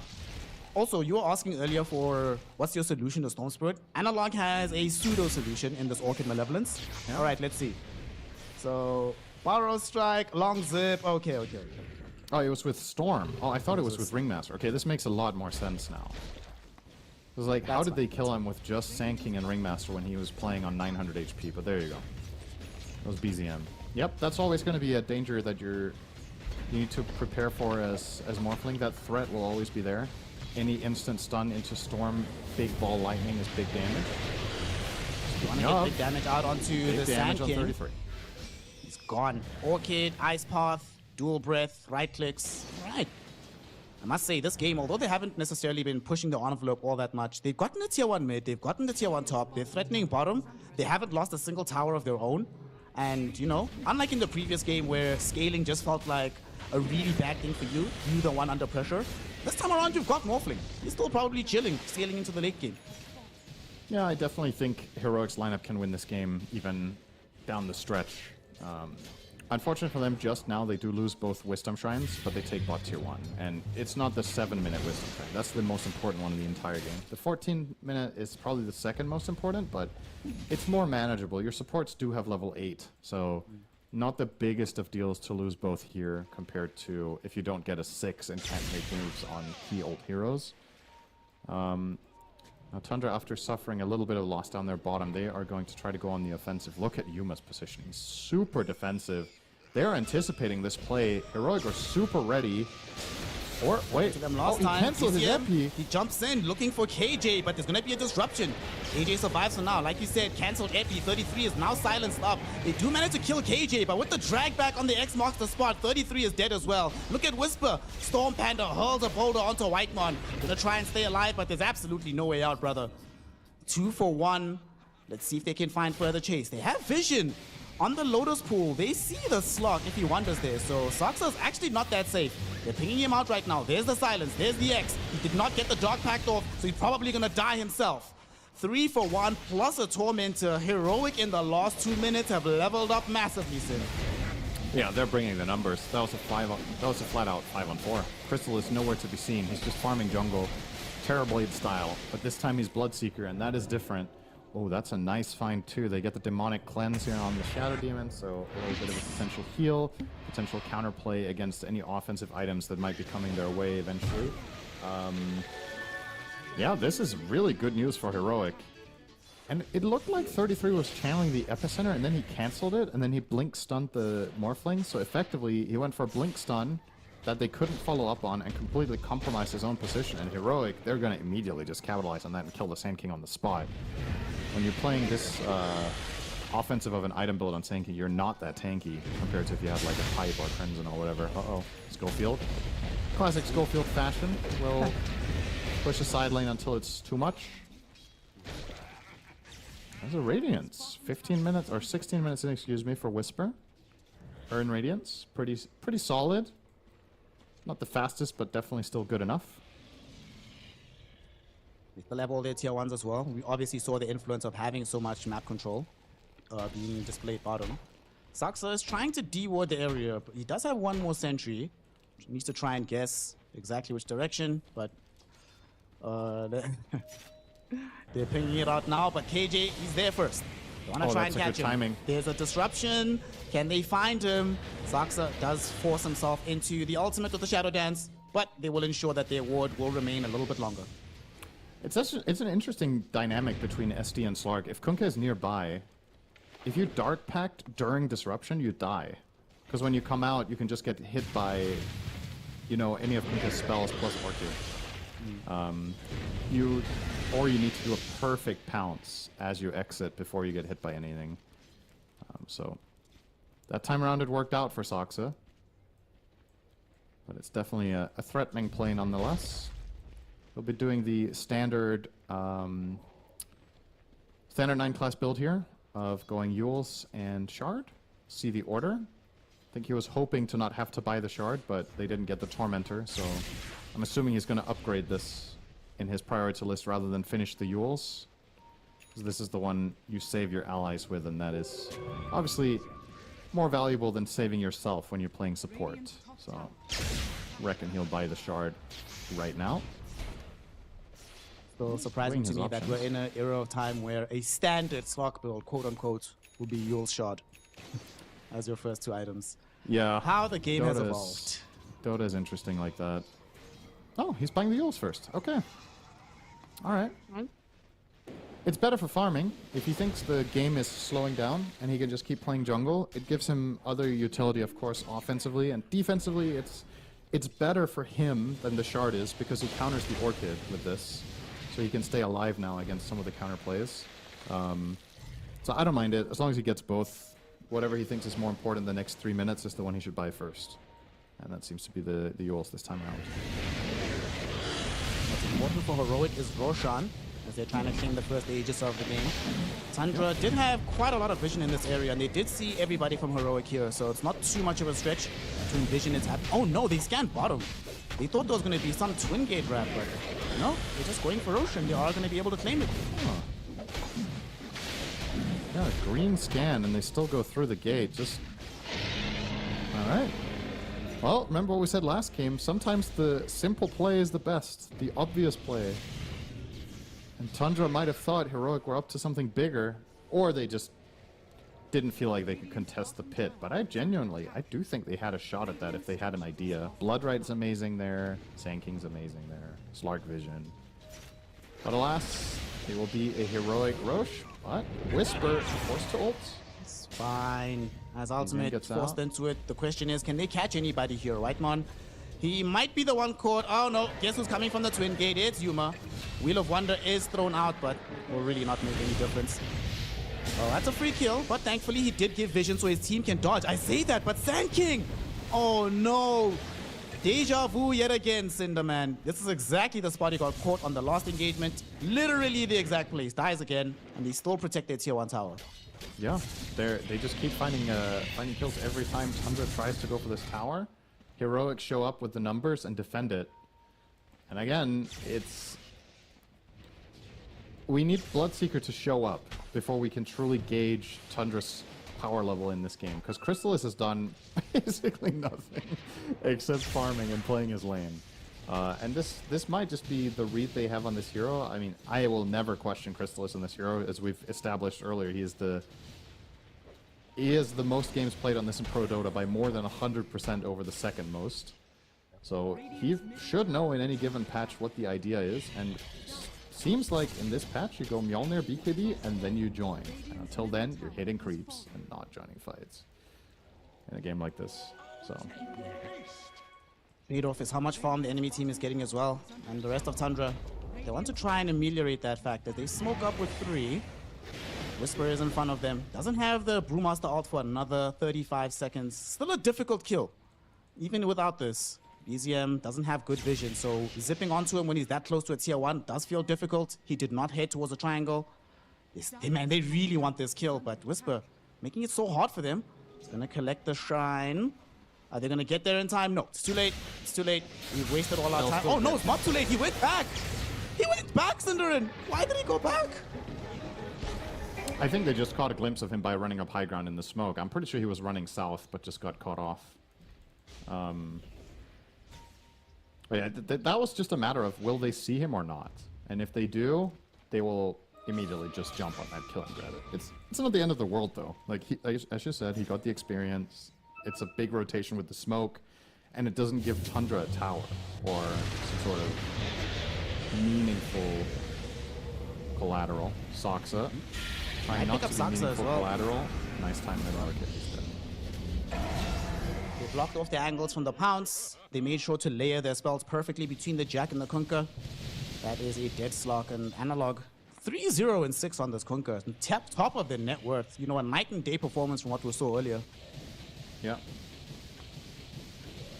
And also night and day compared to a previous Orchid we saw in this series in the previous series that didn't get used. More or less by Pakaz. This one has already found a couple of nice usages, and he's going to be looking for more. Now the problem is Storm has Orchid now. Or excuse me, BKB. So he's going to be harder to Orchid. He can still kill the Slark. It's still great against the Sand King until he gets his. And of course the supports. Orchiding something like a Ringmaster can be really nice if you can find him in the fight.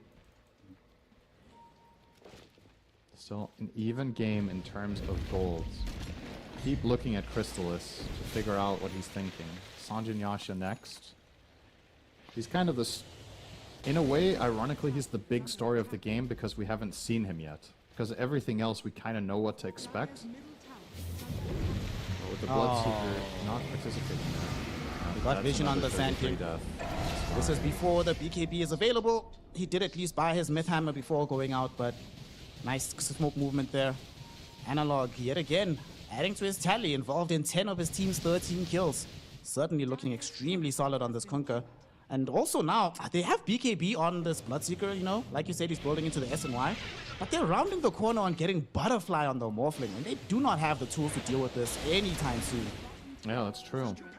He has the Shard queued up, but I think he will finish the Butterfly first. And perhaps even opt to not buy the Shard. If he's feeling confident enough that he's farmed and can stay ahead, there are other ways of building around that, of course. Storm? I thought he was thinking about something there on BZM, but not the case. Nigma will find a DD, but nothing really to use it for. Probably just gonna farm with this and remove it from the enemy team. There's no real gold lead for either of these squads, but just in terms of the balance of the game, Heroic definitely feeling extremely confident. They still have more real estate. Their heroes are getting farmier and farmier, and there's the Butterfly. The late game solution for the late game solution in the form of the Morphling now has one of the late game items, and he's queuing BKB, so perhaps he decides maybe I can finish the BKB without having to buy the shard. Let's see how the game evolves. I kind of like that. I don't think the shard is actually even that good here. Uh-oh. Kunkka ruptured. Crystallis has joined the game. And he's running finally away. is here. But as soon as he shows up, he's lost the 30% life left. 90% of his team is just running away because they all are also losing life, losing mana, can't really participate. Well, at least he knows the BKB button works. Yep. He was putting a lot of pressure onto Analog in that fight, forcing his BKB out too. And it's a trade, support for support. But Tundra weren't there in full force, so they were outnumbered. There was no Slark, and there was no Sanking, so it's effectively a 3v5, and they traded. That's pretty solid. Sox is just out looking for all the vision he can. Warding against Slark becomes a minigame in itself. I think it's one of the hardest things to do as a support player in all of Dota is to ward against Slark, regardless of what role the hero plays in the game. But especially when it's support, I think it's even harder because the Slark can allocate a minute to just hunting wards and feel good about it. He doesn't have to farm all the time. When he's core, he will like, once in a while he'll run into a ward and get rid of it, and it is what it is. But here, he's genuinely just flat out checking everything on the map. So it's a really big challenge for any support, and there's a couple of wards on the map that have had a decent duration now from KJ. He actually, the one in the top lane stayed full duration, which is a great result, of course. Tundra get Tormentor number 2, scot-free. Shard on 33, so more damage on Epi. While this was happening, oh, they actually zipped top through the twin gate. They see Schofield, but BZM, as soon as he does realize there are heroes here, doesn't want to stick around. Just wanted to take out some of these creeps. So, still chilling. And he has a BKB anyway, so not under any real threat of dying. I am concerned though, because I'm looking at the progression on the side of Tundra, right? We have BKB now, 433. How quickly do they need to try and leverage these new items of theirs before it starts to feel like we're wasting a little bit of time? I mean, Bloodseeker's top of the net worth right now. Has BKB, has Mjolnir, has the Yasha, SNY about to fly in. Wouldn't you just love to go and find more fights, get more towers, and actually expand your advantage on the map right now? I think you don't need to rush things. The most important thing is that you're playing around vision advantage. So if Slark is getting key info, you take advantage of that, but you don't need to force anything. The dire lineup scales really well into Spur doesn't structure, Blood Right. There's going to be a guaranteed death onto this Brewmaster. Nicely done, nicely set up. They stood here for a while. They were very patient about finding that kill, but Whisper eventually did oblige them for it. Yeah, that's part of the luxury of having Slark in your lineup is you have that comfort. You feel like you know that you're not being watched. You know where the vision likely is, or at least where it isn't. And you can set the trap and spring it whenever you want. Getting a big brew kill. And you can, I think, this is one of the things that's difficult to appreciate when you're an observer of this game, is the turmoil that this is for Heroic to play the map. It's actually super difficult. And eventually you get silenced. Very far forward, there will be a tidal wave back. He does get saved by the escape pod. The BKB with the jump in from 33 gets countered by a BKB on the Kunkka. Although Schofield doesn't have a BKB of his own, so BZM wants to target him, but he's not dead just yet. And now Crystallis went to try and bring him down. Yule Scepter will save him. All of a sudden, Bloodseeker down to less than 10% HP. He needs to get out of here. X marks the spot, will not connect. Shout out to the BKB. Unfortunately though, Whisper with his Brew Split was able to close down Whitemon, easily kill off the Ringmaster. So Tundra, they'll be feeling happy that they got out of that situation, but man, that feels tough. You couldn't even bring down Schofield in that situation. Yeah, Crystallis would have definitely killed him if he popped BKB earlier, but he was not anticipating that stun coming out. So got caught off guard a little bit, and this is very good news for Heroic. You know they can go into the pit and get started here on this, and that's just a freebie, right? I don't think Thunder can get here in time, although they're thinking about it. BZM, does he want to be a hero? He does. He backpacked. Oh my god. He went in for it. Unfortunately, he gets it! The Madman! Backpack BKB makes the space, he jumps in, he finds the Roshan. Oh my goodness. Alright, he really is the best Zuma mid. Shout out to him, man. He gets the Aegis, but not the banner and not the kill. But this is still massive. Take this away from the morph. Oh, and he gets a region one too. And he jumps into an ice path. If he would have died there, that would have been the most anticlimactic Aegis of all time, but Alright. He has that in his hands now. This is pretty big for the side of Tundra. He's going to pop the region immediately. Do they want to fight with this? It's a decently meaningful advantage to have this Aegis, but maybe you wait for BKB? Top lane, they're actually going right directly into it. There's going to be an epicenter combination. Yuma as well as KJ, neither of them are dead. KJ saved himself, and now the macro fire turnaround. KJ does eventually die, but with any of these Tundra heroes escape. 33 with his BKB, he'll be fine for now. Analog getting ruptured, blood red. He doesn't have access to his BKB until now, but it's not going to be enough. Eventually he falls. They've lost KJ. Whisper doesn't have split for another 17 seconds. Can he still survive this fight? Impalement Art will miss, going right by him. But BZM, in the meantime, was able to take down Schofield at long last, turning his attention towards Yuma, who waveforms away.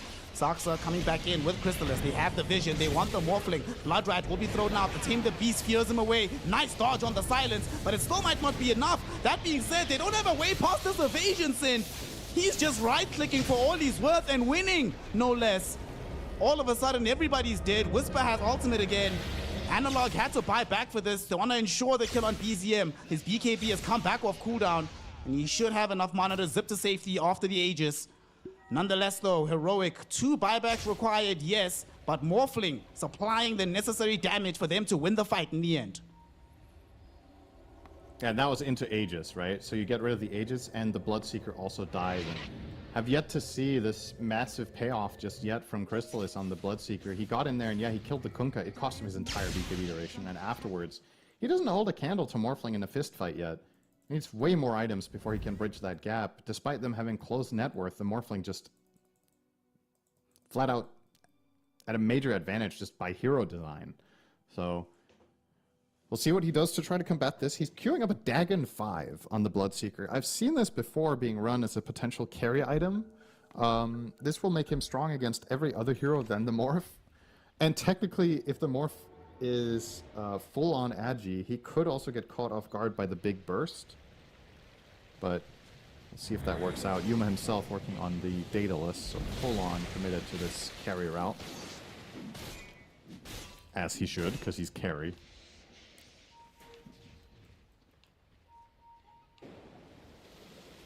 Poor Tomato catching strays. Game is hard, bro. Oh, I didn't even think about that. Yeah, today was not Shopify's best day. Find onto Saxa, but the Yule. Easy break. The combo. It's gonna go Hex next. Standard stuff. But Parasma on BZM as well. He's realizing that we need to increase the damage output for the team. So this will help in tandem with the Shiva's Guard coming later. But by the time that happens, you're probably going to be looking at a much smaller map. They're losing the tier 2 tower middle. I can't imagine that Whisper is sitting bottom, pushing out this wave just for funsies. So I imagine they're going to keep this pressure going onto the mid and bottom lane as long as they can. I think there's some internal monologue happening for BZM right now. It's like, okay, my carry isn't dealing damage, so I'm buying Parasma, so I can carry. Eventually, it's always funny. Bloodseeker's always a fun hero to make fun of because it's so polarizing, and then out of nowhere, suddenly it wipes a team fight and just looks like the most broken hero in the entire game. But until that point, I don't know, man. And this hero looks like a liability so often, but then once in a while, you just get one over, you know? Sort of like Queen of Pain in that regard, man. Yeah, I mean, Bloodseeker is just way more polarizing than you can plot. Alright, Yuma's going to town here. He has the shield rune. He'll get half a tower and a glyph. Very nice. Backstab from Saxa, finding King Jungles. Trying to just cut the wave and stop the push. And we'll be successful at that. See if he can get out too. Looks like a yes. TP out as well with Storm Spirit, making sure that he's not caught out. So nicely done. You lose tier 2 towers, yeah, but tier 3 is still alive. Now the big question is, what are you going to do about the next Roshan? I imagine Heroic are going to go out to make sure that the high ground is as covered as possible before going for another Aegis so that they don't have it stolen once more. I mean, last time was also just a godlike play from BZM, right? You can only protect yourself so much from a storm just finding the right timing and going in there. But yeah, they will definitely want to try to ward the best they can. You're against Slark Storm, though. It's always going to be hard to get it for free. If they want to contest, they will be able to. And not only that, Sox even has the Ninja Gear, which is like literally the god tier item on Slark support. Move around even less noticed. They just pick up a very big item. Sand King got the Shivers, so that's going to be quite nice. In particular, several times they've jumped in, but not been able to get vision onto everybody at once. But with the Shivers, that makes it a lot easier. Saxa, okay.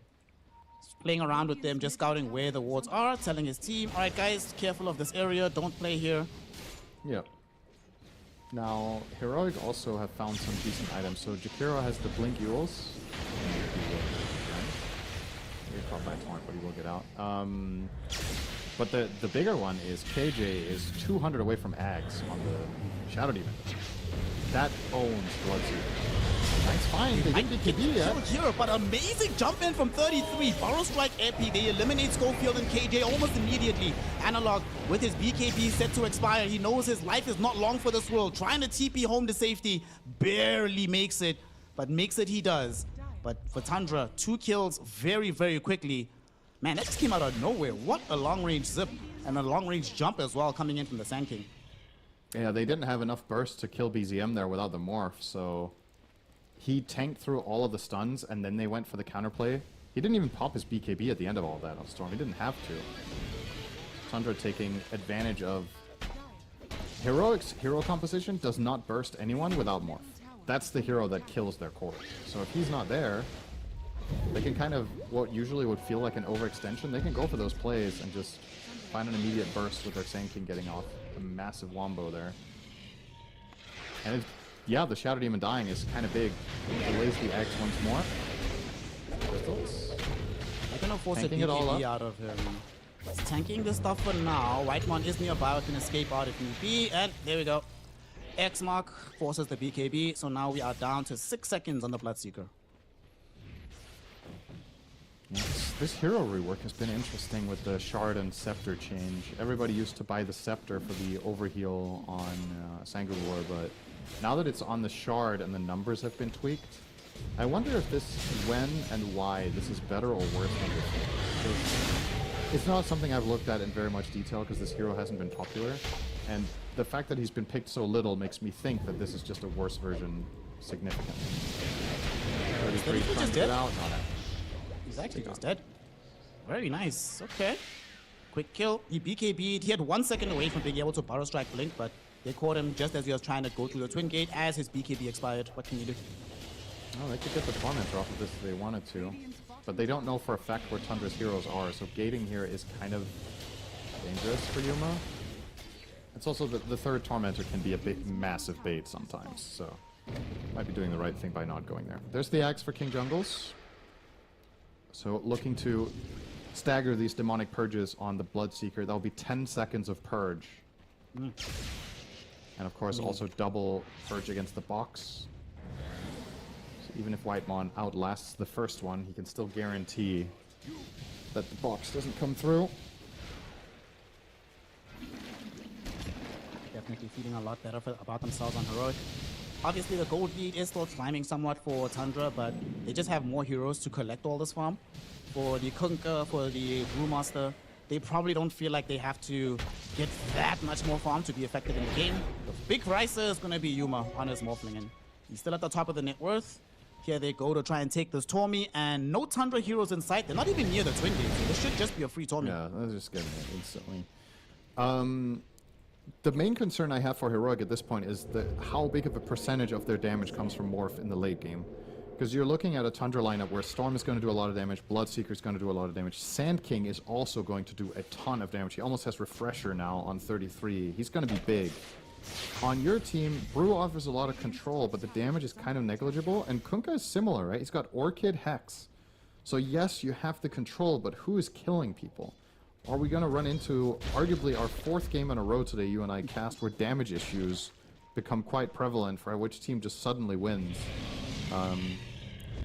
I will never say that Morph cannot win a late game with the burst that it has, but you're usually also relying on a little bit more from your other 2 cores in terms of output than just this.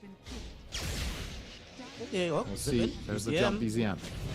Okay. 25, by the way. BKB popped in by him. Tidal Wave. They tidal him into the Ice Path. BZM does get saved by the Ringmaster, though. Does get dispelled. But where is the Morphling? We need the Water Boy. He's still on the high ground. So without him, they don't have this necessary 33. damage. There's going to be 33 going in.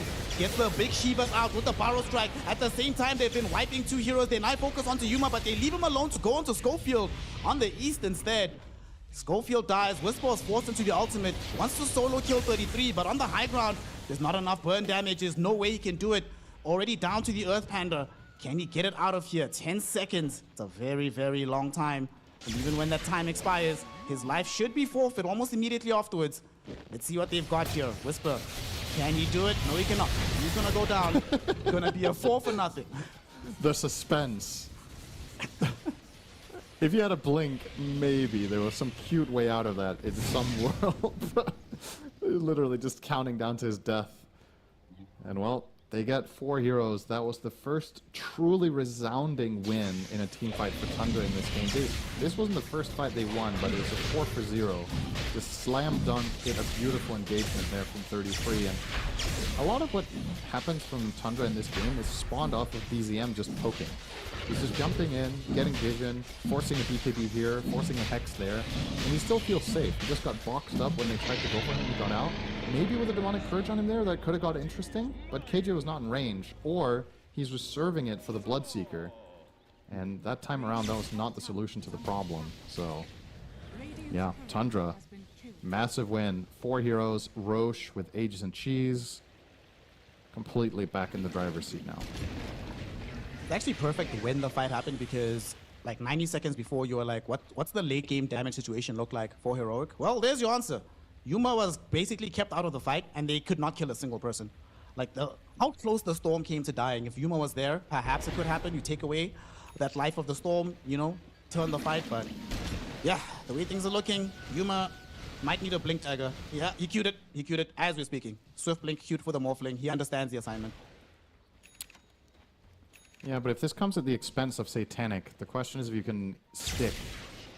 But it's a tough choice you have to make here. If you get the blink and you get that opportunity to position yourself better, we are maybe reaching the point now where Bloodseeker can kind of stand up to you. Oh, that's a very dead Schofield, but we're used to that in some random place in the side lane. This thing a little bit. Saksa trying to be cute here and get the Shrine of Wisdom, but it was covered. Still, he will get another D ward, and now the map is completely dark for Heroic, except one singular ward in the bottom half. And it's not like Tundra have a lot of vision out on the map either. The difference is they don't really need it because they have Slark. So he will just be running around as a mobile ward non-stop, looking for moments of opportunity. No, it's actually kind of a bad thing now. Normally, I'm fine with Schofield deaths, but he's queuing up into having an Aghanim Scepter for the Jakiro. And I do feel, you were mentioning the lack of damage from everybody outside of Morph. If they had a BKB piercing Macropyre, and that's, well, obviously you'll need to get later for that one, but if they actually had bigger damage, that could have been a very different situation in that last engagement. So the more he keeps dying, the further away we'll be from having that item. And speaking of deaths, Analog, he might be dead here. 33 comes onto him, finds the right angle, and secures the kill. He's dead in a blink of an eye, and Yuma, he might be next. Forced to stand his ground. Pops his BKB, goes right back into the fight, but the Aghanim shot makes sure that they get out. The nice escape back. They can't stay within the Macropyre. Good job from Whitemon. Whisper now does get off his ultimate, but Tundra already long gone. They got what they wanted. Free kill on Kunkka. Now they can just get back. Maybe they're faking back here, Sin. Yeah, there's no split and there's no Kunkka, so perhaps you can squeeze. Oh, that's a good job. Oh my god. Well, that's Dagon. That's Dagon 5, baby. Dagon 5 revealed by the Bloodseeker. Crystalis now net worth leader in the game. They're actually losing the life of BZM. You almost died there, but he has Aegis. Does not. He wants to Still die. has an Aegis available. They go back onto the Morphling. They baited him in, and he had too much damage, so not enough HP. He ends up going down. Next to 4 will be KJ, and as Whisper's caught outside of the base, Saksa on his back like a bad rash, making sure that he goes down. Whitemon with his newly picked up Gleipnir gets a triple kill, and Sin, I think they've just gotten themselves a series. Yeah, this is the bare minimum 2 lanes. There is no way in hell Heroic fight without their Morphling. So the question is if Tundra have the right read that buyback isn't available. If they think it's available and Heroic can maybe mount a defense, perhaps they'll take it slow, but they're gonna poke here and try to buy themselves some information, perhaps with 1 life if even necessary. But Well, there's no buybacks coming out, so this looks quite healthy for them for the time being. And they will continue destroying these... Okay, BZM, that's cute. Well, that's his Aegis. He has BKB on respawn now. BKB on respawn, he should be fine. Oh, wait. He will get boxed. We've got the escape bot. KJ the is boat. dead, so there's no dispel. So now the BKB is out. He's cool. The entire time his team has just been removing the tier 4 towers. We still have 30 seconds, no more. 45, no Brewmaster. Yeah, this game is over. Absolutely. Let's see what they try though for the last fight. Analog going forward, BKB active, but it's about to finish. And as he gets ruptured, he's forced back into the fountain. nice Here comes vortex. BZM, yet another blue hole. Sets them all up for the Wheel of Wonder. Everybody's dying. KJ finally got enough gold to buy back. They also buy back on Whisper and Schofield. But can they find any kills? Big Macropire dropped down by Skull, but he's inside a Blood Drive. They're actually TPing out with these heroes. As Morphling has now finally returned into the game. You know, Tundra maybe will be thinking we probably could have got Megas out of it, but the way the game is looking, they could even take a fight. Actually, 33, channeling the Epi. He wants to go back in, eliminates the Storm Pandas. Doesn't jump high ground just yet. I think the team is fine to retreat for now, reset, and then come back to end the game. Yeah, another refresher now purchased up by BZM. So now they have two of them. They have one on the Sand King and one on the Storm. And if he finds any good Vortex, he can just chain it into a secondary Vortex and keep them there for 4 seconds while everybody else just deals out the damage. Let's see if he gets to use it though. 33. We're going on to the support of KJ. He's gone already. Yuma feeling very isolated here. Had to get back. Has the BKB active, but no longer are you the Superman, my friend. You have to retreat. Schofield now on the wrong side of the fight by some miracle. He's gonna get dragged into his death. Neither of these supports having access to buyback. Yeah, so here, yeah, you're just straight onto the throne again. Let's see what Heroic are going to do this time when they don't have the buybacks and the more BKB. Epi. One more Wheel of Wonder, one more Epicenter.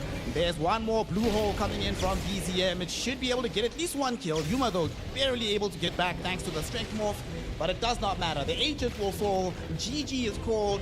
And Emperor Cinderin, you were asking at the beginning, how do they contain the Storm Spirit? Guess what? The answer is you can't. He ends the game without a single death for his game. Yeah, honestly, that was my biggest criticism in this entire draft from Heroic, was the fact that they led through the Storm again in a similar fashion to game one. Because there's one thing that happened the first game, you're like, okay, you know, maybe we either forgot about it or didn't give it enough priority or whatever. But then in the second game, you genuinely generate a similar situation with Kunkka mid. The enemy team has the second phase closing pick. You have no stuns for this Storm, and BZM's just like, okay, I'll run it back, you know? And he makes it look easy. Honestly, this was a much better game from Heroic, though. I want to give them credit. I think their laning was better. I think their team fighting was better. I think there was a more clear red thread of what they were trying to do. They got some objectives, but ultimately the map became too difficult to play against this pesky support Slark plus Storm combination. And the scary thing in a way about this game for me is I don't even think Crystal has really got to pop off on his Bloodseeker a single time. And they still won quite convincingly after 30 minutes. It felt like very much a Tundra game toward the end there. But yeah, it's clear improvement from Heroic. It's just still not enough. A bit outclassed, I think, overall in the series. Here, I think, is the fight that truly decided this game. At this moment, it's possible, maybe, perhaps, you can kill the Storm Spirit or take a decent fight, you know, if Yuma was there, but he wasn't. All of a sudden, your Kunkka and your Shadow Demon die almost immediately. The fight's over. There's nothing more you can do here. I think another big thing that they ran into, that they started having big issues. I mean, you're mentioning the vision control of the Slark, but man, they, even after getting the Aghanim Scepter from the Shadow Demon, KJ never really felt like he was able to reliably control control the Ringmaster with the Salvation. Always still able to get off like a second or two of the save. And yeah, the Dispel comes afterwards, but at that point, you've done your job. You've managed to like relocate the hero. They've moved 200 units to the left, to the right. The fight is very different than it was beforehand. And I don't know, could he have used maybe an Aether Lens, a Blink Dagger? Is there even enough time to pick up these kind of items in this game? I just don't know, man. The game just became so difficult as time went on. There's so many little things to have to concern yourself with. You can't address them all while you're losing at the same time. And I was just going through the numbers here because I was curious. I was talking about damage issues. 33 did the highest damage in the entire game on Sand King. He eclipsed his own Storm by 10,000, and he did more damage than the enemies 2 and 3 combined. So we're talking about how Yuma has to do all the damage for Heroic because his other 2 cores aren't scaling. Well, there you go. There's your proof right there in front of your eyes is the numbers, right? If Sand King can outperform 2 enemy cores in terms of damage while still offering massive utility, either the hero is busted or you bought the wrong items, right? It's like there's kind of no in between here where Heroic were going to win this unless Morph just runs the show completely with the way you purchased your items. So Crystallis ends the game 3rd in damage on his team behind the Storm. So he was closing in though, to be fair. He was up to 29k to the 32 of the Storm. But yeah, ultimately 33 once again on his Sand King with uncharacteristic amount of deaths early mid-game, and he's still totally just popped off, right? So he's just owning when he gets this guy. I mean, there's at least 4 deaths that we saw in this game that you can out say that's a mistake. 33 should not be dying there. And that's a lot of death for him to be making mistakes, but it doesn't matter. And of course, BZM did not die a single time on his Storm Spirit. Yep. Man, just what a performance from him. And I like what you were mentioning during the game, right? The fact that he felt so confident that he's initiating, not wholly going in, but he's just poking. Let's see what's happening. Let's go see what's going on. And in the previous game, we were talking about how you prefer Storm if there's like secondary follow-up, right? And somebody else goes in first, somebody else, he's the one that follows up. This time, he's the one going first. 33 follows up, but because they have access to this Ringmaster with the escape out, just because of how much farm BZM had, just how crazily tanky he was, no risk to doing that kind of play, no punishment. And like you mentioned, no instant disable from the enemy team either. What am I scared of? Yeah, and it's just a nice trio of heroes, I think, the Sand King, Slark, Storm, because any of the 3 can give the initial vision, and any of the 3 can give the follow-up, and you have the double save, right, of both the Ringmaster and the Slark to protect you. So just a really well-crafted lineup from Tundra that worked beautifully in this game. Well, Tundra, they get their first win here in the Swiss stage, first loss for Heroic. So let's see how that stacks up to everybody else's performances that we witnessed so far here on Stream B. We started the day with tears in my eyes as I had to watch Arme and Zhao 8 lose. Imagine that. PARIVISION getting themselves a nice clean 2-0, Team Spirit a 2-0, Tundra a 2-0. So are you telling me, Sind, that only the Chinese team was unable to play up to the seeding advantage? That is what the numbers on your screen say right now. Yes. I was going to say, if you were wiping your tears off with Ami and Zhao 8 losing, you must have been crying bowls recently, because Xtreme Gaming have not been too hot in the last couple of months. They're still trying to get there, but this start to the Swiss round is definitely concerning, right? You go in as a clearly stronger seeded opponent, or a stronger seeded team than Edge, and you still were not able to pull out a win today. Of course, it's Swiss, you can recover. This is definitely not the start Xtreme are looking for. Especially since they actually threw the first game. They were winning, and then they just weren't. So that was what happened here on Stream B. Over on Stream A, of course, proceedings are not completely finished, as Team Falcons and Talon are taking each other on as we speak. We started the day with Aurora getting a 2-1 over NAVI Junior. BetBoom losing 1-2 to Tidebound. Woohoo! Let's go China! And then Team Liquid getting themselves a young 2-0 over Nigma Galaxy. So obviously, we saw a surprise result the other side. Do you think there's any surprise results here? Not in particular. I think BetBoom Tidebound is a series that can always go either way. I would say Aurora probably a stronger team than NAVI Junior. And then heading into the series, Liquid should definitely be favorites against Nigma Galaxy. Although in the second game, Nigma Galaxy absolutely could have won that game and were in a great position to do so. They got 2 lanes of barracks. They were looking great. And then some late game decision making, they kind of crumbled, and Liquid just, I was going to say beat them on experience, but honestly, Nigma have some very experienced players that just outplayed them in the late game. It was close. But yeah, aside from that, I think the first round of Group A so far has gone as expected for the most part. For the most part, I mean, that's the beauty of Swiss, right? As much as surprises do happen here or there, we got to see 1 or 2, but for the most part, it does follow a nice predictable pattern until round 3. Round 3 is when we're going to get some real crazy action. Before we get there, before we wrap this one up, Mr. Cinderman, tell me, which is your dark horse team for this tournament that nobody has on their radar, but you're pretty sure are going to make a nice deep run? I don't know. I mean, I think in terms of dark horses, I still feel like Nigma have what it takes, and I think the second game against Liquid showed that. They fell short against, you know, a world-class opponent playing at full force with Nisha today in the second game. The first game also wasn't too bad, so I don't know. It depends what you consider a dark horse. If it's someone to win the entire tournament, I don't really have a pick, but I think with every tournament we see Nigma get a little bit better. So my copium is saying that it's a matter of time before they get that like top 4 finish in one of these bigger tournaments and get there. So, well, I'm still holding out for now, but it's possible.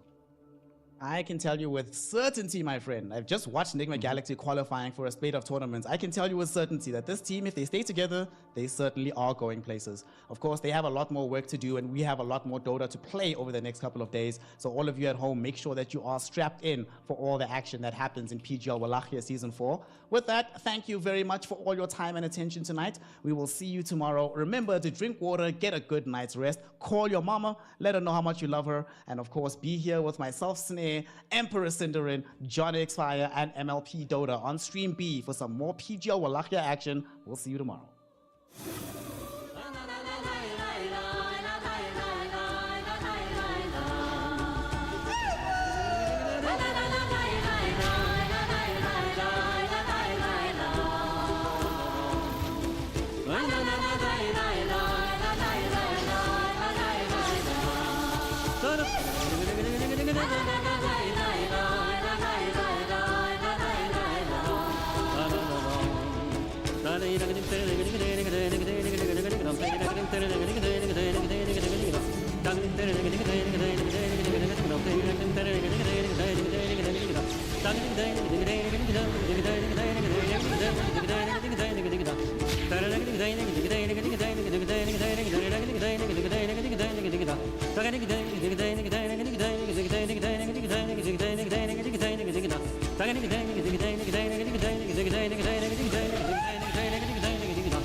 mult negară drăguță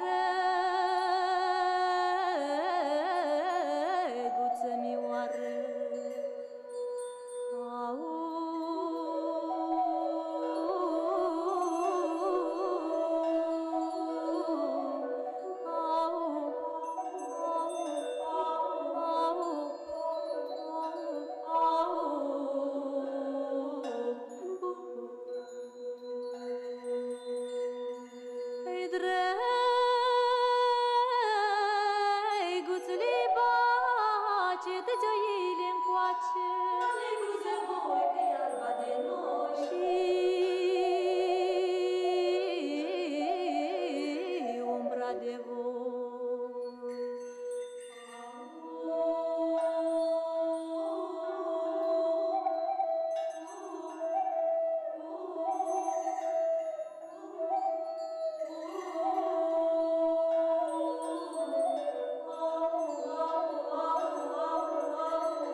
Stăpâniți, cheamă și-un câine cel mai bărbătesc și cel mai prețesc.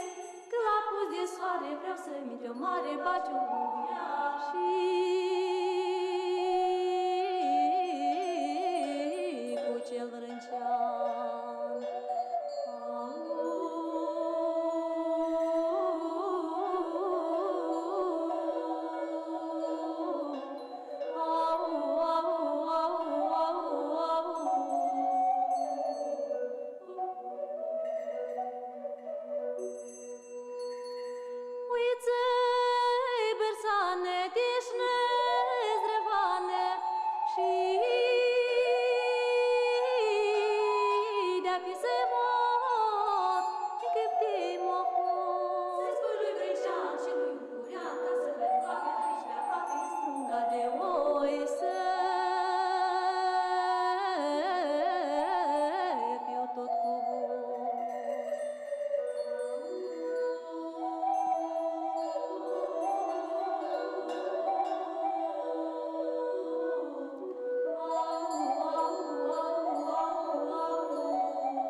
Astea să le spui, iar la cap să-mi pui lui raș de fac.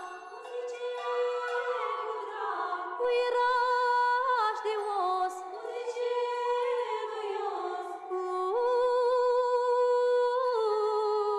Lui raș de soc, cum zicei cu foc. Când abate pâinea, răzbate șuile, s-o strânge pe mine, mă plânge cu lacrimi de sânge.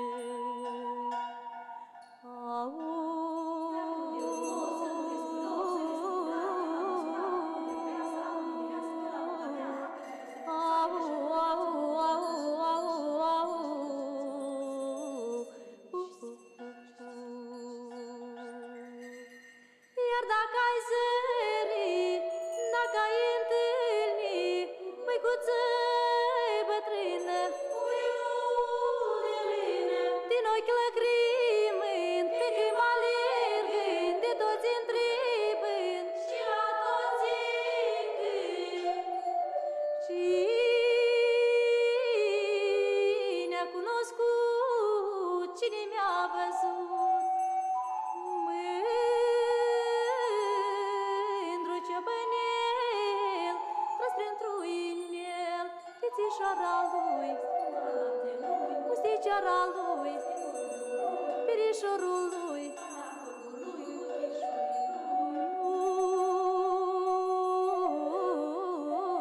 Ura câmpului.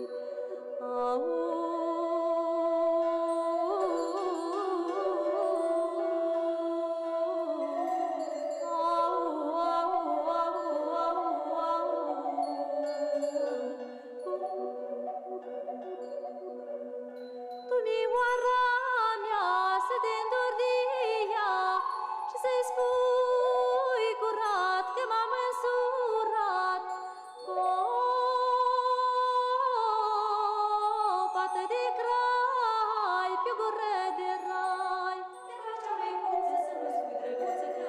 mea, căzută stea, că am avut un taj, ca și pătinaș, preoți mățimari, selele mii și stele făcării.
Ciobănaș cu oilii, bată-mi de pâilii, că ai lăsat oilii și-ai plecat cu fetilii.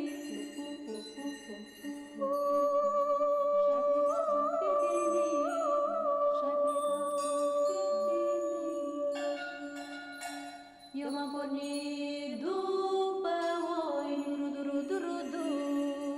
M-am întâlnit cu un iepuroi, du-du-du-du-du-du. Bună cale iepuroi, n-ai văzut un cârdioi. Oi, n-ai văzut un cârdioi.